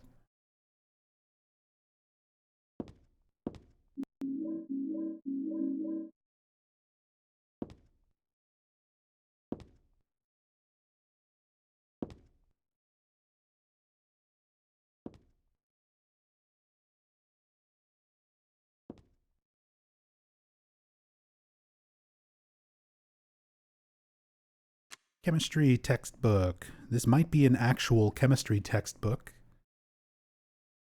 since a lot of the books, magazines, posters, things found in the environments are scanned in textures from like real world things. Very good chance that's an actual chemistry book of some sort, textbook. Yeah, there is not a whole lot of unity in the cult of Silent Hill. A lot of different branches, a lot of different sects that have their own sort of variations and belief systems. There's a junior high school chemistry book here. When you pour diluted hydrogen peroxide onto manganese dioxide, oxygen is produced. Although oxygen will not burn on its own, it will help other things to burn. So the manganese dioxide can be found in liver, which is the next thing we're going to have to find, as well as some hydrogen peroxide. In order to create oxygen, oxygen's also formed when the disinfectant oxidol is poured onto grated vegetables or liver. This is an interesting part of Silent Hill 3's puzzle difficulty. So right now, the focus of this playthrough is on the free cam aspect. So I needed enemies to be easy to clear, and I needed puzzles to be easy to get through quickly so that we can focus on looking at details in the environment. That's the purpose of this stream, this playthrough. So the action level's on easy, the riddle level is on easy. Because the riddle level is on easy, we get this extra information where it tells you specifically to pour oxidol onto liver, which is what we're going to have to do to solve the next puzzle. If you're playing on normal riddle difficulty, that paragraph is not there. It only tells you this first part. So if you're playing on normal, this is the only information that it gives you. You have to figure out that liver contains manganese dioxide, and that oxidol is diluted hydrogen peroxide. You have to figure that out on your own without this information. If you're playing on hard riddle difficulty, this book is not here at all. You don't get any hint. You don't get any clue. You just have to find the items and know to use them.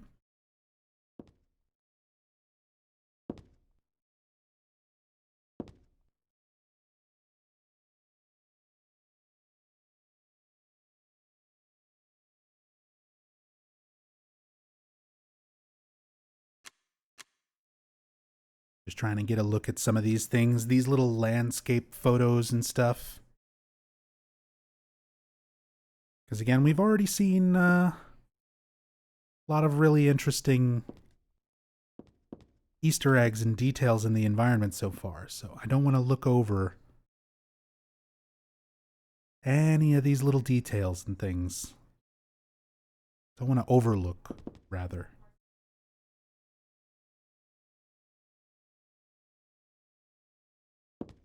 And if you try to go back into the room with Vincent, I don't think I'll go in this room. That weird guy's in there.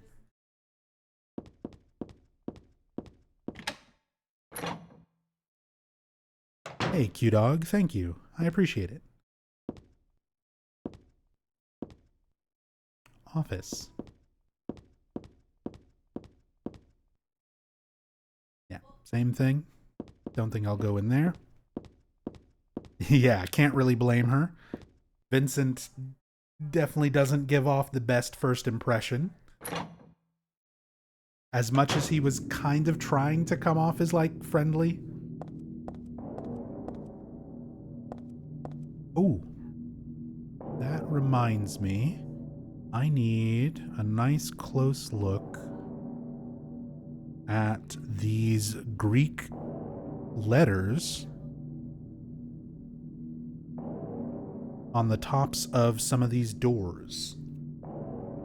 This is something that's been pointed out before, and there's an Easter egg in Silent Hill 2 where there is 3 coins that you pick up in the apartments that you use for a puzzle. There's some Greek writing on those coins that is actually an Easter egg. That it can be, it's not technically, it is Greek characters, but it's a font. It's a font called Symbol Font that uses Greek characters that's normally used for, like, mathematical equations, typing things out for advanced algebraic equations. So in 2, they use Greek characters to kind of hide some hidden messages, some little Easter egg messages on those coins. This, I don't think is the same case, but give me a moment to double check.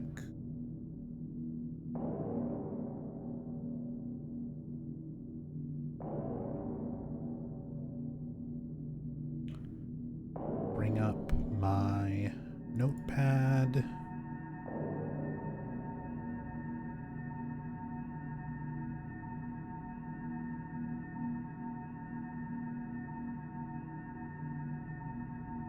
Put on symbol font.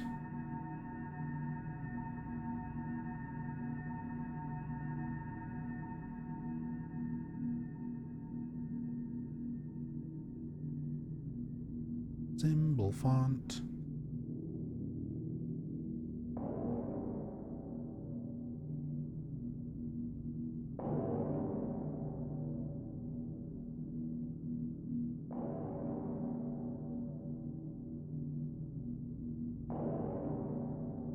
I'm going to try to window cap this so that you all can see what I'm doing. Just give me 1 second.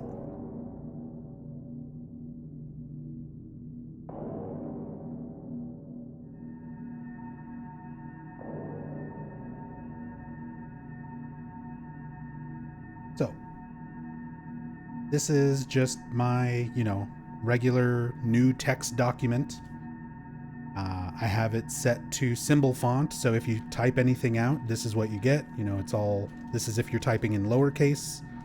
So that's A, B, C, D, E, F, G, H, I, J, K, L, M, N, O, P, Q, R, S, T, U, V, W, X, Y, Z. That's all lowercase.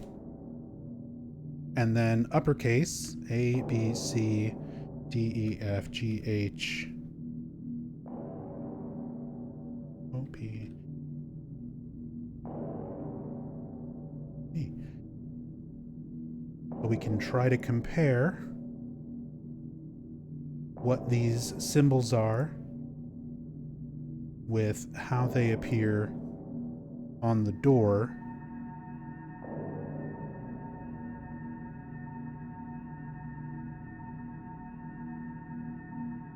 So that would be like F, C,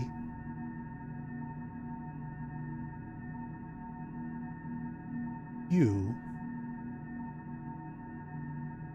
Yeah, it's like gibberish.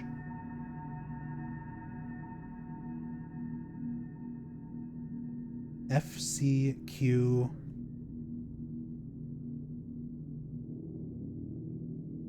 Yeah, it's all lowercase. It is symbol font, but it seems to just kind of be gibberish. Unlike Silent Hill 2, where it actually like spells out some Easter eggs written out in Romanji, Japanese translated into Latin characters.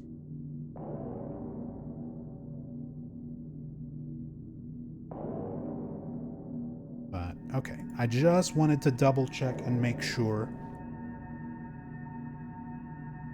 before moving on from this.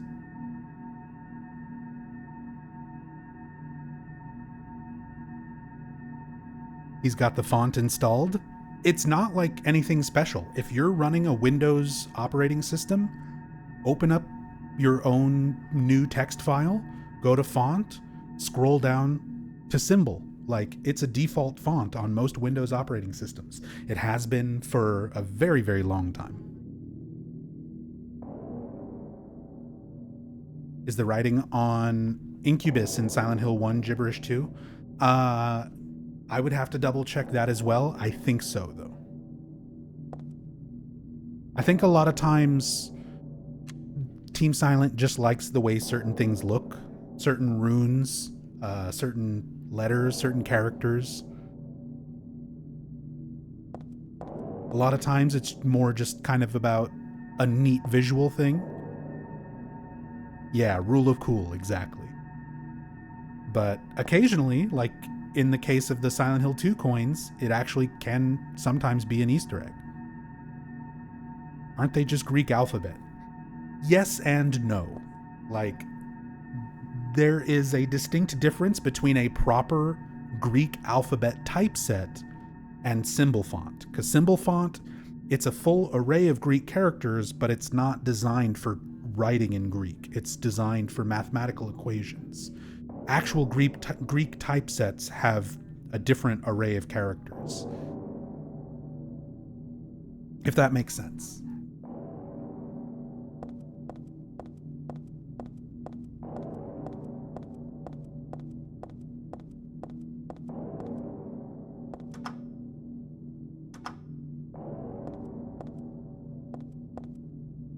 Sorry, I'm catching up with chat a little bit here. Zachary Ghost, how do you feel about the way Harry was killed off? Some people hate it, but I was actually really fine with it. Thought it was more tasteful having him off screen and on the other end of the phone. A lot of character development for him in the notes that he wrote in the Silent Hill 1 locations. Him contemplating ending Heather's life is so real. Yeah, on the one hand, I love Harry Mason. He's one of my absolute favorite characters. So as sad as I am, that he's killed off in this game, it's necessary. It's a driving point of the story, and the way that it is done, it is very cruel. It comes off as he didn't even know what hit him. It doesn't look like he tried to defend himself. He's just in his chair. And that element of cruelty, that cold, he wasn't like defending himself or anything like that. It shows the cruelty from Claudia's perspective, and it shows specifically because Claudia is not just killing Harry to kill Harry. Heather is a reincarnation of Alessa. She has the cult's god growing inside of her because she's a reincarnation of Alessa. And the way that god grows is through pain and suffering. The more pain and suffering that Heather experiences, the more that god grows, which is what Claudia wants. So she wants to inflict as much pain, suffering, sorrow onto Heather as possible. So as sad as it is that Harry dies in this game and the way that he goes out is not very good, it's for a reason. It's for a very specific reason. It is to drive point the absolute cruelty of Claudia Wolf and be the most suffering through that Heather could experience. Here we have that same writing on this door texture.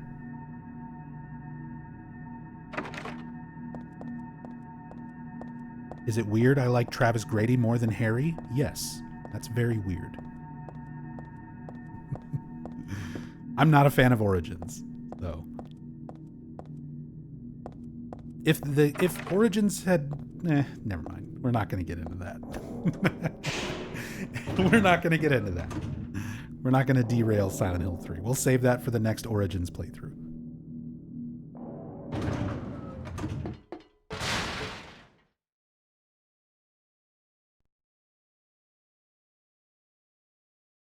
Although, if you like this playthrough, if you like what I'm doing so far, please, I've got a playlist of all of my archived story playthroughs over the last, 7-8 years here on Twitch, as well as on my YouTube channel. Just look up Nubzombie. I'm sure you'll find me. So if you want to hear, my full in-depth, just like what I'm doing with Silent Hill 3, even the games that I personally don't like Origins, I still do this. I still go through, I still look at all the details, I still read every note and analyze everything as much as I can, talk about the development history and everything kind of behind the scenes of making the game. I do that for all of the games, even the ones if they're not my personal favorites. No, I do it for everything. So if you want to see, my thoughts on Origins and kind of the more details and stuff on that, it's out there.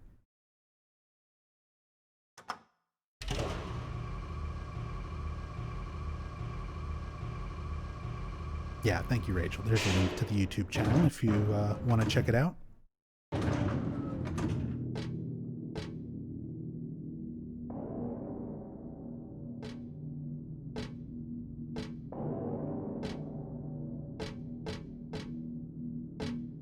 How do you feel about the new Silent Hill lore and Silent Hill no longer being the main location, but instead Silent Hill can be anywhere? I am fine with Silent Hill being in places other than Silent Hill. Right now, we are not in Silent Hill. This game, what you're seeing right now, this is the hillside building, the office building in Portland. You don't go to Silent Hill until halfway through this game. Not until you go back to your apartment, find Harry dead, talk to Douglas, and then Douglas drives you to Silent Hill. All of this is happening outside of Silent Hill. Silent Hill 4 happens in Ashfield. So that also takes place outside of Silent Hill. The thing is, this game gives a very explicit reason for why all of this can happen outside of Silent Hill. Heather is literally carrying one of the cult's gods inside of her. She's a reincarnation of Alessa. So Silent Hill 3 is able to have Silent Hill things happening outside of the town for a very, very specific reason. Silent Hill 4, because of the Walter Sullivan connection, is able to have Silent Hill things happening outside of Silent Hill for a very specific reason. Then you have something like Silent Hill: The Short Message and Silent Hill Ascension, the two newest Silent Hill entries to the franchise, where they write it off as something called the Silent Hill phenomenon, where they just basically say anyone, anywhere, can just hallucinate manifestations with no real reason given. That's my problem with it. My problem is not having things happen outside of Silent Hill. My problem is the new entries into the franchise are so lazy. They don't even give you a good reason. That's my problem. It's not thought out. There needs to be some sort of connection. We went through, like I said, I watched every single episode, every single second of Silent Hill Ascension. Do you know how many times Silent Hill is mentioned in Silent Hill Ascension? It's in the title. It's in the title, Silent Hill Ascension, and then never again. It doesn't take place there. Nobody ever goes there. Nobody is from there. It has nothing to do with Silent Hill outside of the title. And at that point, why make it a Silent Hill game at all? That's my problem with stuff like Ascension and stuff like Short Message. There's zero connection outside of the title. You can have Silent Hill things happen outside of the town. That's totally fine. Just give me a reason. Give me a good reason. Make a connection.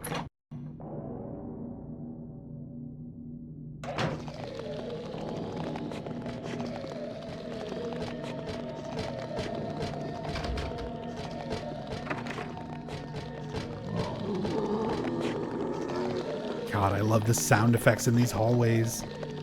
There's a lot of unique, weird, like, moans and growls and stuff in some of these areas. Hell yeah.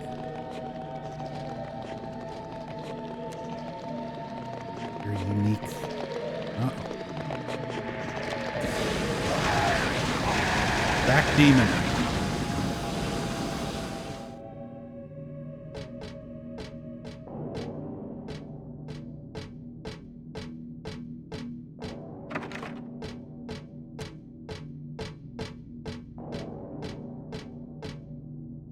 Same door texture, same Greek lettering. Why do you have effective weapons? Because I cheated. Literally, I cheated in New Game Plus weapons into this New Game playthrough. I mean, I'm already cheating and hacking to make the camera do whatever I want. I might as well hack in every item, every costume, all the good weapons. Again, the point of this playthrough is not a normal playthrough. We don't care about the combat and everything. The point of the playthrough is, hey, let's look at that matchbook. And I don't mean like this. I mean, let's look at this matchbook. This is the point of the playthrough. I've never been able to read the text on this matchbook. Look, there's real matches. Oh, I accidentally picked it up. There was matches actually rendered inside the fucking thing.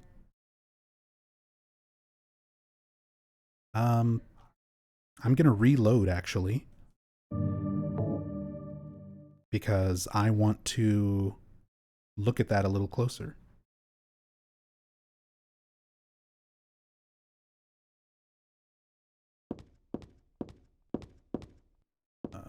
That's fine.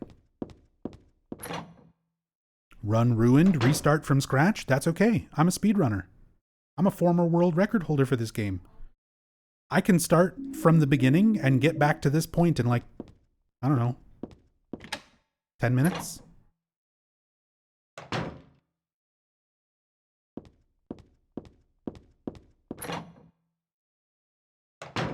Pretty damn fast. Even if I actually had to start all over. It's not that big of a deal. Made it to the monster in the cage yet? That is coming up very soon.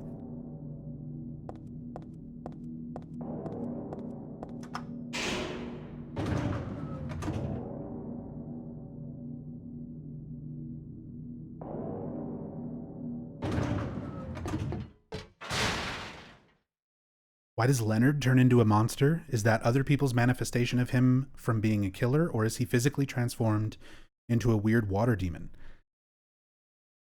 There is no official answer or statement on Leonard. That's one of those things that's left ambiguous that the developers won't comment on directly. I have my theories on it. I wrote up like a 10-page dissertation on what I think is the case with Leonard Wolf, and I think he was alive. I think there's so much stuff that goes on with Leonard. I'll try and talk about it when we eventually get to that section of the game. We can talk about Brookhaven more. But, like, where can I find your interpretation? Oh, boy. I don't think I've got it posted anywhere. I just have my notes, my document that I wrote up, and I reference it whenever I do, like, story playthroughs in the past, but...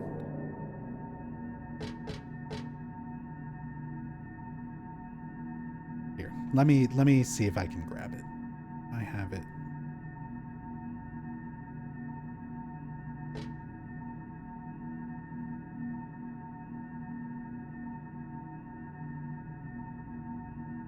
Still sitting on my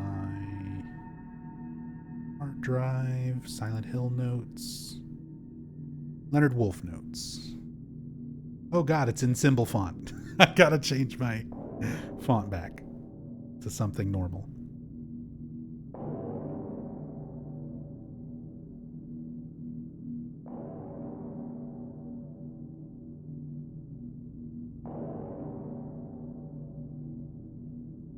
Okay, we'll pause the game here, and I'll read my my notes on Leonard Wolf.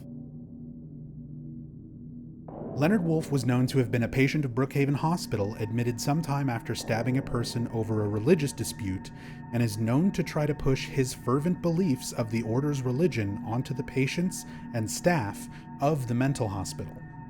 A victim of a slashing can be found in Brookhaven's examining room, with a note nearby stating that although it appears as a suicide, the wound angle is suspicious. This man was a victim of Leonard's, after a confrontation over religious beliefs as well. On the victim's body, "Margaret, till death do we part," can be seen, a traditional saying rooted in Catholicism during marriage, so we know that the victim and Leonard would have had very opposing views on God. The happy birthday caller also proclaims that he is not Leonard, stating, "That's the murderer's name."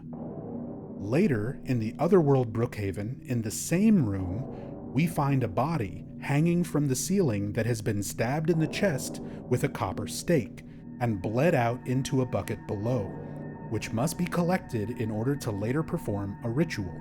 This is Leonard's first victim. At one point, Leonard manages to call, in quotes, a phone in a patient room and begins talking as though he is speaking to his daughter, Claudia Wolf. This is likely a form of communication common between the two, the phone acting as a vessel for the two to speak via psychic ability, and thus is able to be used by Heather as well. Now, this is something, if you're not familiar with Silent Hill as a whole, Alessa in the first game is a girl with very real psychic powers.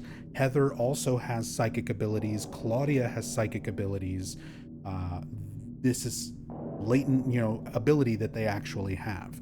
Leonard seems to be able to communicate through this same sort of telepathy.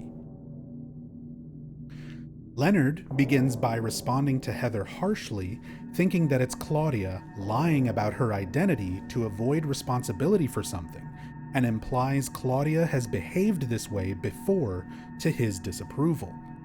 He goes on to ask, "Have you come to apologize? Or maybe you don't realize how foolish you've been. The salvation of all mankind. Ha! What a ridiculous dream." This gives the impression Claudia and Leonard have discussed their personal beliefs within their faith as opposing views many times already. Leonard believes the unnecessary people must be killed off, leaving behind only the followers of the cult, whereas Claudia seeks salvation for all mankind via total extermination at the hands of God, a world cleansed by fire. His standing disappointment in her can be inferred by his dialogue. "How did you turn out this way? Where did I go wrong?" Finally, after shouting and forcing Leonard to listen, Heather convinces him that she is not Claudia, much to Leonard's surprise based on his tone, and he reveals he is, in fact, Leonard Wolf. Heather reveals she is looking for Claudia, and Leonard can sense her intent to kill her. While at first he seems indifferent to this, he replies, "She is a fool, but she's still my daughter. I was going to forgive her if she had changed her ways," showing that at some level, Leonard did still care for his daughter Claudia. After this realization, Leonard chooses instead to ask Heather for her help in freeing him from Brookhaven, revealing that he's locked up in here and wishes to also stop Claudia. However, when Heather asks for his location, Leonard states he's not sure, but mentions a door at the end of the hallway of the second floor, which, prior to this conversation, did not exist. He goes on to tell Heather that he can be of help to her since he possesses a seal, the seal of Metatron, which when used by someone of great faith, like Leonard himself, can be a powerful tool for delaying the effects of the Otherworld on reality and stalling the birth of the cult's god. We see the seal of Metatron used this way in Silent Hill 1. When returning to the second floor hallway, an unmarked door now appears where previous to Leonard's mention was not there. Perhaps an example of the town's power manifesting something or changing reality only once they have the knowledge or belief of it. This leads to the Otherworld Brookhaven. A notebook from Leonard can be found on the first floor day room, stating, "The world is teeming with unnecessary people. It's God's decision that I fight. As a knight of honor, as a protector of the seal, I sacrifice myself to the blood of criminals." Leonard's victims, who he saw as criminals for not believing in the cult's faith, were the unnecessary people to him. Leonard will sacrifice himself for their blood, in his own words. This has two meanings. Leonard sacrifices his freedom by becoming detained and confined for murder, but he will also literally sacrifice his life later to the player's own hands in exchange for the blood of his victim. All that's left is the ritual itself, to be performed in Leonard's room on the first floor of the Otherworld Brookhaven. A book titled Lost Memories, a reference to Heather's own lost memories of her life as Alessa, can be found on a table in this room that states, "One characteristic mentioned only in rare documents and dying out in the modern age is that of the ritual sacrifice. Offering prayers, pierce a man's chest with a copper stake. Drench the altar in the blood which spouts red from the heart to praise and to show loyalty unto God." The first victim that we mentioned earlier, with the blood bucket out below him, who was pierced through the heart with a copper stake, just as the ritual had written. The book mentions sacrifice, just as Leonard had mentioned in his own notebook. Leonard had performed his own sacrifice in Brookhaven, in a show of loyalty to his god, and now the player, as Heather, must repeat the same ritual using the knowledge gained from the book, the victim's blood, and a combination of the town's power and her own psychic abilities. The altar is prepared, and once you apply Leonard's victim's blood, a hole and a ladder down into a watery chamber appear. Leonard Wolf has sacrificed his freedom out of loyalty to his god and been given a new, horrible yet powerful form during his incarceration within the Otherworld, to act as the protector of the seal of Metatron, one of the few things that could potentially prevent the birth of God. Leonard Wolf is here, confined to the Otherworld, with the seal of Metatron hidden behind a ritual of his own faith by Claudia in order to distance the powerful item from her and her plans. Leonard has taken on a monstrous new form during his time in the Otherworld, yet through his psychic abilities, he's still able to communicate to Heather. As Heather explains her stance, Leonard becomes aware that Heather herself is not a follower of his faith, and thus sees her as a criminal, a heretic who plans to use the Seal of Metatron to destroy his god, the god to whom he swore loyalty and sacrificed himself. Leonard then attacks, and Heather must defend herself, ultimately killing Leonard. After Leonard has been killed, the Otherworld subsides, and Heather awakens in Leonard's room in the normal world, and discovers the Seal of Metatron left behind, with no trace of Leonard remaining.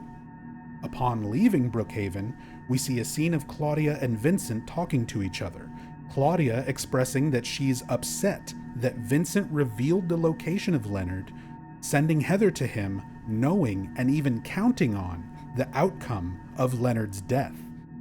Claudia tells him, "It's your fault that he..." showing slight remorse towards the death of her father, despite their oppositions to each other. She acts like her father died, like he was alive, like she could still go to Brookhaven and communicate with him, even though he was a monster in the Otherworld. She still reacts as though he died. If he was already dead, if he was already something else, she wouldn't have felt this way. She wouldn't have reacted that way. Vincent reveals the nature of Leonard Wolf in the past, having been witness to the abuse that Claudia endured at his hands. So Vincent even knows, how their relationship was, but the way Claudia reacts, it seems like Leonard was alive. He was a monster. He was in the Otherworld, but he was there for a specific reason. He was there to be the protector of the seal. Their god, his faith in their god, allowed him to take on that form to better protect the seal. Claudia trapped him there in Brookhaven because the seal is one of the only things that could potentially thwart her plans.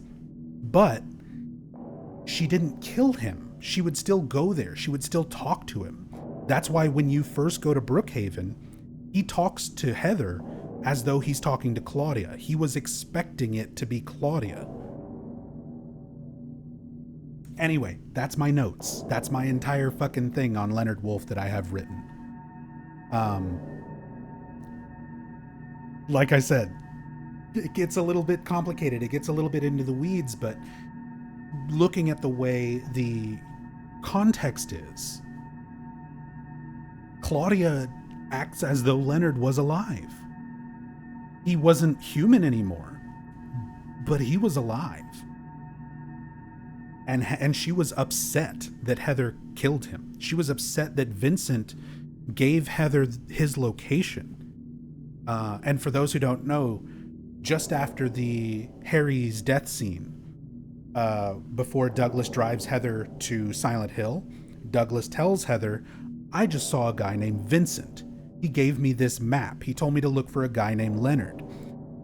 Vincent specifically gave Douglas and Heather instructions to go find Leonard, anticipating, counting on Leonard to be killed, because Vincent knows there is some potential in stopping Claudia if Leonard is dead and they have the Seal of Metatron.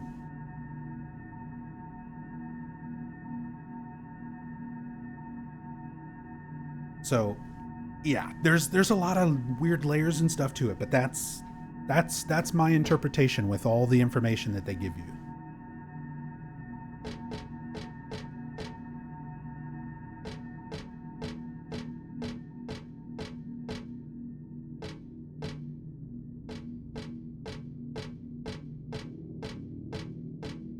And now I can just clip that and have my Leonard explanation video ready to go.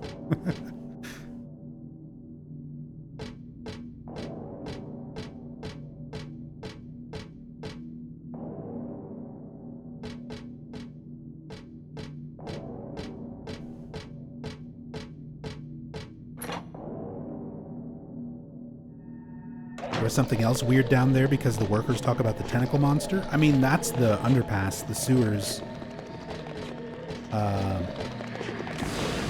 Not Brookhaven.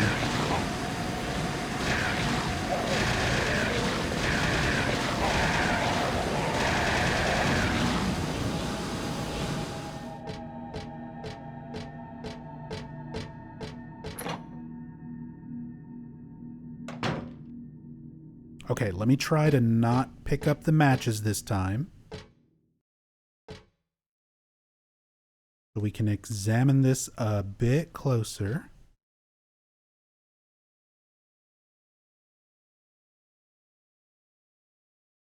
Coffee house. It says coffee house on it.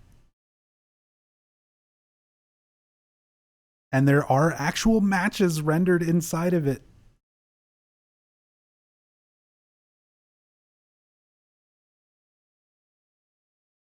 Look at that detail on this 21-year-old PlayStation 2 game.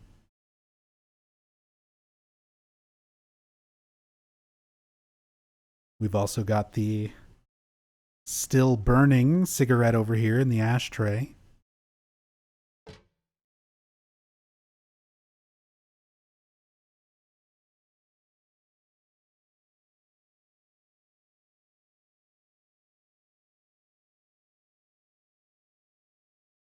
What kind of cigarettes we got? Unfortunately, not a good enough texture to be able to read like a brand or anything.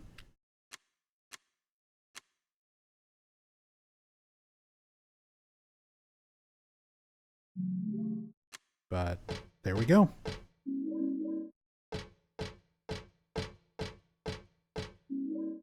A little bit of cool lore about Heather's history here.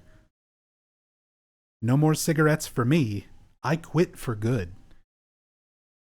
Just a quick little line, but that says so much. Heather's only 17 years old.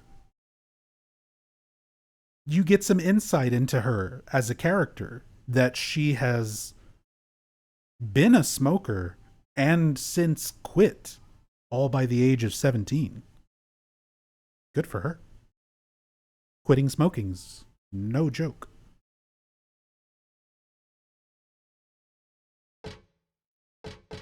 As a former smoker myself, is not easy. Think insane cancer is a manifestation of Heather's fear of lung cancer, hence why she quit. That's definitely an interpretation. And again, with the context of this, why not? I personally always viewed it a little bit more as the god growing inside of Heather. The idea of this negative thing, this bad thing growing, constantly growing in Heather as the game goes on. That sort of is growing and eating at her like a cancer.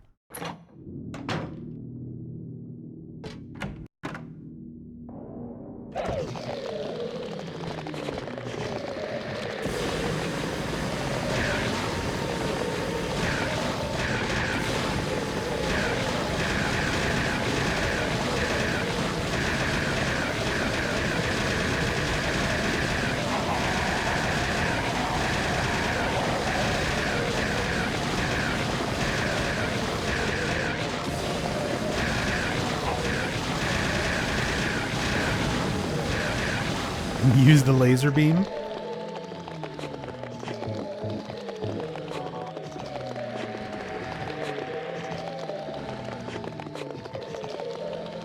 Actually, I don't know if it'll let me use laser beam because of the way I've got everything hacked in.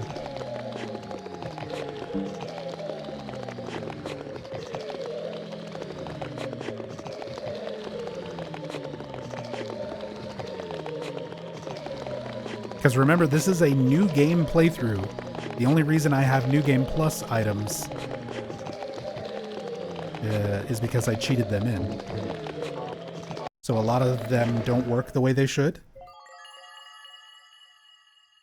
We can still transform. Henshin.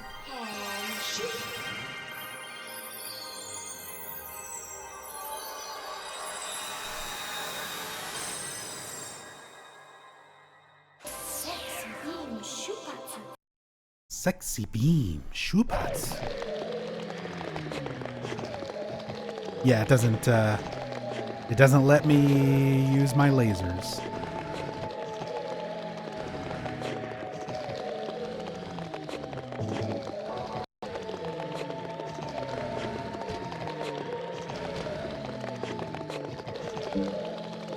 Some of the New Game Plus stuff, because it's cheated in for New Game, doesn't work quite right. Like the unlimited submachine gun also does not work.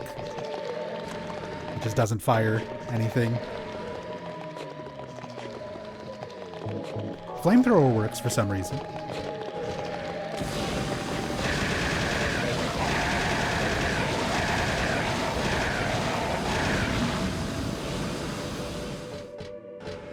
So that's why I've kind of been sticking with that. You've never seen this before? Oh yeah, there's a ton of unlockable stuff in Silent Hill 3. This is one of my favorite games in the franchise for replayability. There's a ton of unlockable costumes, weapons, difficulty levels. Like, you start off with just easy, normal, and hard. And if you die 5 times on easy, you unlock beginner mode. And if you beat hard mode, you unlock extreme mode. And if you beat extreme mode, you unlock extreme 2, and then extreme 3, and extreme 4, all the way up to extreme 10, where basically everything in the game kills you in 2 hits. Some things kill you in 1 hit. Certain attacks kill you in 1 hit.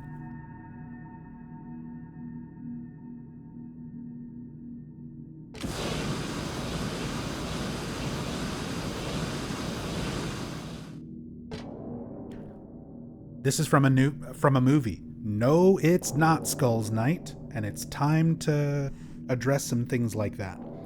Just like earlier when we were talking about the mouth, how people said, oh, it's Lisa's mouth, or even how I said, it's Marilyn Monroe. People for the longest time said that this is Session 9, that Session 9 was the inspiration for this imagery. And if you look, I mean, let me pull it up. Let me grab a reference. I understand, because I also thought the same thing until it got corrected.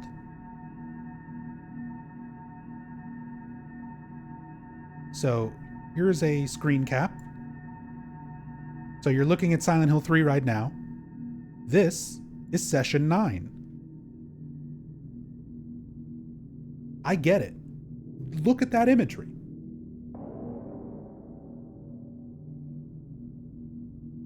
Masahiro Ito said blatantly on Twitter when fans asked him about this, I want to say like 2 years ago. It's fairly recent. Within the last couple of years.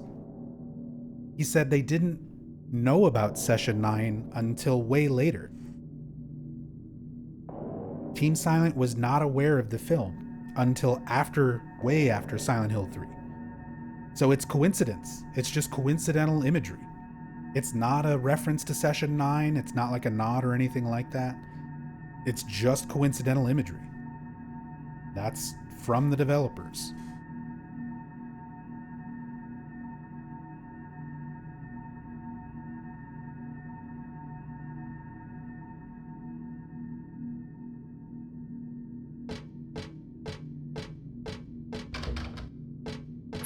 That's one of the things, like, I kind of fucking hate social media, but sometimes it's cool.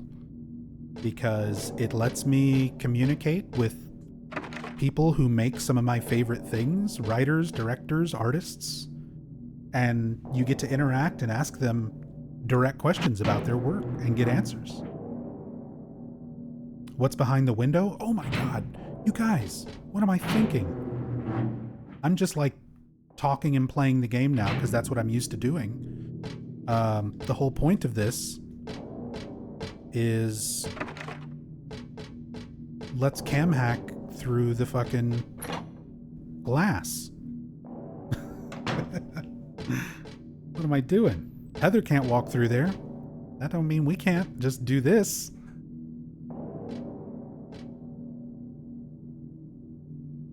Creature of habit, exactly. Where's this light source?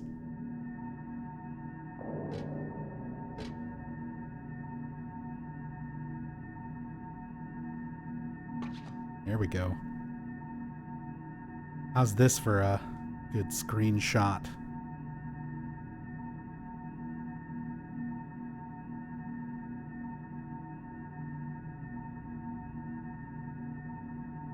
The reverse side of the glass.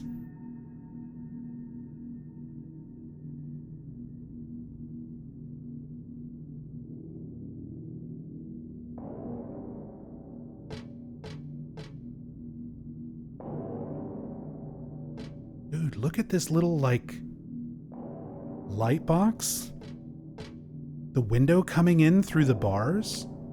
Or the light coming in through the bars? And, like, look how good this looks.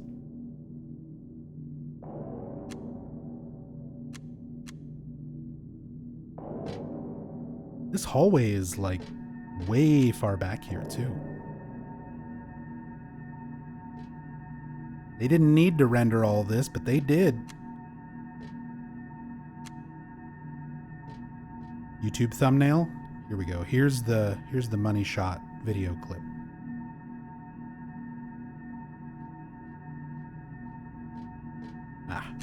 Let me line it up. Line it up a little better.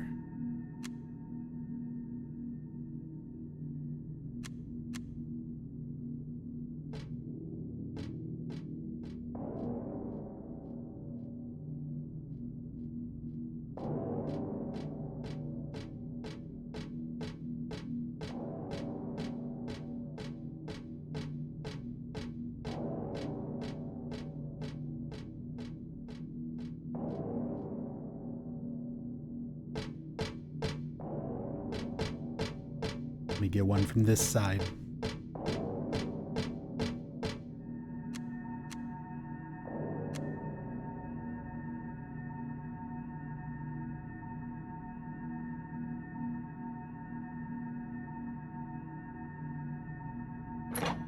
Whoops, I didn't mean to go through the door.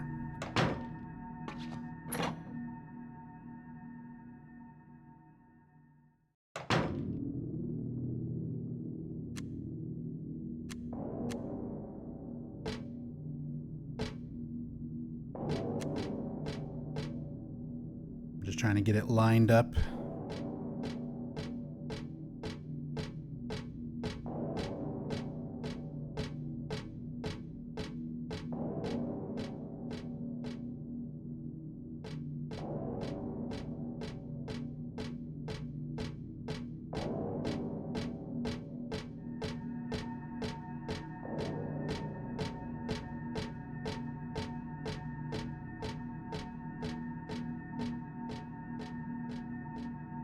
That's a good shot.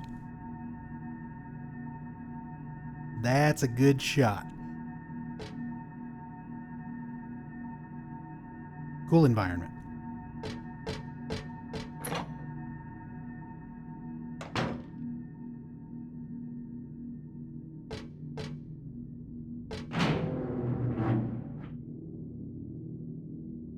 Here we are in the Otherworld version of the art gallery we were in earlier. See if there's some new... This is still the same writing. Let me see if the Kojima writing is still on these ones. Yep. Hijiri Kojima, which is the name of a Japanese actress. One of the new little references that I just discovered while doing this cam hack playthrough. All these new little Easter eggs I never knew about until doing this very specific cam hack playthrough. But yeah, Hijiri Kojima. Not a reference to Hideo Kojima, but a Japanese actress.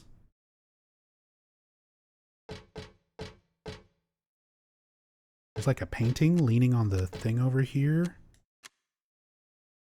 Nothing on the back of it. Oh, it's Repressor of Memories. It is the Repressor of Memories painting. The painting that was normally here where the save point is.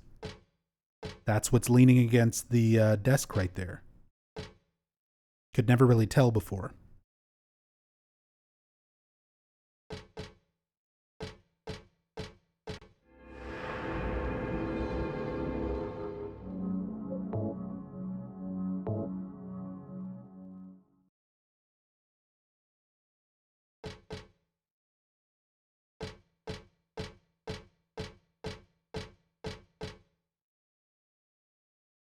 And this wonderful painting, Flame Purifies All,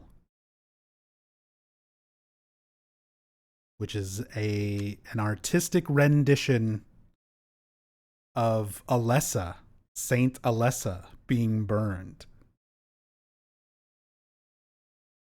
Heather's looking at an artistic rendition of her past self, her past life, being burned.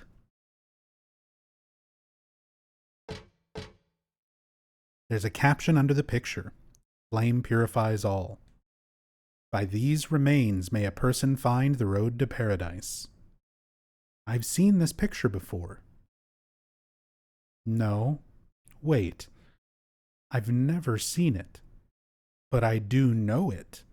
Somehow. Yeah.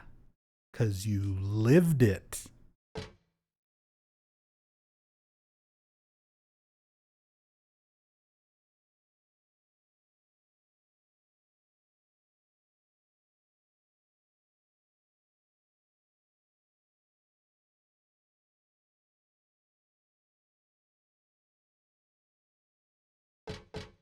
Say the movie line.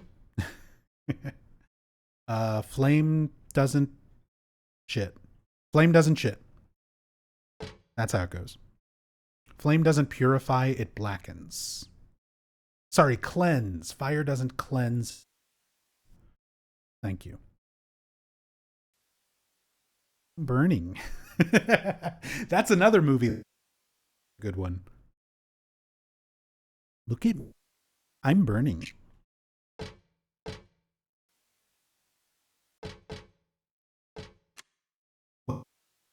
Burning. We've had a terrible heat wave today. And just in general, it's been crazy hot. Been very humid. I did yard work this morning that I wasn't planning on doing. So I'm kind of exhausted. I'm kind of hot. I'm all hot and sweaty. Besides, I always hated getting all hot, sweaty. Oh, really?